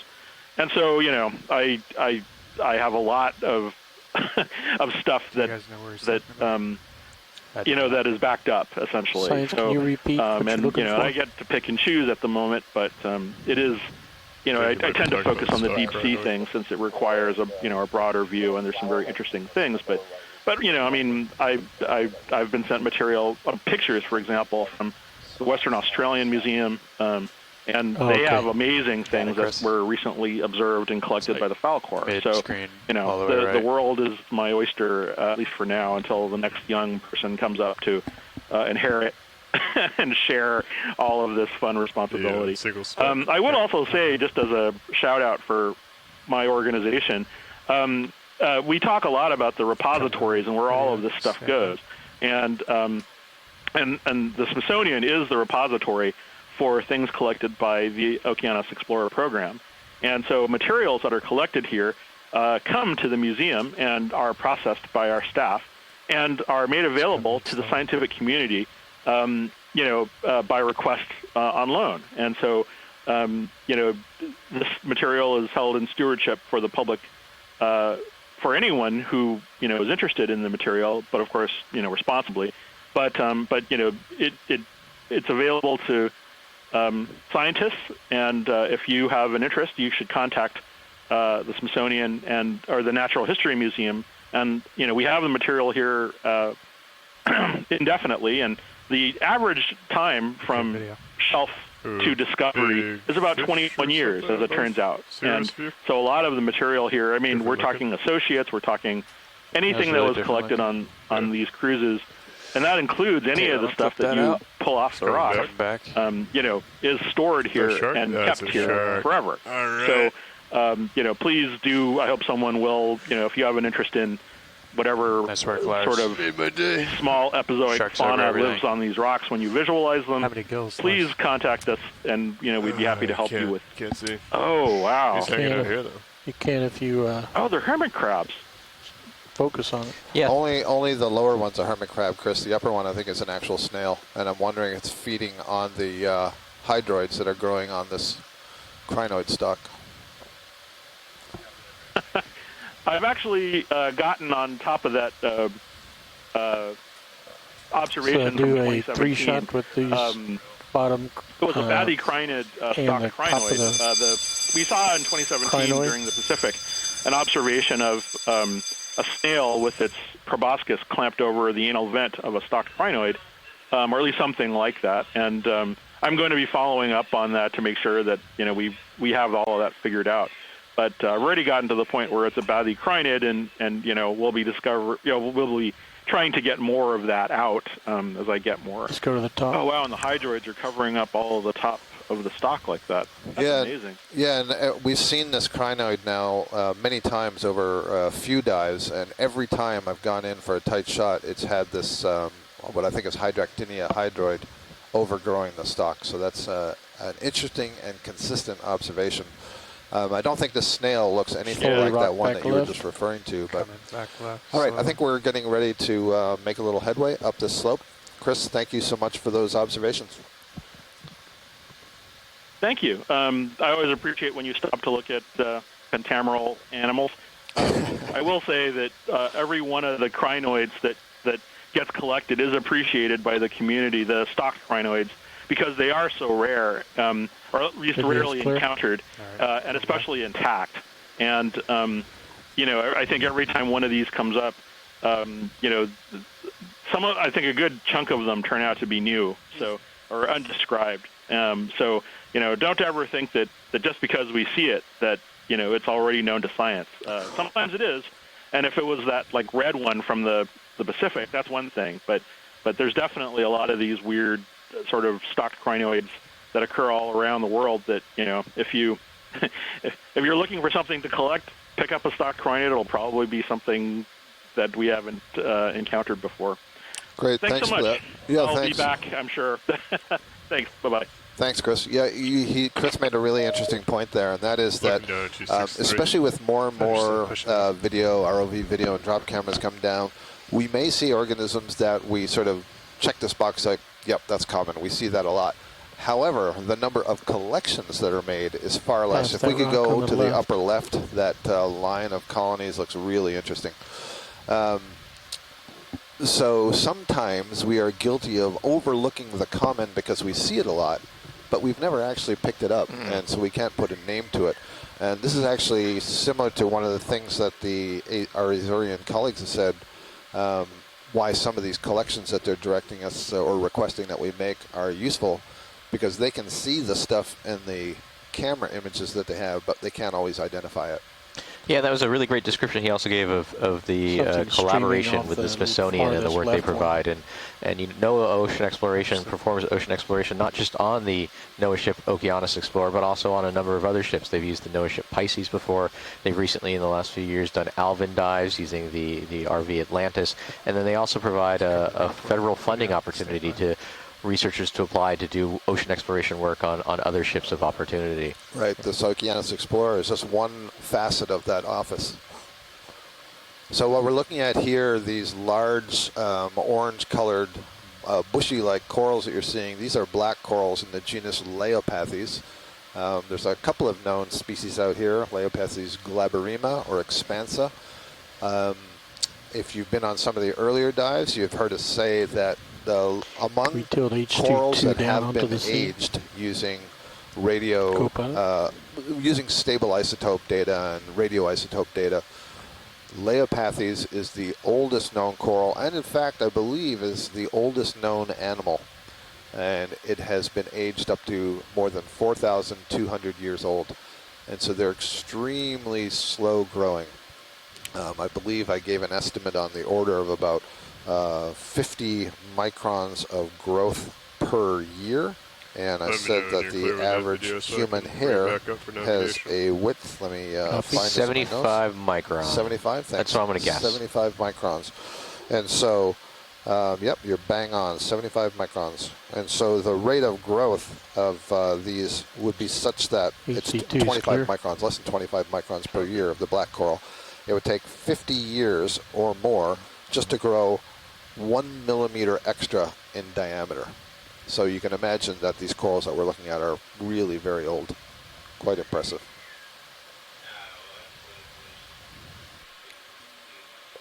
Another hollowed out pillow up here. Watch your starboard toe. Got it. Yeah, and probably another little puka for any type of community that wants to. The last one had a couple of isopods tucked in there.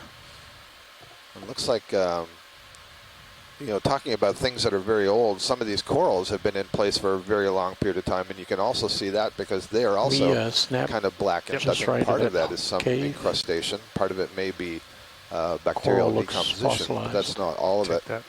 And so who knows? Maybe some of this coral skeleton that we're seeing here is 20, 30,000 years old, and then there's live coral growing on it. The black branching looking stuff. Ashton, stick your hand in there. I'd love to stick the ROV hand in there and get a sample, but I don't think any of that's going to break off. Yep. Yeah.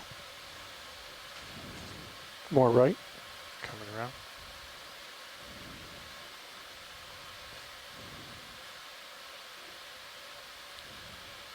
And can we get the lasers back on, please?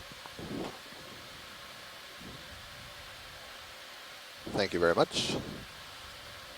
So you can see the base of that old dead coral there, the way it attaches to the edge of that pillow and has grown up, and it's been infilled by all kinds of stuff. Click on the extra lights at 30%.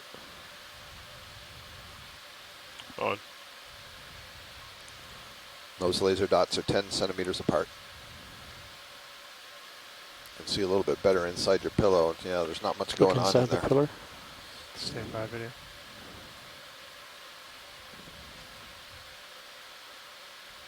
Laser's clear.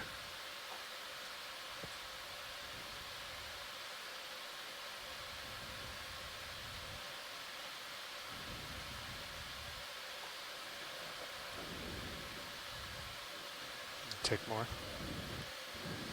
So is this generally what we would expect if we were able to see inside all of these different pillars? It's pretty solid, and encrusted, and so I would imagine that that collapsed a very long period of time ago. Yeah.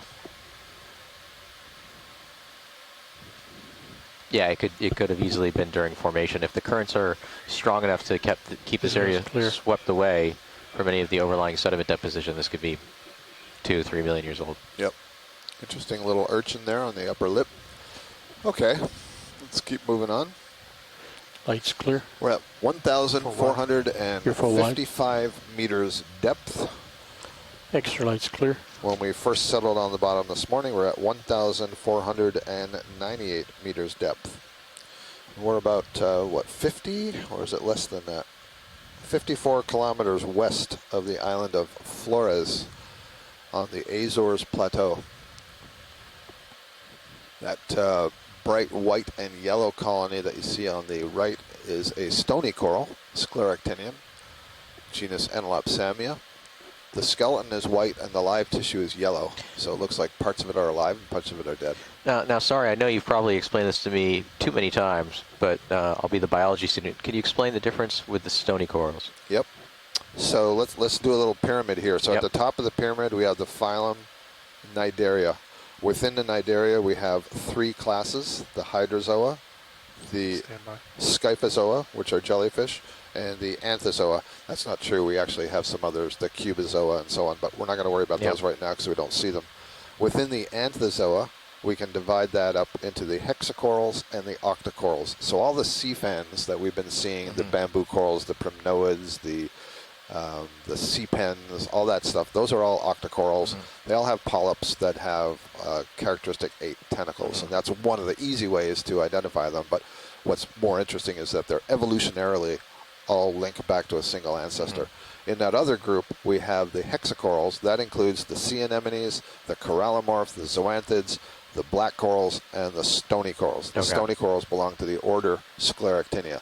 And one of the reasons I keep saying stony coral is because on average, most people are more familiar with a stony coral. That's what builds the shallow water coral reefs that we see, those brain corals and the elkhorn corals and all that sort of stuff.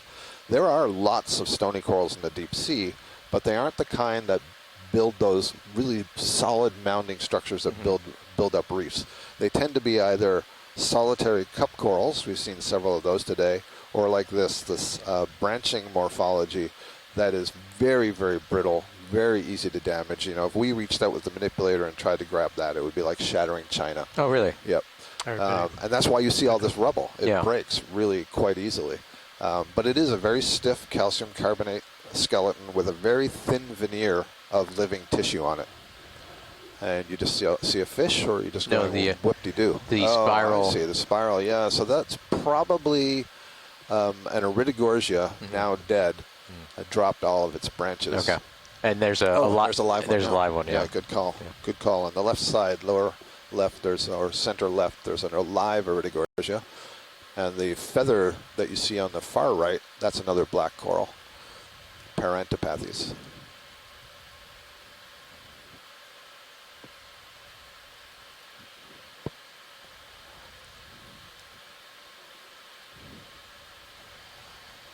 Snaps in video.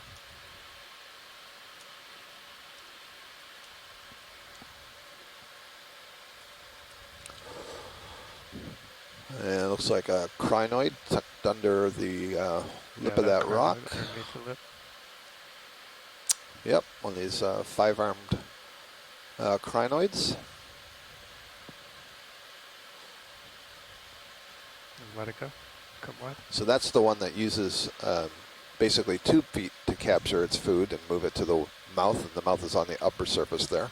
Different from the Bracingid that we were all excited to see a short while ago, which is a modified sea star.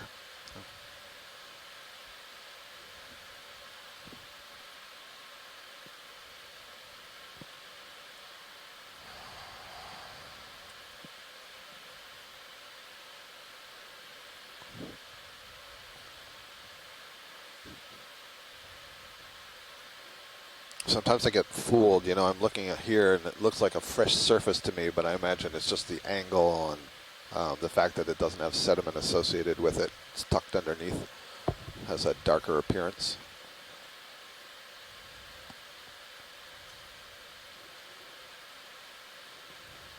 Looks like a Metallogorgia colony, perhaps, that's hanging on the far right.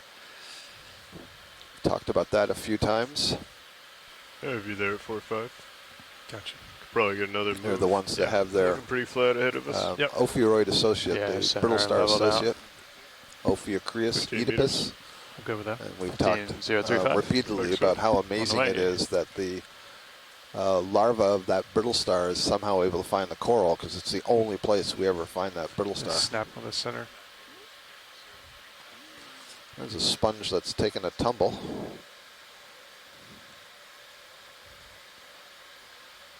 Lots of coral rubble, some solitary coral, and this branching coral. Right there. Oh, there we go. So this is more like the goniasterid that we collected yesterday, in that it doesn't have the extended arms. It doesn't have the same color pattern. You can kind of see it wrapped a little bit around the edge of that rock. Take more. Chris suggests perhaps that it's feeding on sponge. Just getting centered now. Max zoom. It's also next, those little branches that are next to it are bryozoans. So we've got a mess of stuff down here on the bottom. A bunch of silica spicules of the sponge, some bryozoans growing off of that.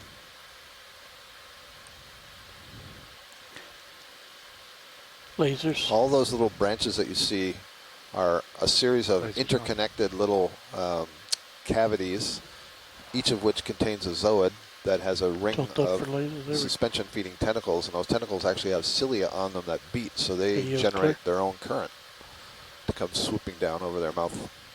Lasers on. So Chris says that's probably the genus Ceramaster, and therefore it's definitely feeding on sponges. He must have some evidence that that genus is known to be a spongivore. Now coming into view is this beautiful Metallogorgia melanotrichos colony. That's the sort of pinkish colored polyps nice pirouette target if you've got it. And earlier today we were all kind of excited because we saw one that had what we call two heads. And by that we mean it grows on this long stalk and all the branching is concentrated at the end of that stalk, at least in what we refer to as the adult stage. But one of the ones we saw this morning had essentially 2 clusters of branches, and both clusters had a brittle star on it, and that's just extremely unusual. We've seen literally hundreds, if not thousands, of these colonies, and typically have just the one brittle star.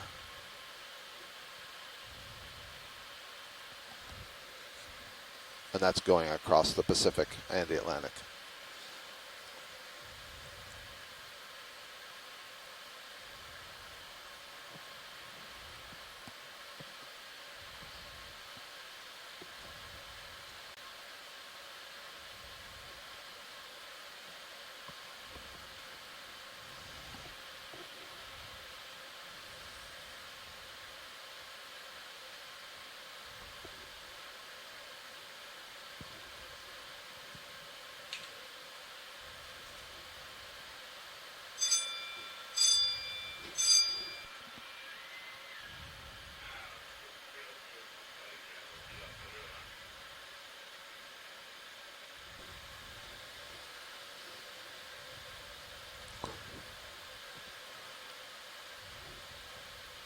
So again, note the difference between the rock surfaces that are raised somewhat with the flatter seafloor, and you just get a different density of suspension feeders. And it could be that the larvae of all these animals do settle on the flat seafloor, but they simply aren't getting enough food, or that the seafloor isn't stable enough. If there are sediments or rubble being sort of swept across there, you can imagine that as a very small initially developing coral or initially developing sponge, you would either get buried or swept away, and so it's not a great place to live. So there are different elements to success of where things are. And one thing we have certainly noted is that the more stable the substrate is, the larger the organisms we see are, the more diverse that sessile feeding community is. Pretty good out till 30 meters. Copy that. Thank you.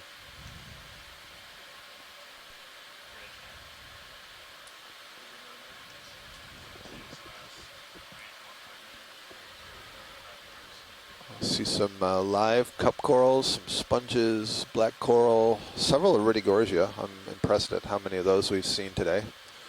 This beautiful large sponge that's coming into view in the center, which I think we may have imaged a little bit earlier today. I've got my eye looking out for another one of these stock crinoids that has the snail fur growing on it.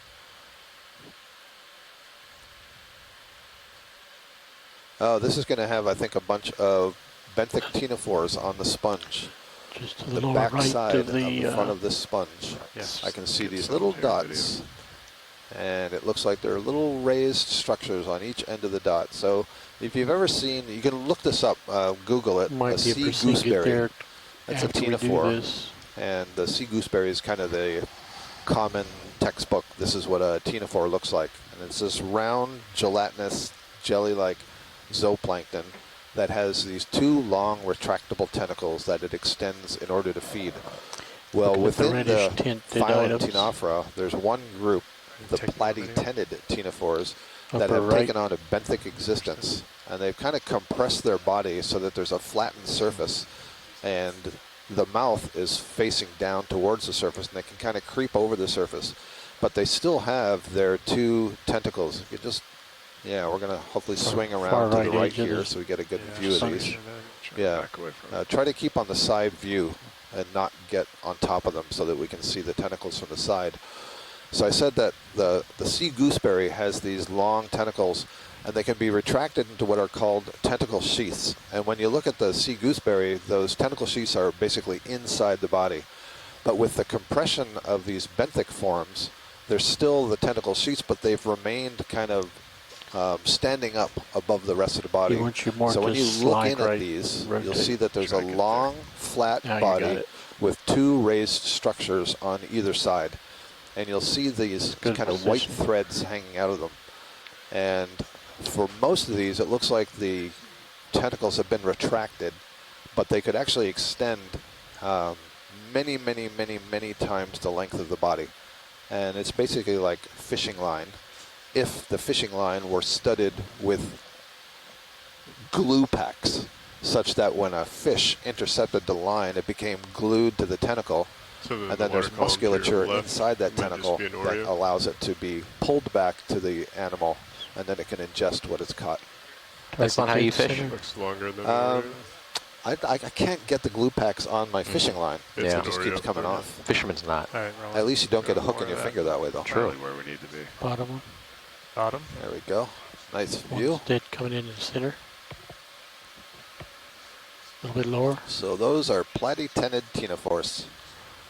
Yeah, so this one we've zoomed in on. You see that white mass? That's the tentacle all the way retracted and compacted inside the tentacle sheath.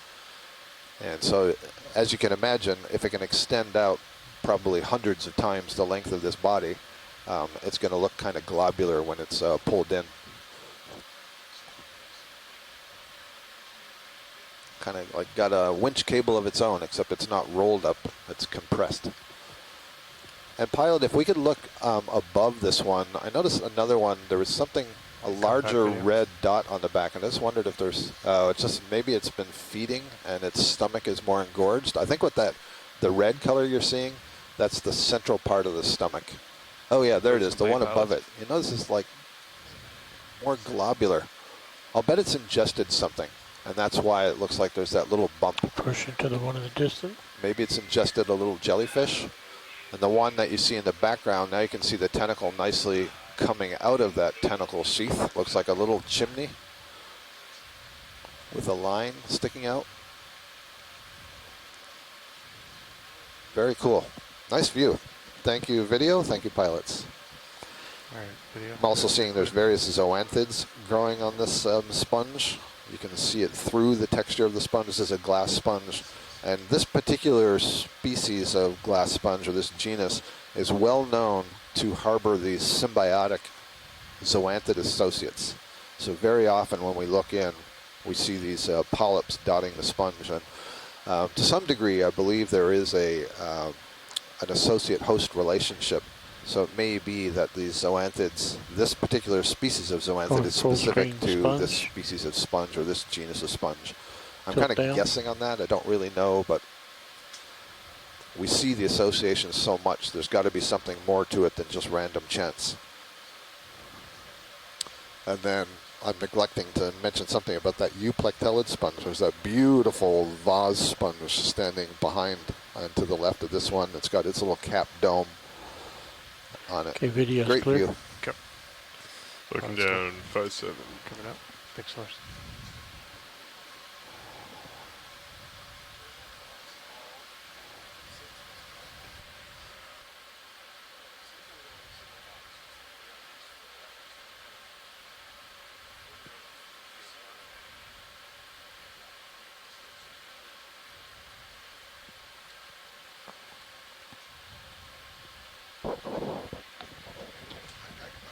Yeah.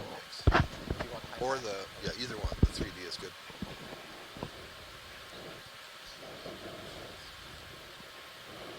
So a reminder, we're scaling up a kind of a cone-like feature, and we're going up the side slope. Not too much and out there. What you can see is that it's more like a stepped feature. So we get to a steep slope, and then we get to a bit of a gentle part, and then it's going to steepen up again, and so on and so forth as we climb. Once I came up, there wasn't anything pushing me down. I'm trying to get a little heavy. I like flying a little heavy on days where there's not a ton of sediment. Yeah. Kind of lets you get in for that shot and then just like not touch. Do you want to? I didn't even offer it to you. Nope, it's all you. Thank you.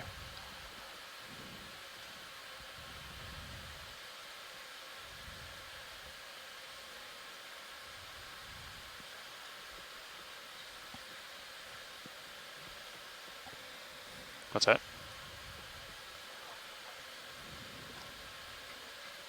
Oh.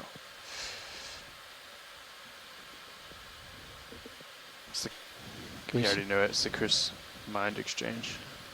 Can we see that white line on the below the bottom of the vehicle? Understood. You could snap on it to see if it's something. Snap there. Is that another row of those dots they were looking at? It looks like it may be another line of holes. I mean, it's certainly a line of burrows of some kind. The question is it the elongate mystery holes that we've been seeing? See how long it goes? Certainly kind of looks like it. I notice it's not very long.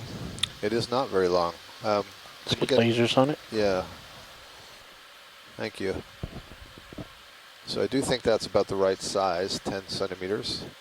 So what are we seeing? 1, 2, 3, 4, 5, 6, 7, 8, 9, 10, 11, 12, 13, 16. So it's about 2 meters long, almost 2 meters long, that line of holes, if you include that little curl at the top. Can we just see if you sort of pan left, see if there's how many more of those dots there are?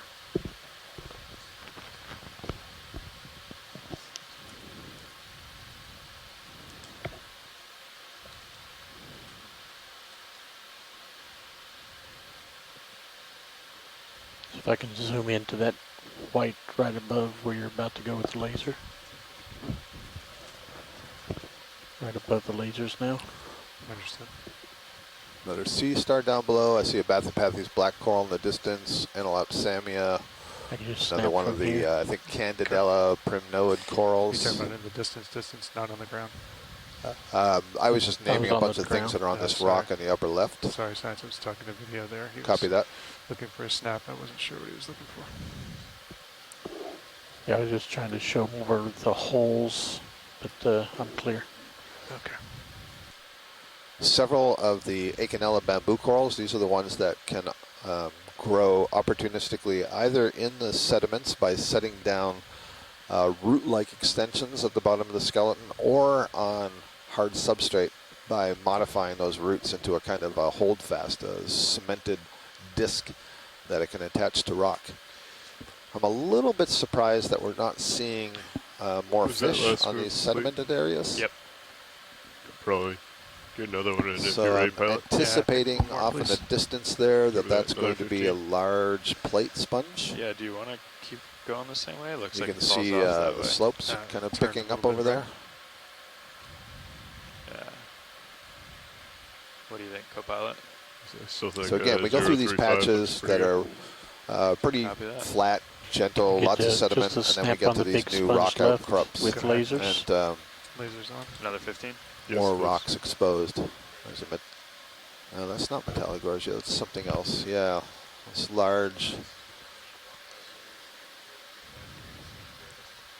I guess it's a plate. It almost looks like it's curling over and cupping at the base. Looks more like half a bivalve, you know? Clamshell. Giant clamshell. Okay. Forward to the right, lower right of that sponge, there's a fan on the lower part of the rock, and I'm not sure what that is. Almost center bottom of the screen now. Understood.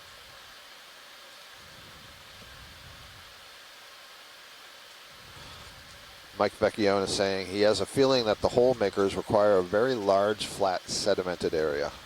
Agreed.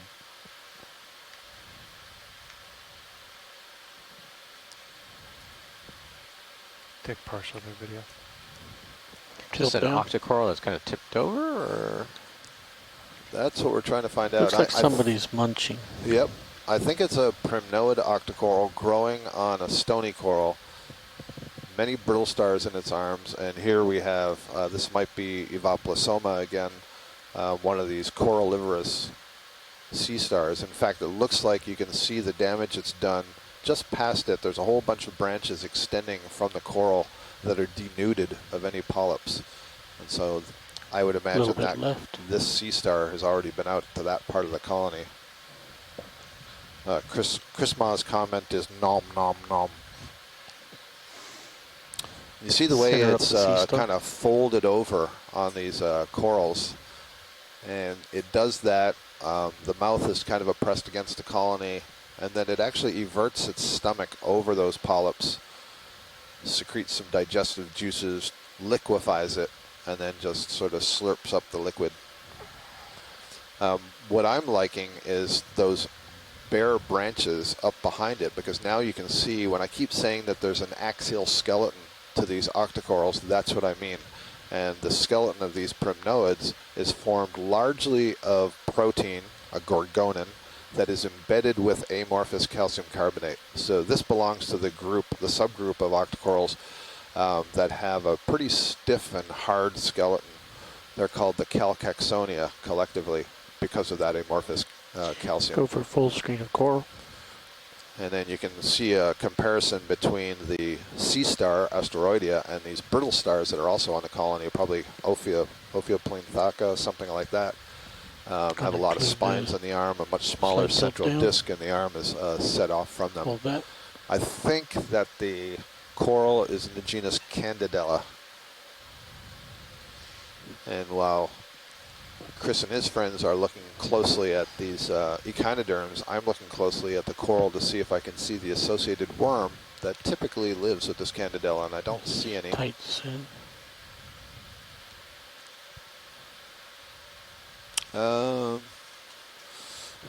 It's possible I do right here. Let's see. So what I'm looking for, what I term garages. No, those are very small brittle stars. So there would be places along the branch, if you were just following the branch underneath the polyps, it would look suddenly very thick, kind of like maybe right here.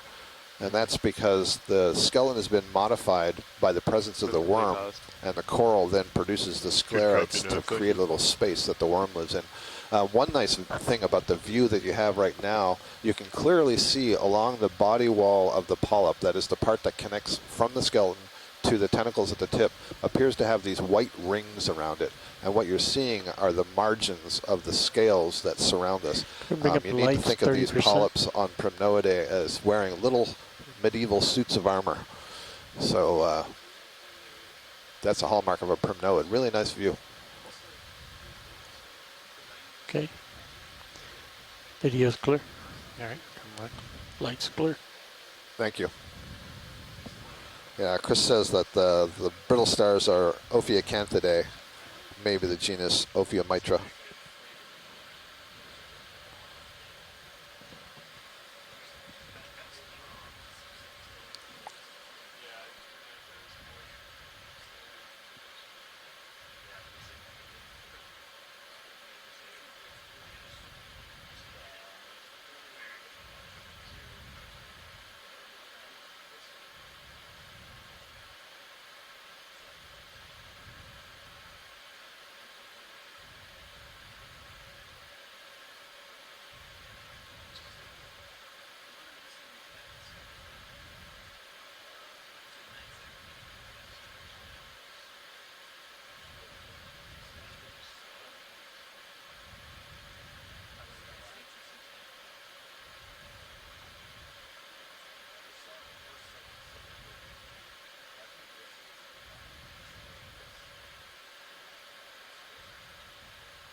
Want to put lasers on that sponge as you're going by? I was going to sit down for it. Copy. Ooh, that enemy just closed up. Yep. Lasers clear. Tilt down a bit. I'm going to take a little bit. Can I check your lower frequency real quick, Lars? Sure, go ahead.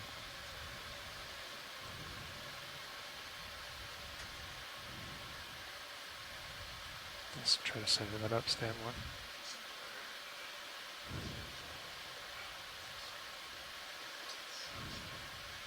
And take more.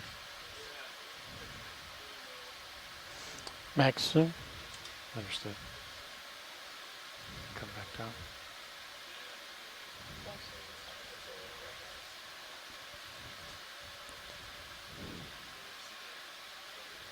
Beautiful image. Look at all the ones in the background. Yeah. Let's try the lights up at 20%.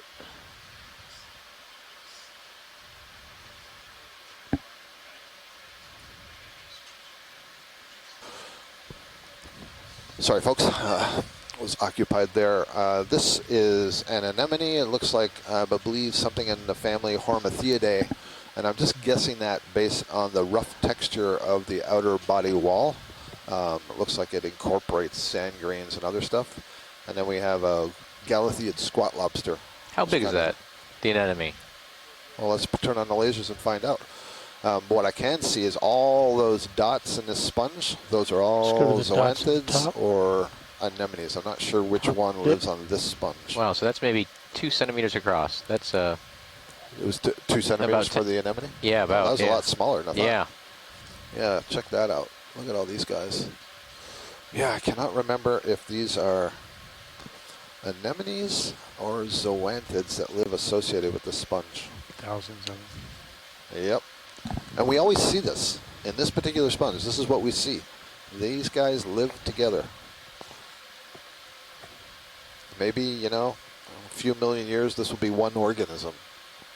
They have co-evolved, much like the mitochondria in our cells. I'm loving this anemone. I'm sorry. It's just, it's... What do you love about it? It's, you know what, I'm going to use a new phrase. It's alienly graceful. It's graceful in an alien, xeno-grace. It's just this, it just looks so strange. The way it's draped over and... Xeno-graceful? Xeno-graceful, yeah. Yeah. Okay. It's gradually opening up the oral disc.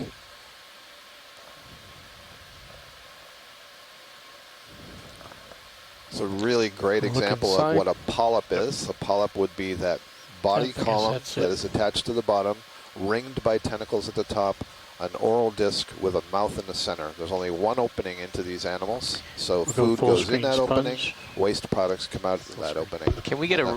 Yeah, go I was going to say, can we get a zoomed in still, really nice, of that anemone centered up? That was max zoom. Comeback video for that shot they requested. Yeah, nice and centered with all the tentacles and scale inside.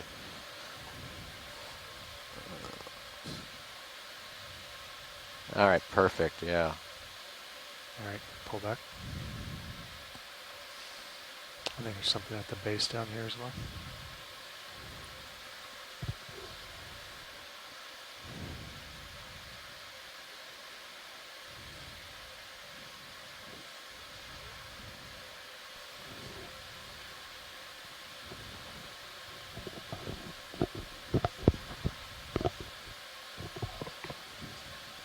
This yellow stuff, what am I looking at? These, I believe they're tunicates. My question is whether this is a benthic tunicate or if this is something like a salp chain that has gotten caught up on the sponge.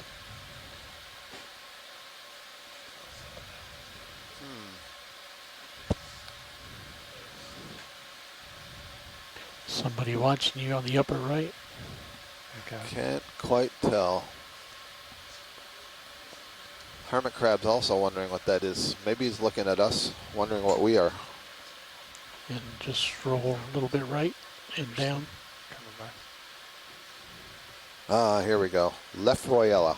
There's two of them. Lefroyella is this sponge that has all of these associates. And it's a kind of glass sponge. So now that I know the name, I'm going to see if I can do a quick search and find anything about what's associated with it. Just nice and easy.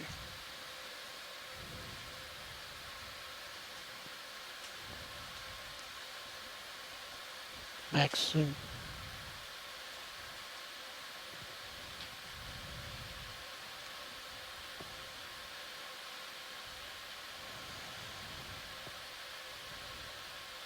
All right, we can let that go. Okay, full screen sponge. It's a beautiful view. A little bit left. As we look at this magnificent sponge, I'm also looking at the rock behind it. I see a couple of these little fans. I'm seeing, I think, both hydrocorals, different group of the Cnidaria, that'd be the hydrozoa. And I think I am seeing some bryozoan. The center one might be a bryozoan. Thank you.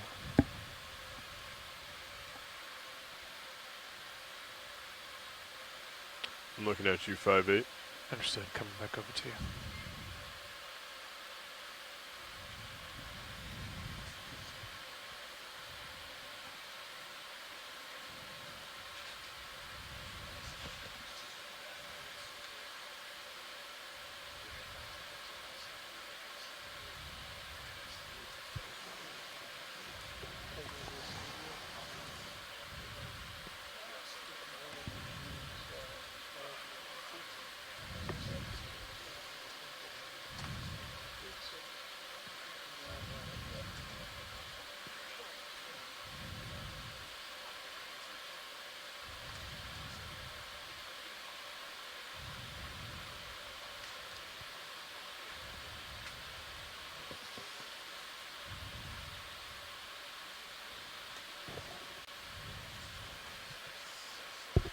a red crinoid. Yeah, so looking at the bathymetry again and looking at a slope map, I think we're going to come up for about another 110 meters, and we're on this steeper slope of about 35 degrees. I think this is going to be mostly carbonate encrusted talus, and then we might come up again to those slopes that we see that are more indicative of those pillow flows that might have possible exposures of 17 or 18 degrees. Just bring off the so extra we're going to come up turn another. off. If we come up another 70 meters, we might get there.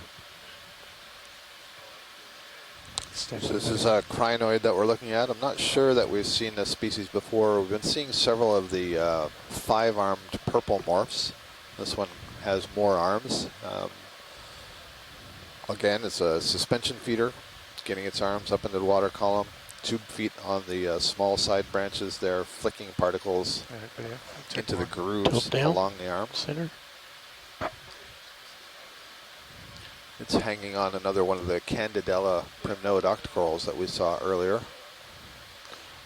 And what's right above it?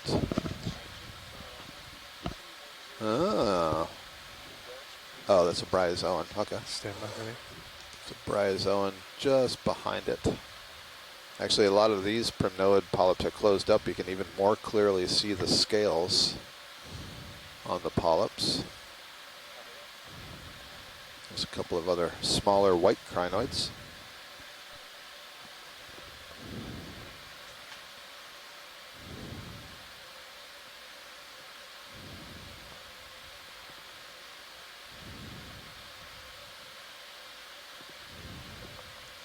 It's a tough world down here. There's all kinds of stuff overgrowing each other. And so it's a little bit of a race to see who can grow the fastest and stay uncovered by your neighbor. All right, if you're clear. Video's clear. Come on.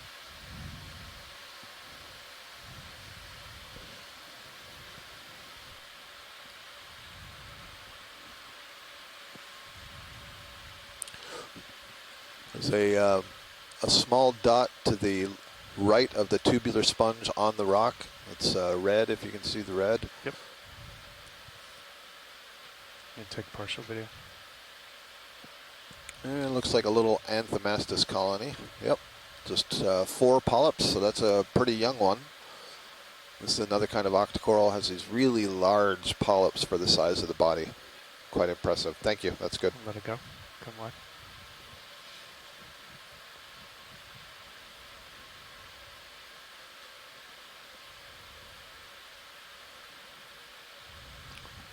Here again, we saw this earlier, and I was busy doing something else here in the back row, but this large sponge that's this combination of white and yellow. And I remember seeing something like this. I think it was on last year's expedition to New England seamounts.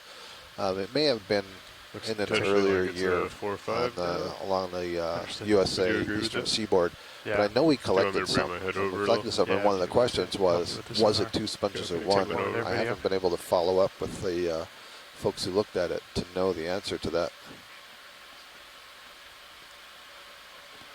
So the question is the yellow an outer rind of this species, or is it literally something different that's overgrowing it? And if it is something different overgrowing it, why is it only ever overgrowing this white sponge?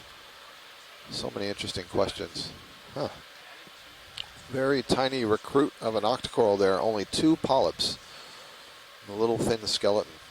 Another example of recent recruitment. There's an urchin that I'm seeing coming into the screen right there. So at the risk of repeating myself, one of the reasons it's so nice to see the very, very small corals is that it tells us that if you're good, video, stand by, pilot. Stand by one. Let's turn to the right on that same clump where the sponge is. Excuse me, the left, I'm sorry. To the left, between the sponge and that white fan, there's a stick. And I think that's a crinoid. Understood. A stocked crinoid with the snail fur. And I can see the branches, the arms at the top. And if it is, that's a collection target. Understood. Thank you. Let me see if I can get in a better spot here, video, if we're going to look for a setup. Stand by. Come wide. Give you full wide. Thank you. Oh, excellent. Thank you so much. Manuela Ramos down in Horta at the Exploration Command Center is saying that is indeed two species in one, Caracella and Hexadella. Hexadella would be that yellow encrusting one living on the white sponge. It's so fascinating because I see them together all the time. And so I guess my question would be, does Hexadella ever grow on anything else? And she says that the Caracella Pachystroloides has several morphological types. All the way to the top. So there you go. So this is a live crinoid. You can see it's 5 arms at the top. It's a little bit smaller maybe than some of the others. And then below it, what you're seeing is a whole different phylum growing on this echinoderm. That's a cnidarian, specifically a hydrozoan, probably the genus Hydractina, or at least in the family Hydractinidae. And the stick that it's on is actually the stalk of the crinoid. Full screen.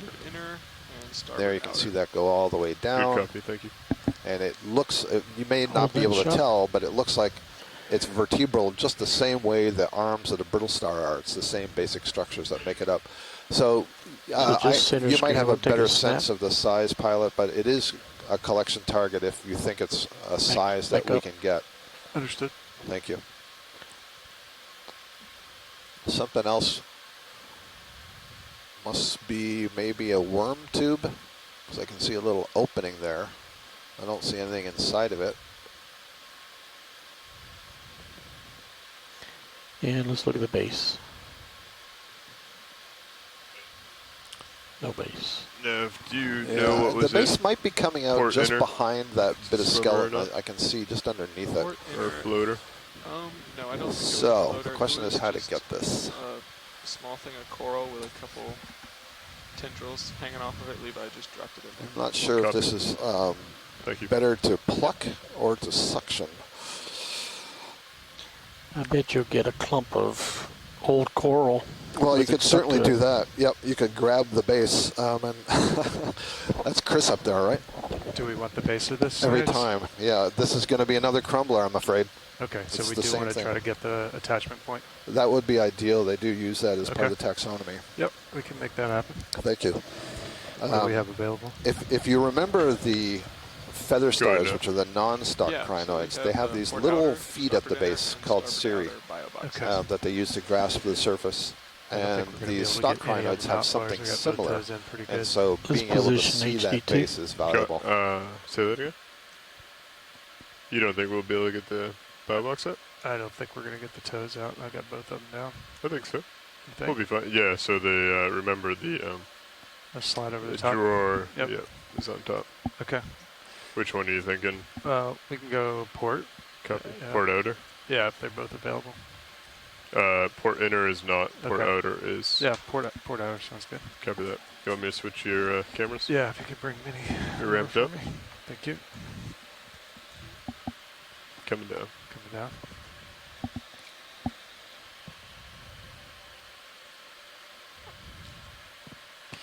Can you do a partial zoom on main Zeus video?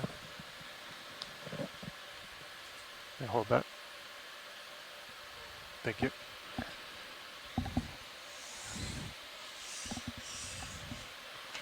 Alright, that jog's coming on.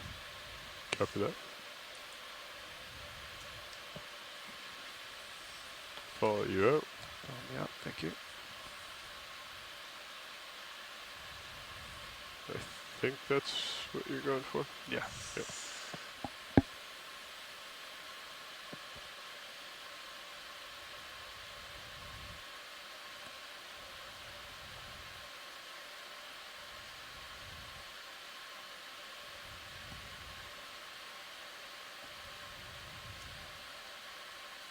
Come in on Minnie for me, video. A little tighter. Hold that. Okay.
Ah. We might be able to get over this section. Understood. We have 2 jars available for section. Come back up. All cameras full wide. Thank you. We're going to try to suction this up. Science. Copy that. Did not stay in the drawers. Coming out with the drawer.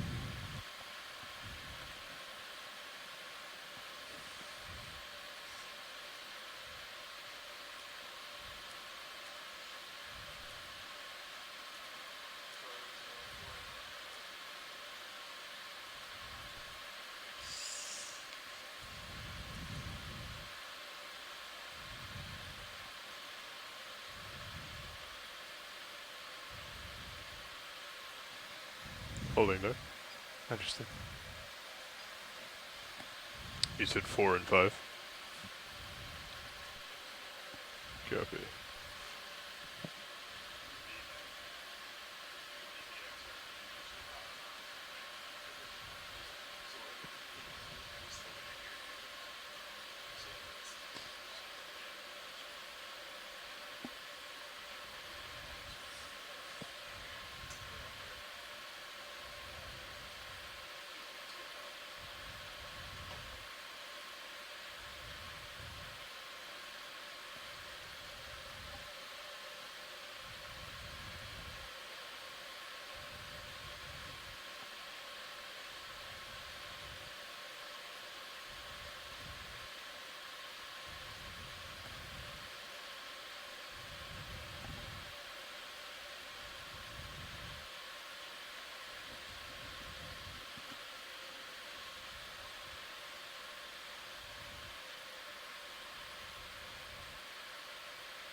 All right, Lars, you want to bring the drawer in?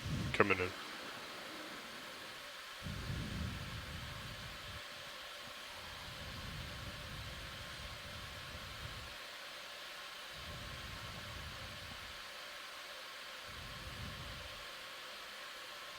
Drawer is in. Drawer's in. Understood. Coming up with mini.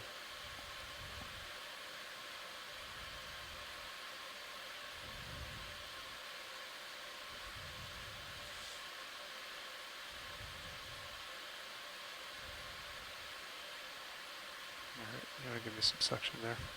Copy. Suction coming on. 900. I can increase. Looks like went in.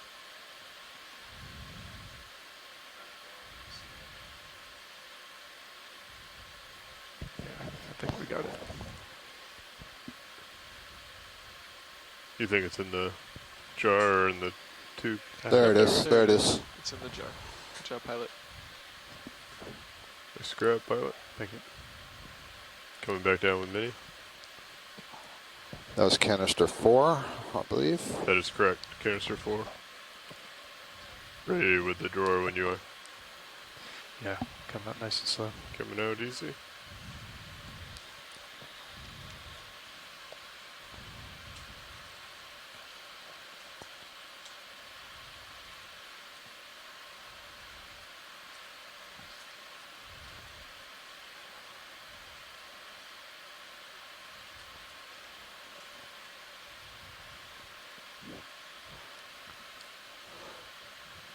I got a pretty tight angle on that. I'm starting to get a little turned around. Hold the drawer there. Hold it.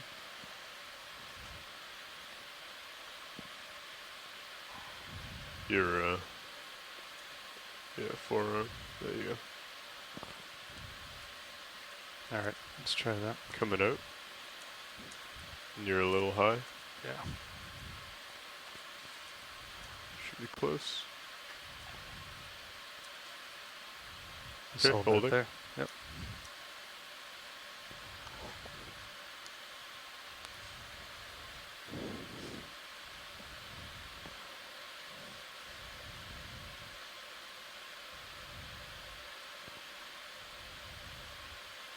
Stand by.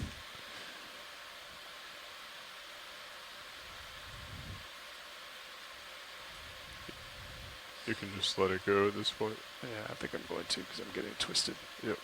Okay. Coming back in. Coming in. Yep.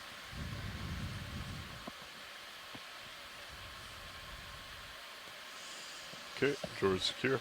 Okay, drawer's secure. Following you over. Oops, sorry.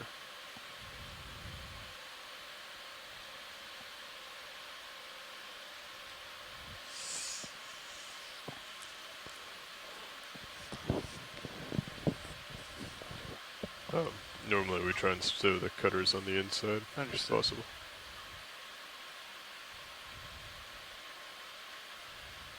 There you go. Perfect. My jog's looks good. Nice. Nah, I just crumbled it, trying to pick it up. It's alright, you had a good recovery. Got the sample? Got the target. Just before you go, pilot, just zoom in on that white fan, please. A request from the shoreside. Understood. All right, Rowan, you want to take a partial on that white fan on the left, I'm assuming. See if I can get it better heading.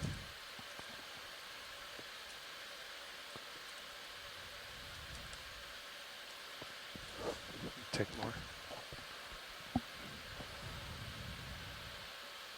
All right, great.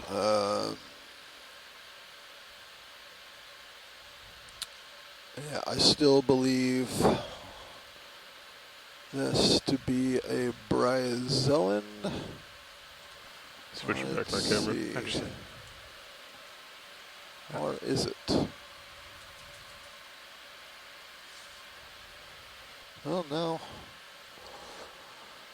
Now I'm a little less confident. Bring up the extra lights 30%. Let's take it 50. Stand by. Just lost my toe there. Yeah, that's a tough one. It's really small. Okay, Asako agrees that it's bryozoan. I was starting to doubt myself, Asako, that might be a hydrozoan.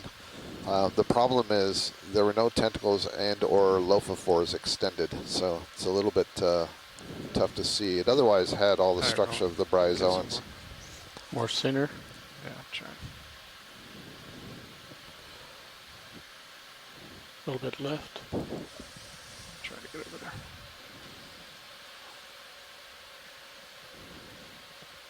That little polyp in front of it, I think, is a bamboo coral, which is kind of cool. A little baby bamboo. All right, let's see. Yeah. There's just no feeding structures extended, which is really not helpful. But I don't remember these little spine-like features on the bryozoan, which is making me think maybe this is octocoral. If it was a bryozoan, I should be seeing a series of cases with holes that the lophophores would extend out of. That's about as good as an image as we're going to get, so I think that's good. We can preserve that, send it to some colleagues, and get their opinions on what that is. Thank you. Understood. Isn't that the wrong spot for a sponge being under that rock? Well, I don't like it as a sponge. It seems too hard. I don't believe it's a carnivorous sponge.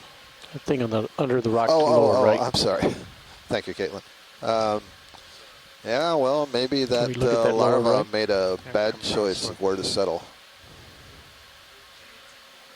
It's growing and it'll eventually make its way out of there, right? I'll tell you one thing, though. It's a pretty good size, so it can't be that bad a spot.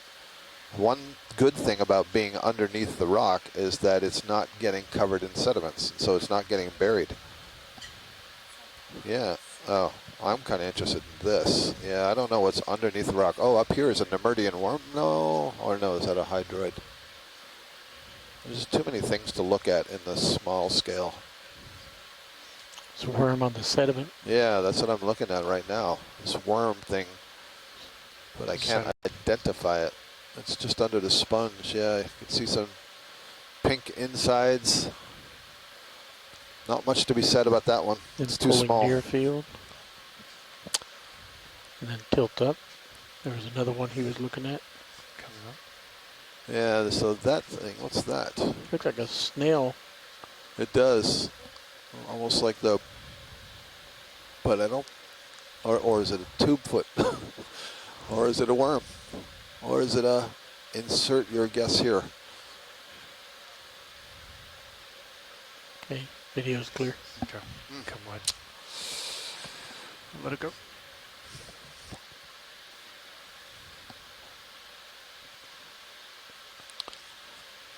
Guess from Tina Sacco is a turbularian worm, which would be a flatworm, platyhelminth. And both of those could have been turbularians. See another Metallogorgia in the distance. Leopathes off to the left. Some more of the Candidella primnoids. There's two of them here. Some yellow encrusting sponge that we had identified earlier. And still, you know, dominant on the bottom is all this coral rubble. But most of that coral rubble here is dead. I'm very curious to see if we'll see any alive up top, or if this is a reflection of something that was going on here 20 to 40,000 years ago, and these are just the remnant skeletons. This is entirely possible.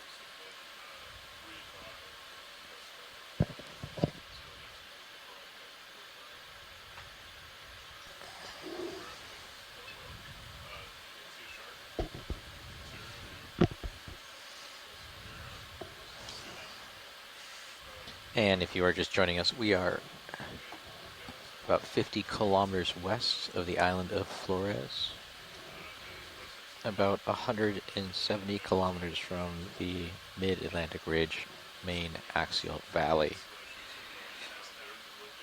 We're diving to a depth originally of about 1,500 meters below sea level, and we've been slowly coming up one of these outer ridges on the outer flanks of this Guyot.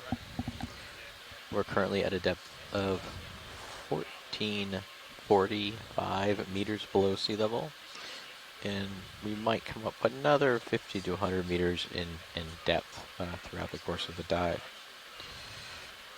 We're on crust that's about 13.5 million years old that was formed through mid-ocean ridge volcanism at the mid-Atlantic Ridge.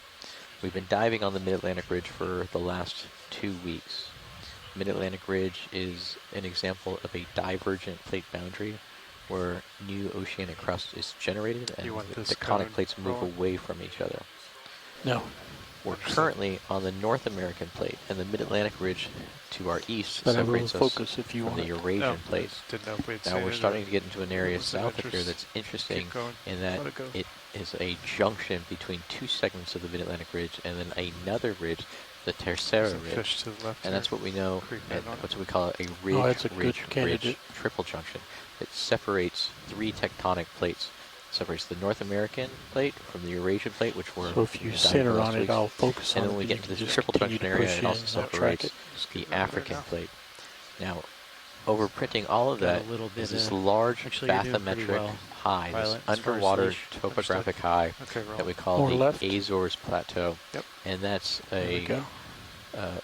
that's formed through a volcanic process known as hotspot volcanism. So we have a deep source of mantle material upwelling right near this triple junction, and so it's kind of a confounding level of factors.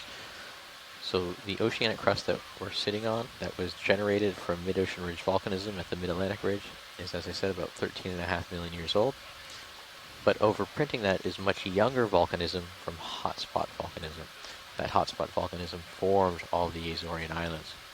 The island of Flores, for example, is about 2.2 million years old, and some of its oldest volcanic products. That was the volcanic products that were formed during the underwater eruption. We're just a little bit west of that. We're just about 50 kilometers west, and we're probably in a similar age range, 2 to 3 million years old, in terms of the volcanic products that form the base of this Guyot. This Guyot has been covered in carbonate from dying coral, dead coral, also marine detritus that's fallen through the water column. And as that material consolidates, remineralizes, it forms a lot of this darker crust that you see. I think that'd be a good idea. You can see right now some of the skeletal material that looks like a gnarly surface. In between and beneath some of that black crust. Some of that black crust is this concreted carbonate material, and some of it is also older pillow basalt flows. Overprinting all of that is some amount of precipitation of minerals like iron and manganese.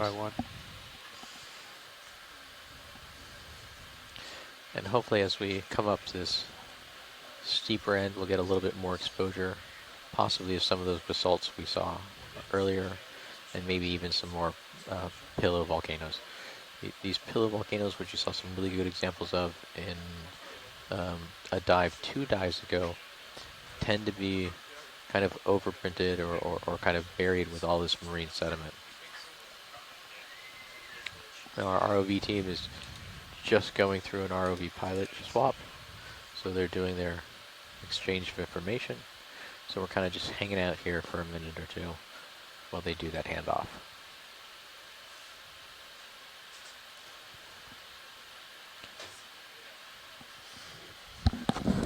See maybe one lone octocoral right in the middle of the screen.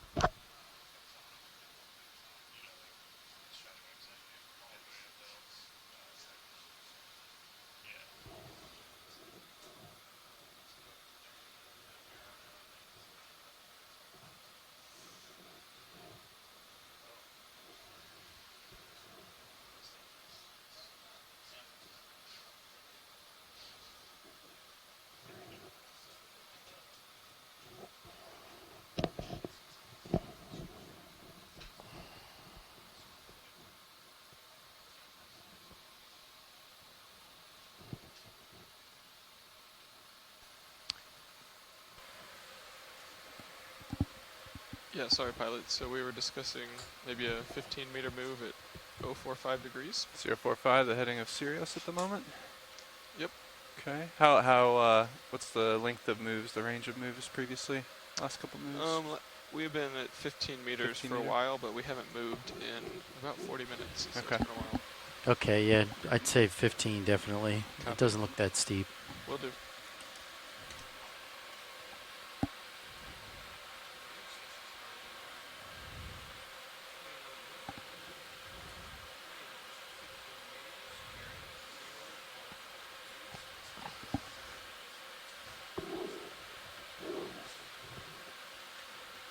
So watch leads pilot. We're just waiting for Sirius to catch up a little bit. If you see anything in the immediate area that you'd like to look at while we're waiting, please let me know. Thank you. Which one are you going to pick, Scott?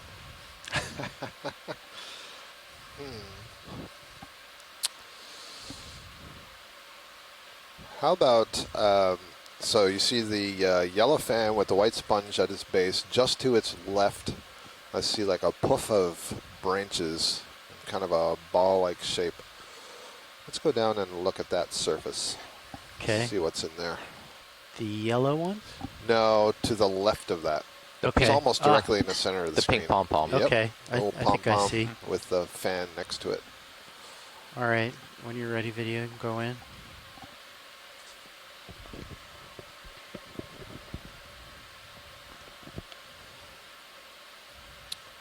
Let's see. So this is a Chrysogorgia. It does have, I imagine that's partial.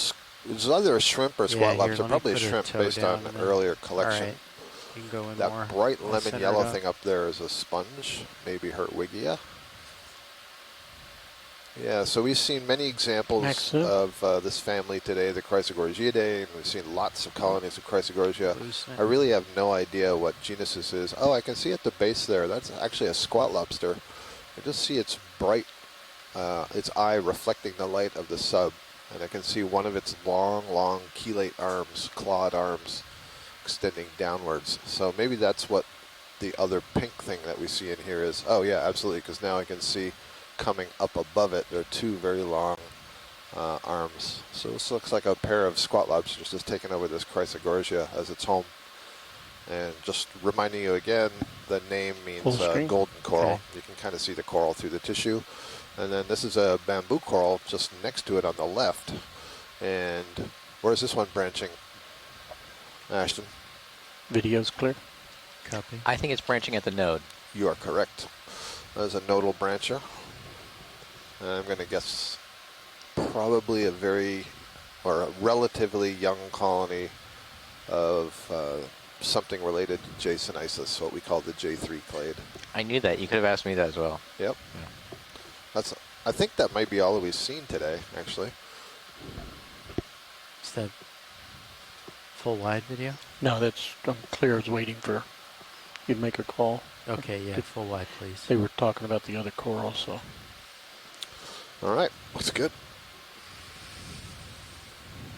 All right, I think we got a little bit more. Not a lot more leash, but a little bit more. A little bit, slowly but surely.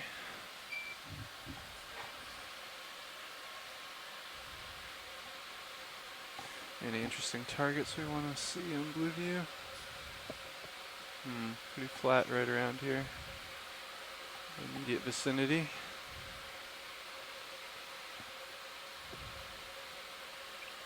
Looks like I can make it over to this over here. Yeah, might be worthy endeavor.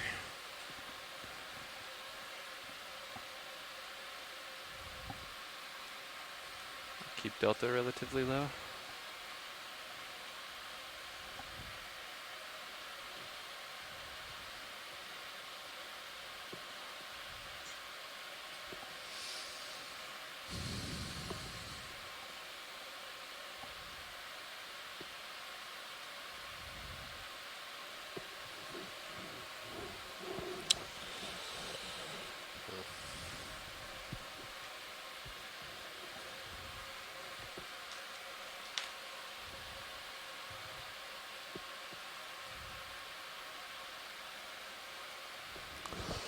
And I just had an email from Mary Wixton at Texas A&M University on that crustacean that we were just looking at, or on the Chrysogorgia colony that had the two crab-like animals in there. And she says those would be in the genus Uropticus, and that genus is known to associate with Chrysogorgiids, and she notes specifically those very long and strong claw-like arms.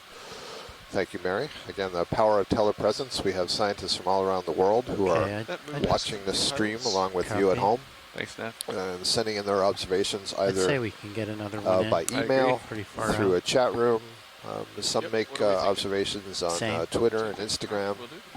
A lot of different ways to transmit information to us. So again, in the midst of these relatively flat areas, we come to these local topographic highs. And every time we get to the topographic high, the abundance and diversity of suspension feeders increases. And this little rugosity and change in the surface alters the regular flow. And that's probably why these animals are congregated here. See some Leopathes black coral, very tall columnar Chrysogorgia species. Some of the Candidella, 2 or 3 different kinds of sponge, and Acanthogorgia, things that we've been seeing all day and we've been looking at in different views. That thread-legged shrimp climbing around on the bottom. I'm not sure, Pilot, if we've seen the sponge that's in the upper left corner. You see it's bright white sticking out of a more yellow golden base. Yeah, so I'm not I see sure what you're talking about. Yeah, I'll go not sure set if up that's to look new. at it.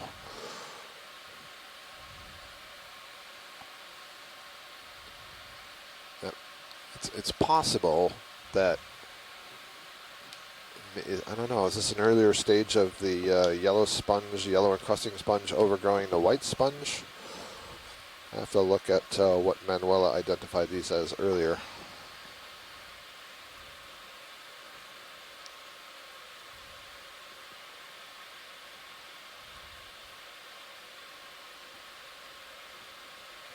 Since we have time, I'm just going to sit down and then we'll zoom in tight. That sounds good, Pilot.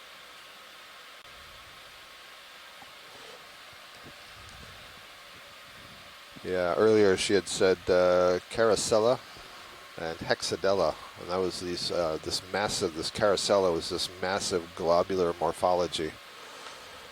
Okay, you can go in video.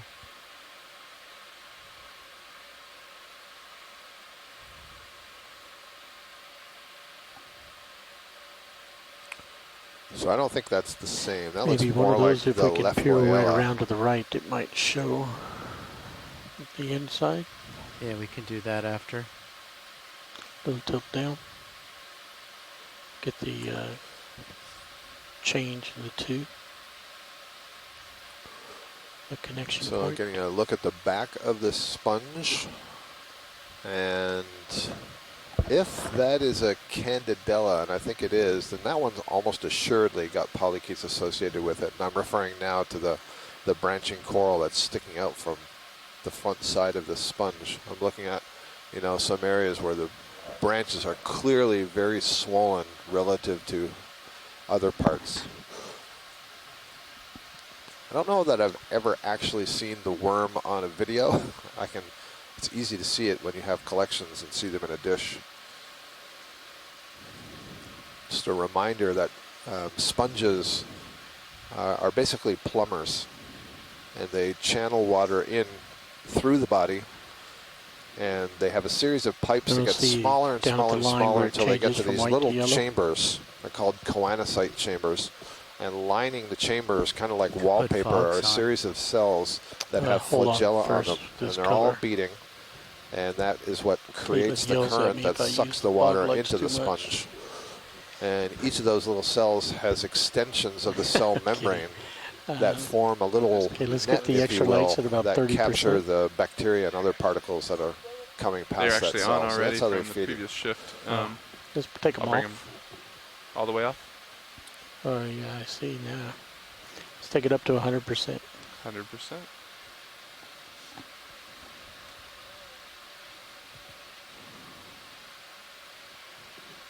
Okay, video's clear.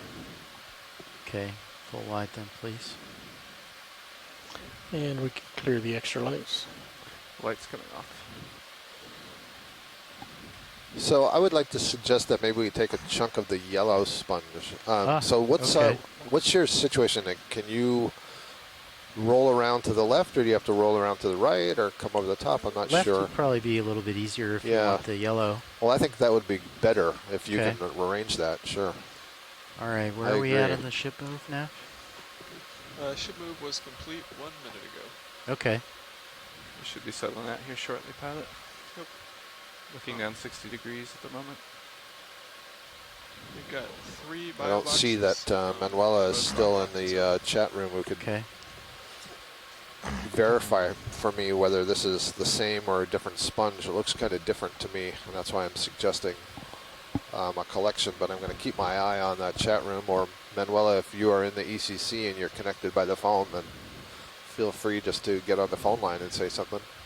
And would this be a collection that you want a piece of it, or do you want me to try and suction some? Or we want a piece, so I think we have still 3 bio boxes open, so that could be used. Okay. Doesn't have to be suctioned.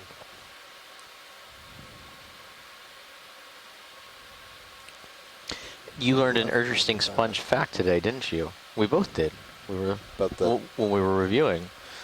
Which one?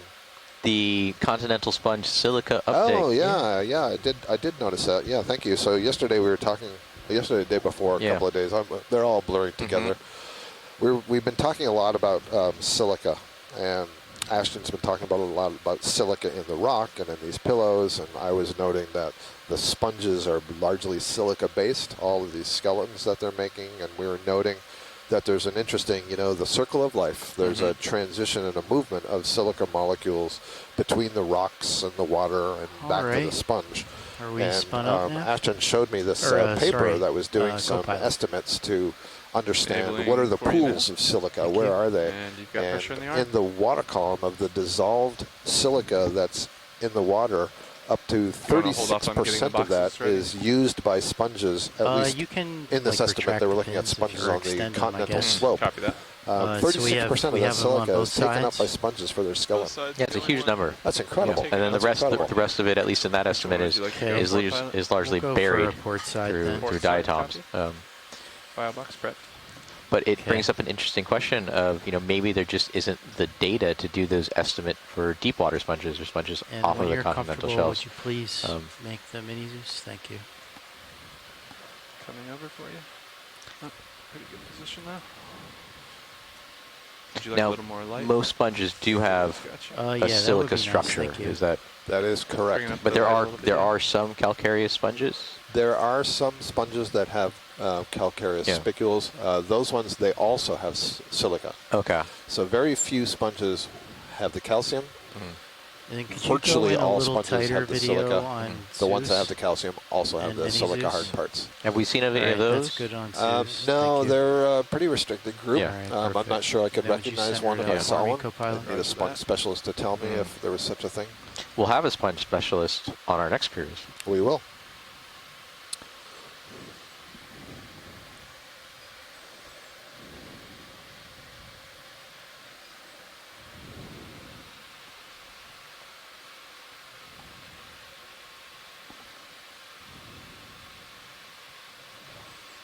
And do you want me to try and just get the yellow sponge, or should I try and grab anything You else? don't need to restrict yourself to the yellow sponge. So, you're sort of going for what's an easy target. The white sponge is most certainly different from the yellow one. Okay. So I'm not necessarily looking for the white one. In fact, I think we may have collected that white one a couple of days ago. Okay. All right, I think I'll try and go in and yeah, just if there's grab anything the edge else. then. Okay. This may be a lot smaller than I thought. You may end up having to suction it anyway. Yeah, I mean, it seems like I'd just be able to grab like a portion, the tips of the jaw. Yeah. I think I'd probably get more with a suction. We have one more suction jar open. But let's see what happens when you grab it. Because I don't know the texture of this, Andy. Okay. You want more on HD2 as you go in? No, thank you.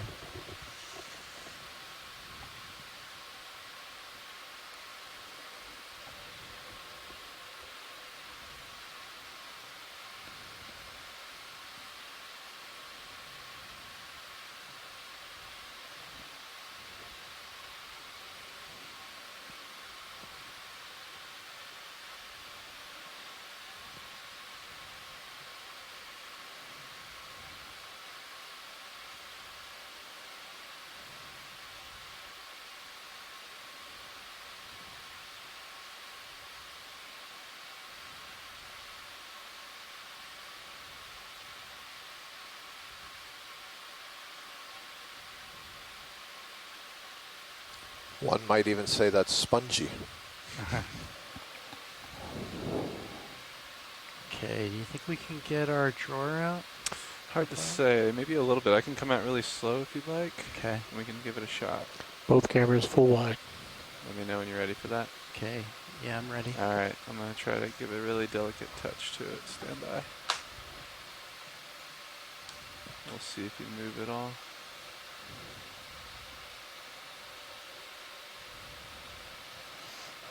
Looks like we can get it out, I think. At least a little bit. Coming out.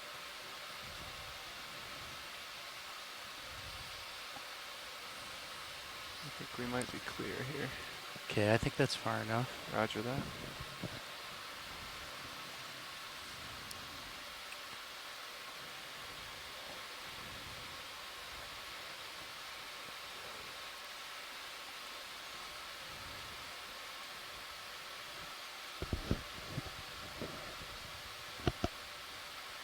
Very nice, pilot.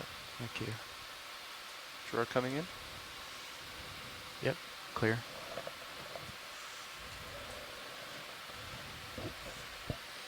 All right, that's great. So we got a chunk of that sponge in the port outer bio box. Too fast for me. Oh, was that directed to me? The pilot. Okay. Sciences may not be something you know, but I seem to come on. Remember hearing that there's something about sponges that sometimes make it into medical drug creation. Yeah, absolutely. So sponges, because they are sessile, well, most of these organisms we're looking at are sessile, meaning they're attached to the substrate. Nice collection. They can't run away when a predator comes, and organisms in that status usually have some kind of mechanism for protecting themselves.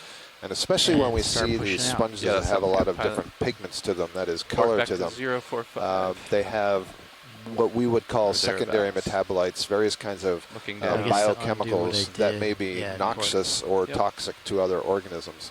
And some of those may have some biomedical benefit down about to 70 us. degrees, So, Delta for 17 example, right now. they Copy. may serve as an antibiotic. And so there's a lot of interest in what are the compounds that sponges are making, how might And I'm gonna bring we your as humans fogs back benefit down. if we Okay. could synthesize those same compounds ourselves. They are off. So it's a whole field of natural products chemistry. Thanks. Thanks, video.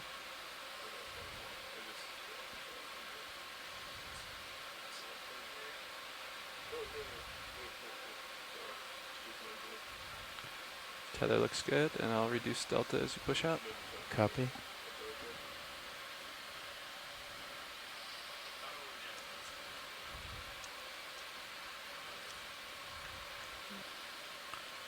All right, so I'll get a little bit farther out, and then we can probably put that other move in. I concur. Copy, same as last time then? Here's some sand stripes. Yeah, I'm looking at them, trying to see if they're... I don't think they're the same. I saw them looking at that earlier this morning video. Are they still interested in getting more shots of that? We don't see them right now. They were actually seeing the holes, so Mm. if we do see them, they may want to look at them. But right now I'm seeing like piles of sediment in stripes, especially good view on HD2.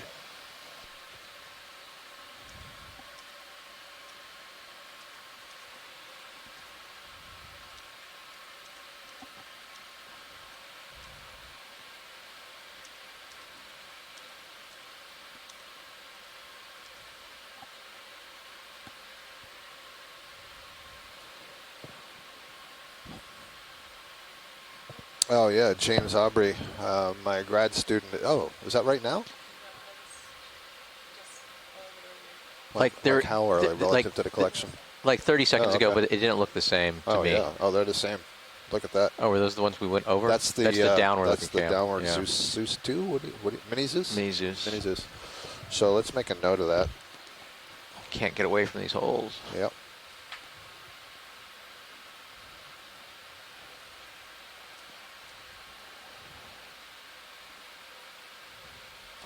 Thank you, Caitlin. Caitlin just noted on our, I'll call it brow-mounted. I don't know if that's, I'm sure that's not the right word, but what do you call that pilot, the where the mini Zeus is? Cam. That is mounted to the brow. You're The right. brow? Oh, great. Okay, so the brow, so the upper bar above the main camera we're using, there's another camera that's pointed more straight down so we can get a different angle of the sediment. And here we go again. Here's two more of these rows of holes coming just to the right of the lasers. He is. Oh, I see. The kind of the disturbed bottom right there. Yep. There, I'll line up with it.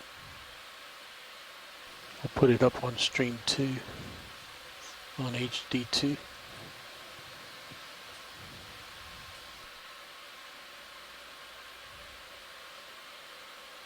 If you check over on camera 2, you can see a view from that mini Zeus camera, so you can see much better looking directly down at these lines of holes. Yeah, sure.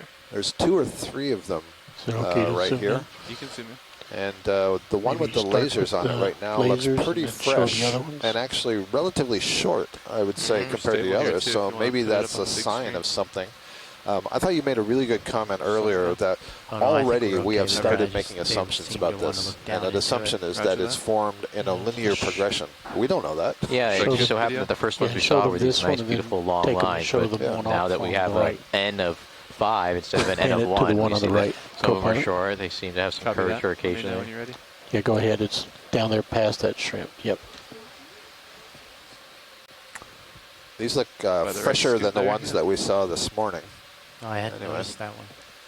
Zooming in.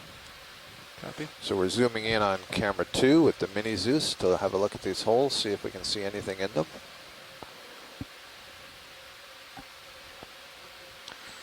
So Michael is asking again if there's any way that we get eDNA from near the holes. I think we fired off our... Yeah, I think we, Continue to pan we only up have right. one left, I think. Just look at the other bottom holes one. as you go. No, we should have 2 left. Yeah, we have a bottom and a DSL. I inadvertently crossed off the wrong Here, thing. I meant to cross off the canister. Try and get out of the way. No, that's fine. So he's showing them these, and I was going to have him so Mike's go back to suggesting the that we ones in take an front of you. EDNA sample in the water. Is So that what you you want mean, to just Mike? follow those holes back and then go up to the ones in the front? Yeah, that's fine with me.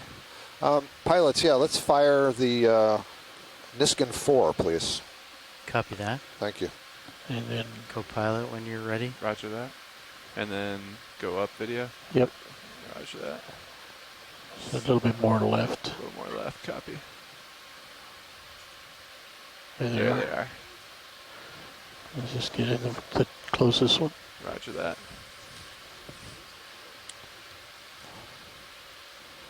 Max zoom.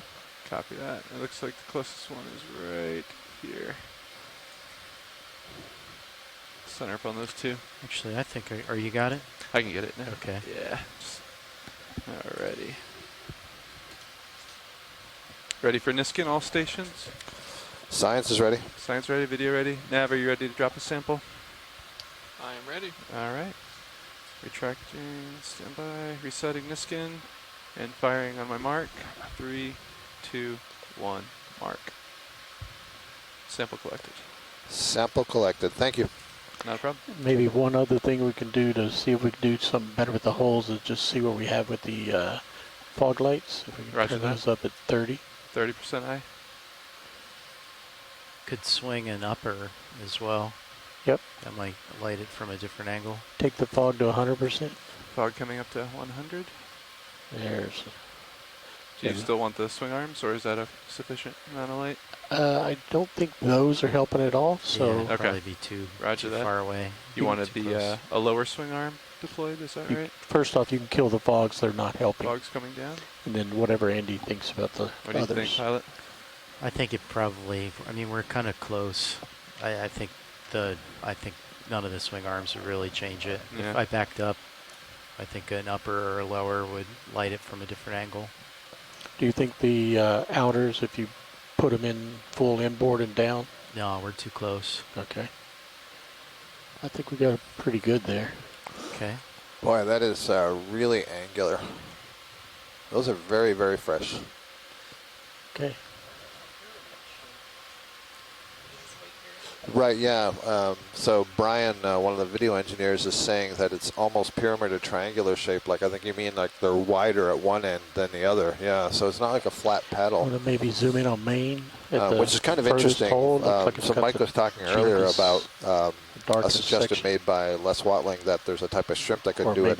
And so you could imagine if something's digging a burrow, it's going to be wider at the front perhaps than the back. Or vice versa. I'm trying to think of the way my dogs dig into the beach, you know, and I guess it depends how clean they burrow. Yeah, these ones are mostly infilled. So those ones look pretty old. Okay. All right, I don't see anything sticking out of any of these holes, That even though I shrimp is see on it top of the thing with the HD2, fresh. the other set of holes. Right a little bit.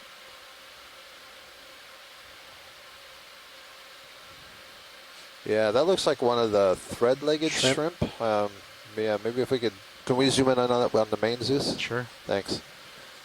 If he's digging a hole. Yeah, exactly. If I think it's the thread-legged shrimp, in which case those legs are way too thin for digging holes. Got it.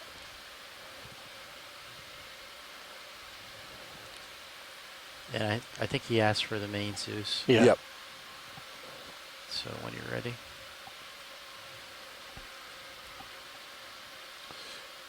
Yeah, that guy is not going to be digging any holes. Interestingly, there's a hermit crab right beside it with, I think, an anemone Could on its that back. hermit crab be the digger?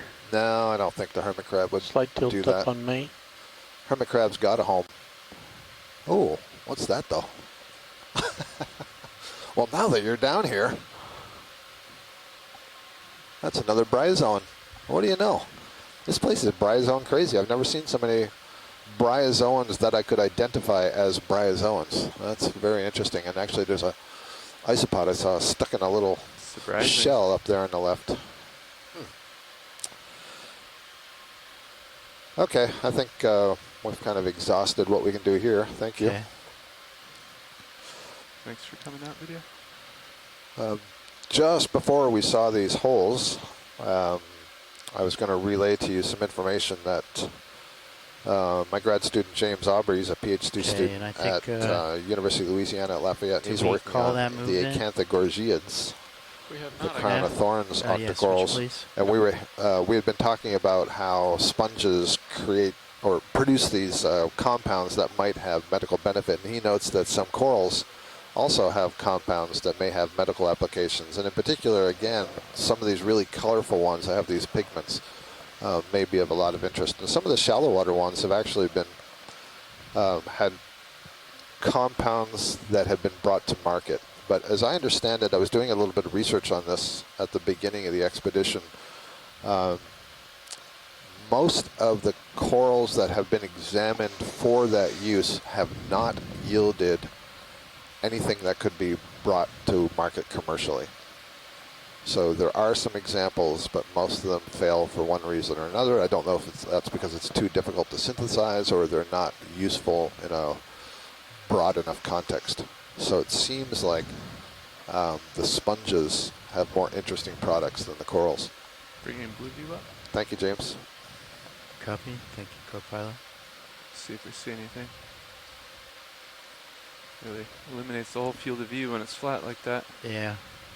There's a very nice review on these sorts of questions by Dr. Paul Snellgrove, who's at Memorial University in Newfoundland.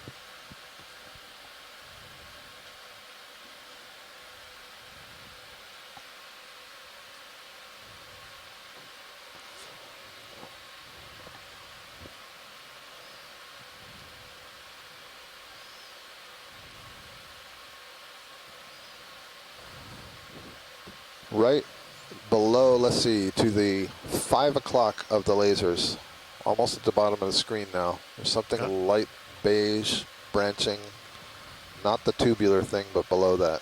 Yep. Might be another of these bryozoans.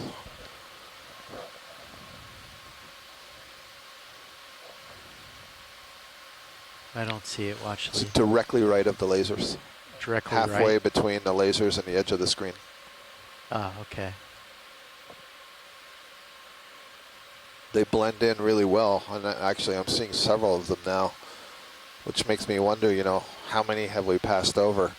They're sort of disguised here on the bottom.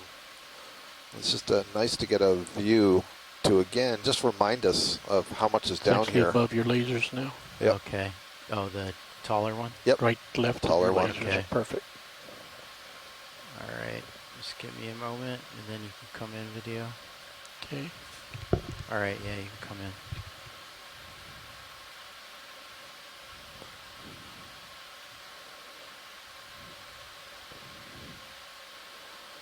in. Yeah, interesting. So this is, again, this bryozoan. You can actually see it much better.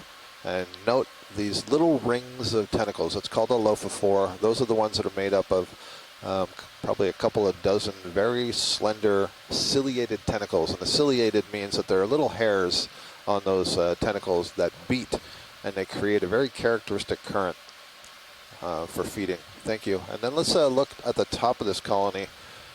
There's an anemone, I think, growing on there. There we go. It's kind of an interesting one. Is that an anemone?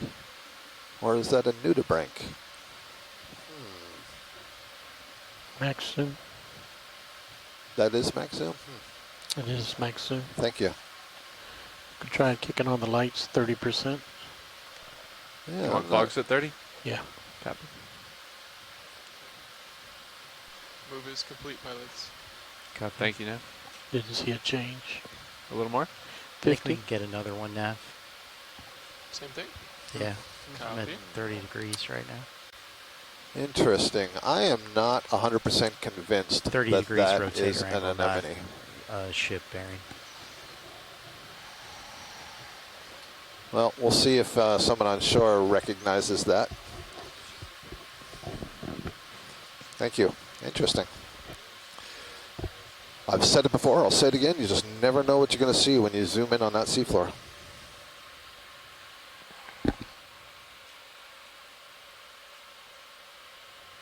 Okay, Is there anything else in the immediate area that you're interested in? No, thank you, later? pilot. We can Okay. move on. Thanks.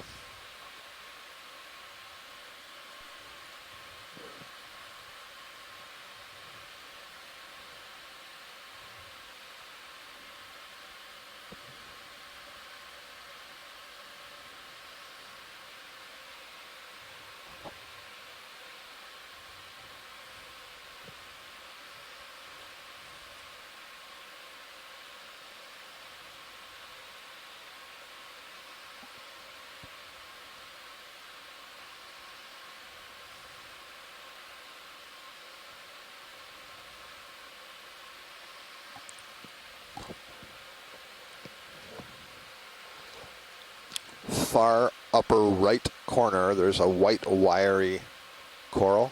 Maybe we could have a look at that as you get up there. Sure. Thank you. Coming up, pilot. Copy. I'm pretty sure, I'll check with Nav on this, but I'm pretty sure we're probably in the last 40 minutes or so of bottom time. We are. That's just about dead on where we are. About 40 minutes left. Thank you, Nav. Target? Yep. I have confirmed that, or Nav has confirmed that for me. Okay, I'm going to get on top of this rock before I sit down. Is that an enemy straight above your right of lasers? Should have collected that bryozoan. I think that's a cup coral. Yep, it looks very white underneath, kind of stiff. Just has that appearance, you know. I think bird watchers and butterfly watchers kind of know this. If you looked at enough birds, you start to get a feeling, even subconsciously, you know what the bird is before you can clearly identify it. You know what group it's in. And that cup coral had that feel for me.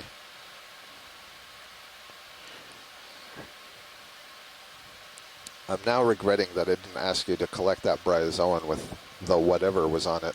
Do you want me to go back? Perhaps. Let's look at this white thing first. Okay. We haven't gone very far, but otherwise I think we should get a bryozoan. There's so many bryozoans. They're so rarely collected. Okay, you can go in video. I think it would be a missed opportunity. Okay, so we have seen this before. This looks like a Swiftia to me. White one, it's a type of plexaurid. This is an octocoral. All of the polyps have been withdrawn inside that tissue, and that's why you only see these little humps along the skeleton. And there's one lone amphipod sitting on one of the branches. Thank you, that's great. Full screen. Actually, this is Nav. Yep. Just Go ahead, Nav. to quickly correct what I just said, got about 30 minutes left before we need to come up with 30-30. Video's clear. 30. Okay, full wide then. Thank you. Yep. 30 minutes. Yeah, so maybe pilot in that case, I'm not sure how far back that was, but we're seeing several other fans, bryozoan fans in front of us. The reason I like that other one was that thing that was on it. Yeah, I don't think we're that far away. Okay. We did make a ship move, and I'm coming over the top of you a little bit. Okay, maybe we go to an easy stop real quick then. Yeah. Yeah, they called me, so I think it's about to stop. All right, I Yeah, think move that's is okay. pilots. Okay. Yep, it's right there. Okay. Yeah, video's just showing me the replay, so you're certainly going in the right direction. It's just a little past and back from this Leopathes. You're really close to it now. Might be under the skid. Yeah, sometimes it can be deceptively difficult to go right back where you were. Sure. Would you like So to it was move that back one, right, at all? Caitlin? Yeah. I think it might be right here, huh? Looking Yeah. straight down. So it's straight. pilot. It is in view now. You don't have to go back any further. Okay. I don't Maybe see to the it. right Yep. of the lasers where the It's sponge between is? the lasers are almost on it now. Just a little more left. Now it's above the lasers, Okay. right between them. Yep, I see it now. Thank you. Yep. Thank Caitlin. Thank you, Caitlin. Caitlin rocks.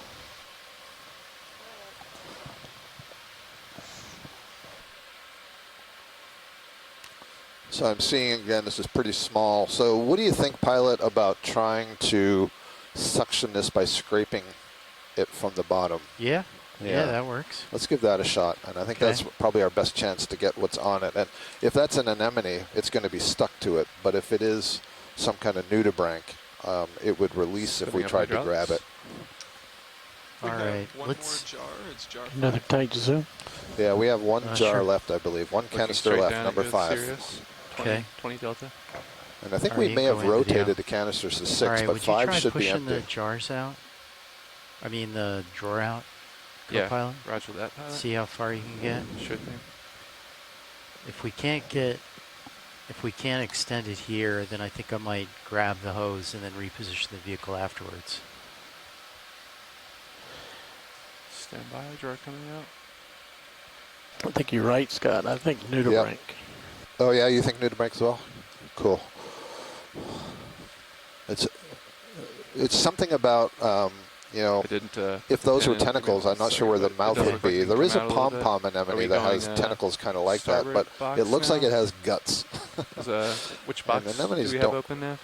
We're going to suction it. Oh, suction. Yeah. Okay. You just want to see if the drawer can come out? Yeah, so I can grab the Copy. hose. Okay. Let's see how far we can go then. And pilots, right now, I think you're on canister 6, but that was for a blowout. Canister 5 is empty. Copy that. All right. So it looks like we can come a decent amount. Let's see. Keep going. All right, I think that's probably far enough. Okay. Let me get the jar ready. And then position is HD2 cam. Yeah, in work. Here, Only have 2 hands. Yeah, I'll get a co-pilot. I want to put it on the craft. Roger that. All right, suction is ready when you are. Okay.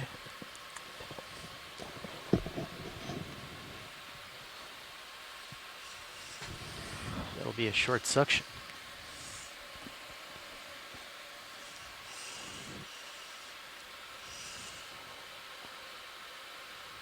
What RPM would you like to start at for that? I think we'll just start at like 300 and maybe ramp up. Copy that. I'll follow you with the camera. Okay.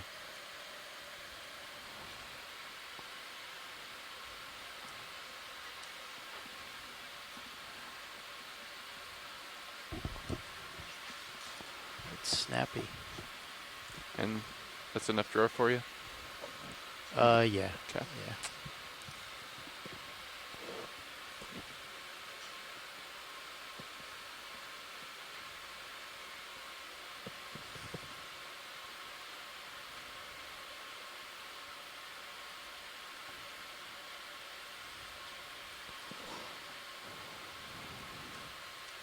Okay. And you could start drawing in. Roger that. Drawing in slowly.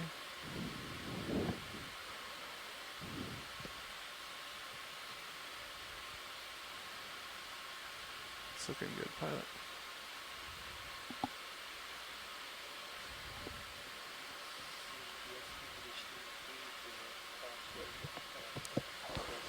That is full in. Okay. If you're interested in seeing different views of this collection instead of just this main view behind the suction, you can turn over to channel 3, where the quad screen will show you 4 different cameras that the pilots are using, so they can see various angles in order to position the would you take care of nozzle Yeah, I got that for you. as best as possible.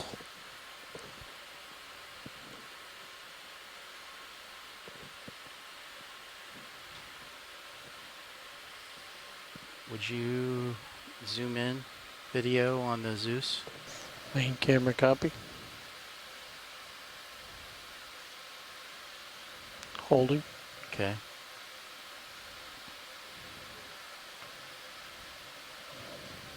And I'd say you could start suctioning. Roger that. Starting at 300 RPMs. Increasing.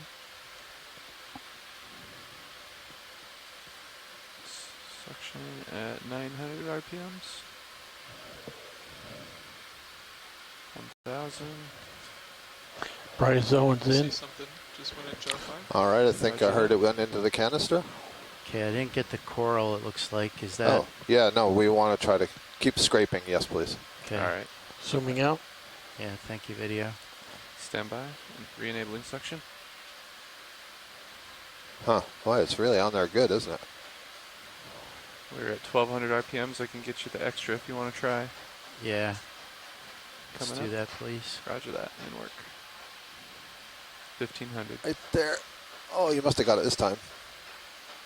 Nope. Wow. That's incredible.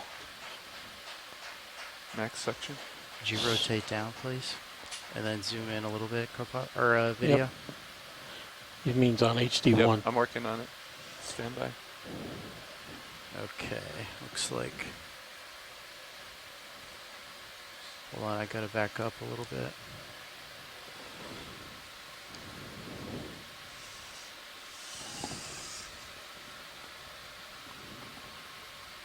HD1's full wide now. Okay.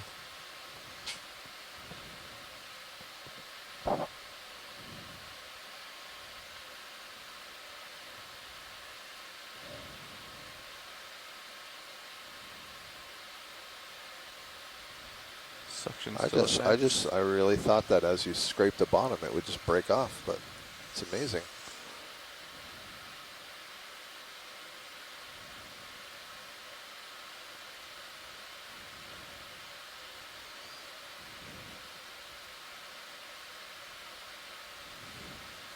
Yeah, I think we'd have to cut that.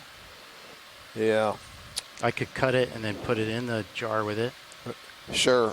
So I think you were trying to like scrape the nozzle on the rock, right? Yeah. Yeah. I guess that's what we have to do. Okay. Thank you. All right. Securing suction for now.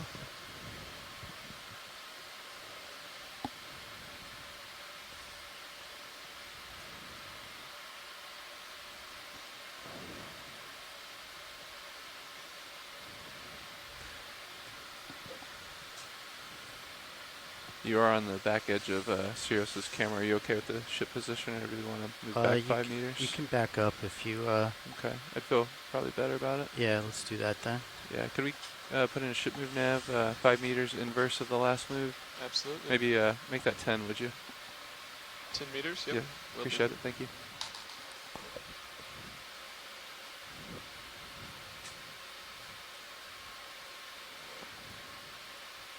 Pilot, is it possible to turn off the suction while you're doing this? Yeah. Yeah, just so the nudibranch doesn't keep getting vortexed around in there. Yeah, suction is completely off right now. It's been off.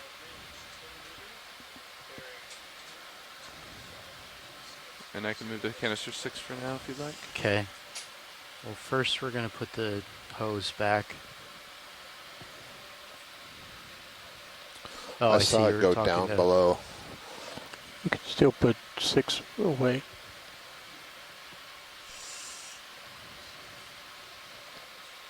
Just making sure that's what science wanted.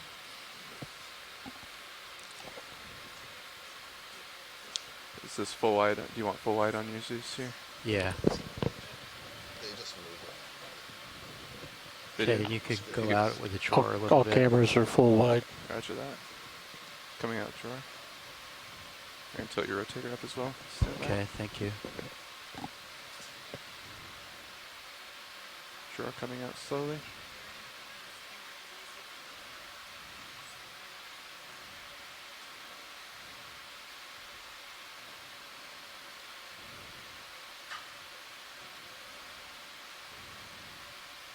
Let you straighten up a little. Thank you. Yep. Coming out. On your mark. Okay, ready? Ready. Coming out.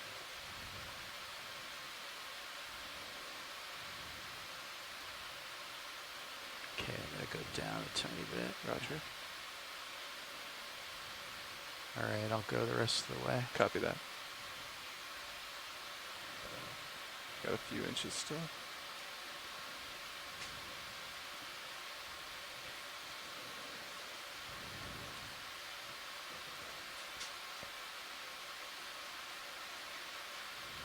Nice job. Thanks. Coming in.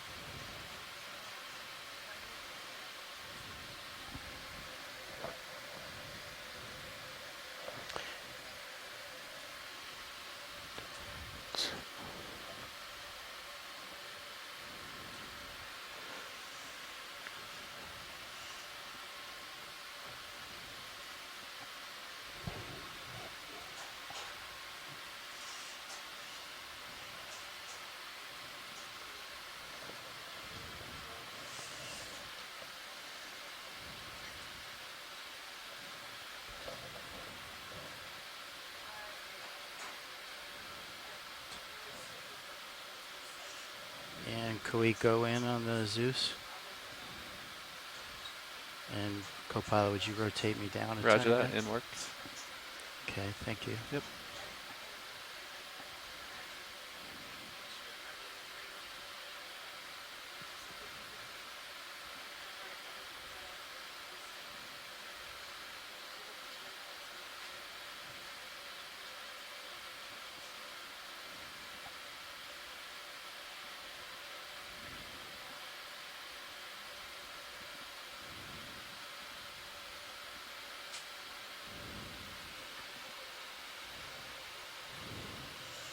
You're full wide.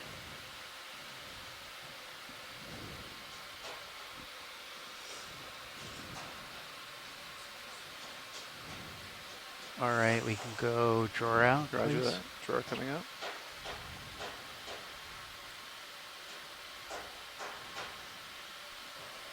Do you need to rotate the canister back to 5? We will. Okay, Science. thank you. Yep, we're extending the drawer at the moment. Understood. Okay, that's good right there. Copy that. All right, we're going back to drawer 5. Okay. Or bin 5. Okay. Let me know when you're ready for suction. Okay. Yep. Enabling. Ready. Ramping up. 1200. Let me know if you want the extra. Okay, yeah, I think 12 should be good. Copy that. I'll wait till I see it in the... And you may have a little drawer left if you need it. I can get the arm, probably.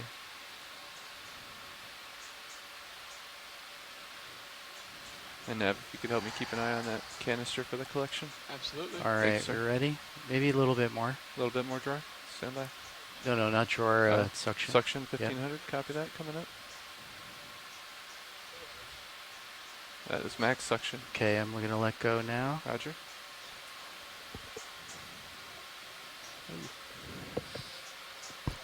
Particles are in. Yep, that's After good. That, disabling suction and securing sample. Oh. Nice sample, pilot. Thank you. Nice job. We have about 15 minutes, Drawer just coming so in. you're aware. Copy. And when you're able, would you take the mini? Yep. Thank you. Roger that.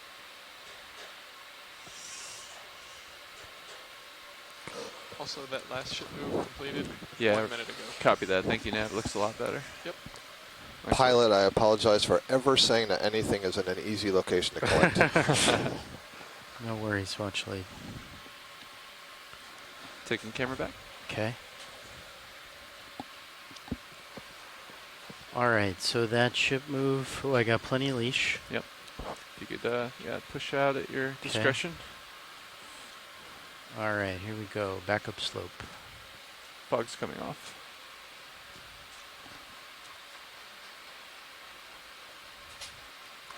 I'm gonna give a little more delta until you get out ahead of me. Okay. Yeah, it won't come up anymore. I'll stay along the slope. Copy that. And my heading's shifted a little bit to the right, so I'm going to adjust that back to 045. Copy. That should be good there. Okay.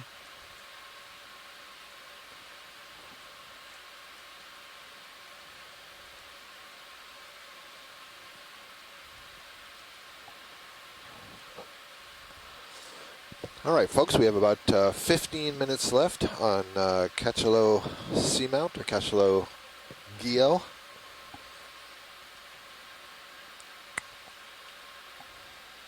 For those of you who weren't here for our morning briefing, I learned last night that Cachalote, and I apologize if I'm mispronouncing that, it's a Portuguese word, means sperm whale.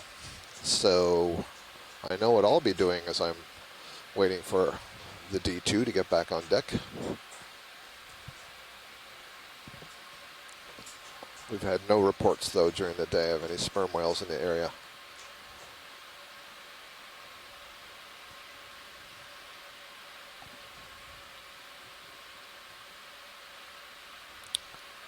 I see a crinoid down there. Not quite as much fauna right now. Can we have the lasers on as we transit here? Yeah, roger that. Maybe we can zoom. There's a sea star right at the center, just below the lasers now. Okay. Sorry, I don't see it much. It's almost at the bottom of the screen, still in the center. Okay. Bottom of the frame, excuse me. Oh, I see it now. Yep. It looks like what I would remember hearing called something along the lines of a Henricia. Lots of arms and not much to the central disc. Wait, this rocking on D2 is strange. Yeah, it should be tether pole. There's also sea star above center as well. White one. That's the one I'm talking about. Oh, okay. All the way at the bottom is a crinoid. You think there's some bottom currents there, maybe, pilot? That's the only thing I could think of, but it doesn't seem very strong. It's the white one to the top, right? Yeah. Okay, thank you. Okay, video, you can go in.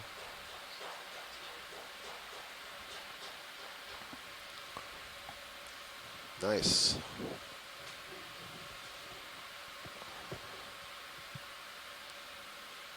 And just in anticipation, I will let Chris know that we've already filled all the suction canisters. Oh, thank you. Jean-Marc Gagnon notes that it's the same word in French, cachalote, for sperm whale. Well, that's cool.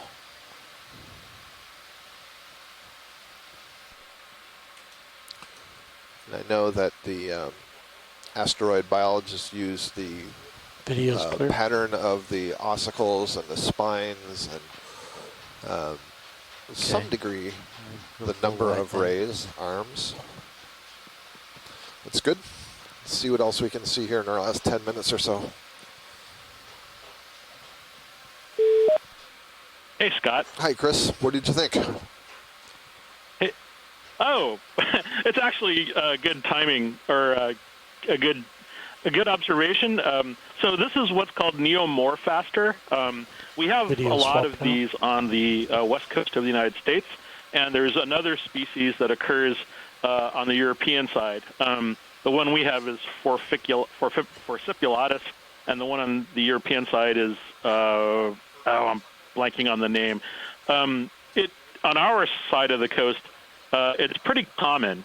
So it's actually something that I wouldn't have asked to collect unless we had like plenty of time and space, which we don't. These are actually kind of cool just in their own way because these are what's called sticasterids, and so these are related to like the common Asterias and Pisaster, but they're a very early like diversification branch of sea stars that occurs mostly in the southern hemisphere. There's only a couple of them that occur in the northern hemisphere. And they live in the deep water, and that's what this is one of them. There are fossils similar to this animal in the Cretaceous of California and other places in North America. Whenever you're ready. So it's one of these animals that takes on kind of a living fossil appearance. It looks very similar to something that occurred in the fossil record. Logs at full. There's a lot of animals at this depth that are kind of presenting that look. It's always been a question as to whether or not, any of these, as to what they're doing down here, sediment feeders or what have you. So it's always, ecology and trying to, and helping out a lot of my paleontological colleagues with what their fossils are doing with living examples is always a fun exercise. There's one of the things that I've been noticing at least 3 or 4 times is we were seeing dramatic range extensions on this cruise. That is to say, we have several species that we kind of have some familiarity with, but none of them have ever been shown to occur this far out away from the coast. And of course, that's because we haven't really looked that closely at all of these species, or at least don't have. If there have been collections, we haven't really been able to document them yet. Chris, can I interrupt you for a second there? Here's this remarkable blue thing. Yeah, exactly. I just wanted to interrupt you just to be able to say I'm pretty sure that this... Yeah, please go ahead. Okay. I said it was a tunicate. Actually, I changed my mind. I think it's actually a sponge. It can't be a tunicate because there's no organs or zooids inside. So that's a sponge, beautiful blue color. I haven't seen this one before. I noticed it from a distance. It was really glowing in there. And clambering up behind it, I believe, is an isopod. Cool stuff.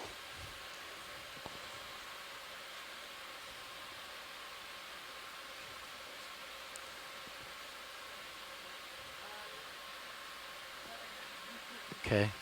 That's good, pilot. Thank you. Thanks, Scott. I don't want to wait for the... I know we're put down to the wire. Thank you, Bye-bye. Chris. Sure.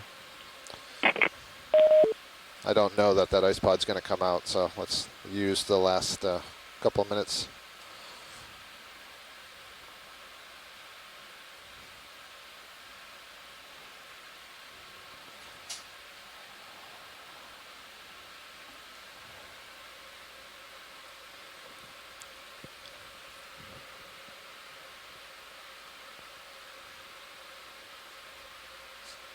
Fullest view I can get you on blue view there, pilot. Okay. Thank you. Yep. Fog's coming up. Yep. Thanks. That was a really nice find, that sponge here towards the end of the dive. We haven't seen one all day. Quite unique, and I wonder if they're often tucked into those little crevices. Looks like maybe a Hylanema type sponge. I'm seeing more pillows here. Yeah, at least the outer rinds of them.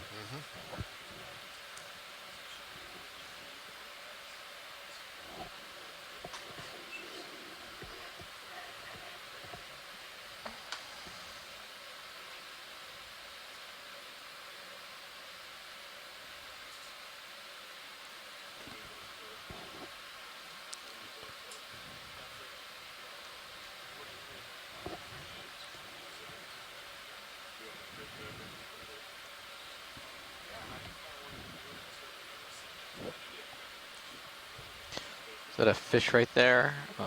Fish. Or fish, is that, no, fish. that's an octocoral. Left, yep. Yeah, that's probably a Chrysogorgiid octocoral. See a yellow Enelopsamia coming in at the top.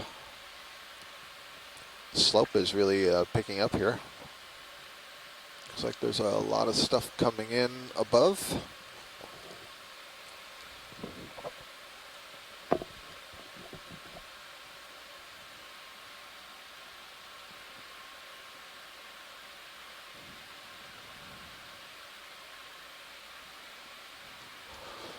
So it's interesting, today we did not get to a point where we saw lots of this live, maybe it's Selenosmilia, the stony coral, the branching stony coral that's producing all of this rubble. We did see small colonies of it.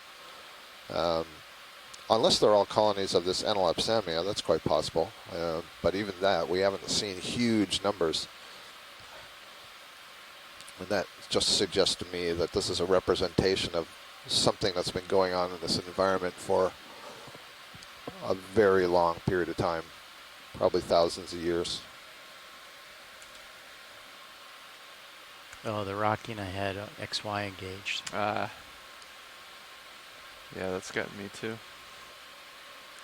Oh, there's some really interesting information that Asako Matsumoto is passing on. So she has a colleague, friend. She's passing this on from Tina Moltsova. A friend who studies bryozoans, and they said that bryozoans have very small and so short-lived larvae that have very short ranges. That is, the larvae don't spend... let's have a look at the sea star that's on the left side coming into view of the rock. It looks like it's in a feeding position. So the larvae don't survive for very long, so they can't travel very far. And she says they can't get from one seamount to another. And he had real trouble finding the same species of bryozoan on adjacent seamounts. They were closely related, but not the same species. So that suggests that they've become isolated, genetically isolated from one another because of the short distance that the larvae travel, and so speciated. So there's a hidden diversity of bryozoans that's probably underestimated, because we may make this assumption that the one we see here in the central Atlantic is going to be all over the seamounts around here. But if the larvae can't get there, that's not the case. So that's really interesting. Somebody's going to be really excited any second now by this observation. Oh, I am here. There you are. Yeah, this is the first of this, Chris, and go for it.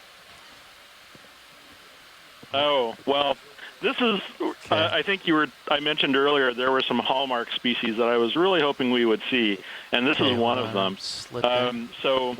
I think I had mentioned earlier that there were some species that, by virtue of their rarity, they were sometimes the only members of that particular group that we had ever seen. And like Evoplasoma, for example, was known only from a couple of known from only like half a dozen specimens, and each one was a species. This is one of those things. This is Mixaster, and probably in the Mixaster let me get a toe up on to first. a point. Otherwise These were extremely mysterious. They are kind of related to pterasterids and slime stars. They occur all throughout the deep sea at this incredible depth, 1 to 3,000 meters. They're kind of reminiscent of things like pteraster because as we draw in close, you'll notice that there's an osculum right in the center of the disc. We didn't know what they were doing down here for quite a long time, and I think recent video and literally within the last year or two, I'm working on that. People have been recording these, feeding on anything from other sea stars to sorry about that. I think I'm gonna octocorals, and they're that's beautiful. And to add more mystery, when they were when we sequenced them and we looked at them in their family tree of asteroids, they occur down at the bottom along with pterasterids and bottom. I'm not going to get into the phylogenetic stuff, but basically that means that these are considered sort of an offshoot early on, or not early on, but at the base of the tree. So they're of interest to people looking at the early origins of sea stars. And there are Jurassic fossils of animals that are very similar to this. So and I'm literally still trying to figure out how many species there are of this animal, because some of the early material is just so badly mauled by trawls and whatnot. So, the fact that we're seeing them alive, is now more common than it was a couple of years ago. But I remember the first time, these were seen, people misidentified them because they don't, they weren't the things that people were most familiar with. Because the only people that had ever seen these up to that point were a handful of taxonomists. Maybe 2 or 3 people in the world even knew what they were, much less, had ever seen one. So, and so now I see these almost every time we do a deep sea dive, either Mixaster or Asthenactus. And Mixaster is the one that occurs the most commonly in the Atlantic. There's some fine details there. But but it's always a pleasure to see one, and usually when we see them, they're doing something interesting. Yeah. So I'm always looking forward to the next observation. Oh, and we thanks, Chris. Yeah, I have to interrupt you because we're just about to end the dive, and so I just wanted to get this last view. We had a request for this. This looks like an Anthomastus. I'll talk to you later. Bye-bye. Thank you. Thank you, Chris.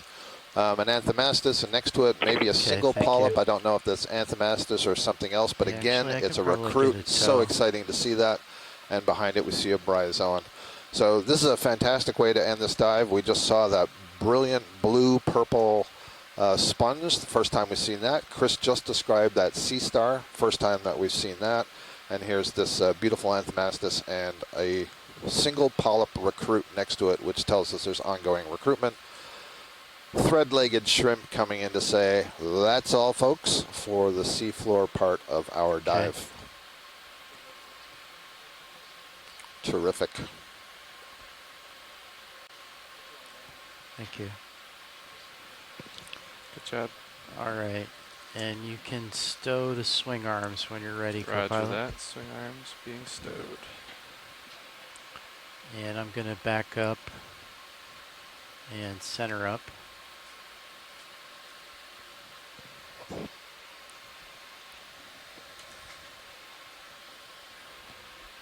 I think we both towards you. Go ahead. Copy that. I think we both need to come port me just a little bit. One more thing I just wanted to thank. Bjorn Burning is the bryozoan biologist who passed on that information about the short-lived larvae, so that's great. Thank you to all of our scientists who joined us in the chat room today and on the phone, providing information, exploring along with us. Thanks to you at home who've been following along on the internet or live stream. Do we have to go? This is the end of our dive to... Yeah, Nav, do you have an idea? The local high here? The local high looks Cachalote, like Guyot. about We started at a depth of, let me check my notes, 80 meters 1,498 meters. We are currently at 1,425 meters. And we're about 50 kilometers west of Flores Island. We'll be going up into the water column, get one more DNA sample up in the water column, get on deck, and then look after our samples. And then we'll be back for our final dive of this expedition, Voyage to the Ridge 2, tomorrow at Gigante, I believe. Gigante seamount. And I don't remember the depth. Let's go up maybe. So I think it's similar to what we're doing right now. Check out the website. It'll give you some information. We'll be back at maybe 10 meters. What about 6:30 a.m. East Coast time, United States. 10:30 a.m. UTC, and you can figure out your own time zone. That sounds perfect. Thank you. What time that is for you. Ready to come up when you are, pilot? So folks on shore, if you're going to join the pre-dive, excuse me, what do we call that? The dive planning call? Losing my words. Give us about 7 minutes to just stretch our legs a little bit. Thank you. Oh yes, and we can't forget the mystery holes. We saw lots of observations of those today. Copy that. Don't know that we're any closer to an answer, but we did our best. Thanks, everybody. This is Scott France and Ashton Flinders signing off for the day.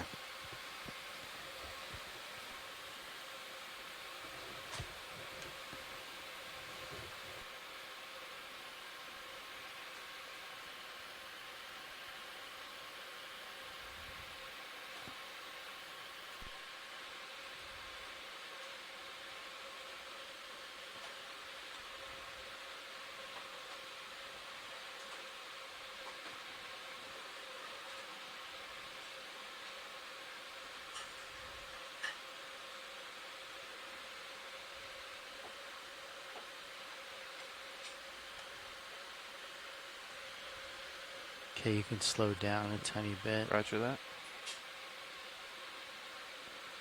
Ranged out just a bit for you there. Looks like features disappearing.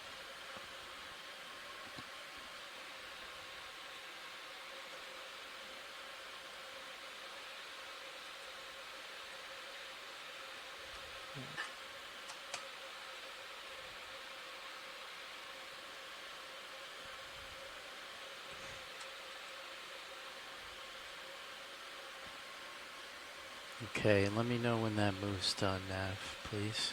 Will do. It should be done, hopefully 2 more minutes. Okay. Actually, if you don't mind, Nav, would you just call for an easy stop? Will do. I think we're pretty far away from everything now. Yeah, I concur, pilot. Okay. And let's just hold here. Roger that. Coming to stop. Winch all stop. Okay. I'm almost 20 meters above you. I'm going to come up just a little more.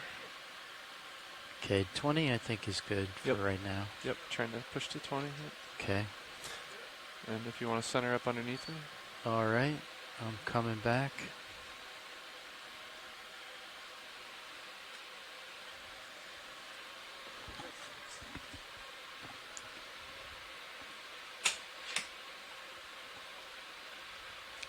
See the tether there? Looks good. Yeah, it looks like... Bridge.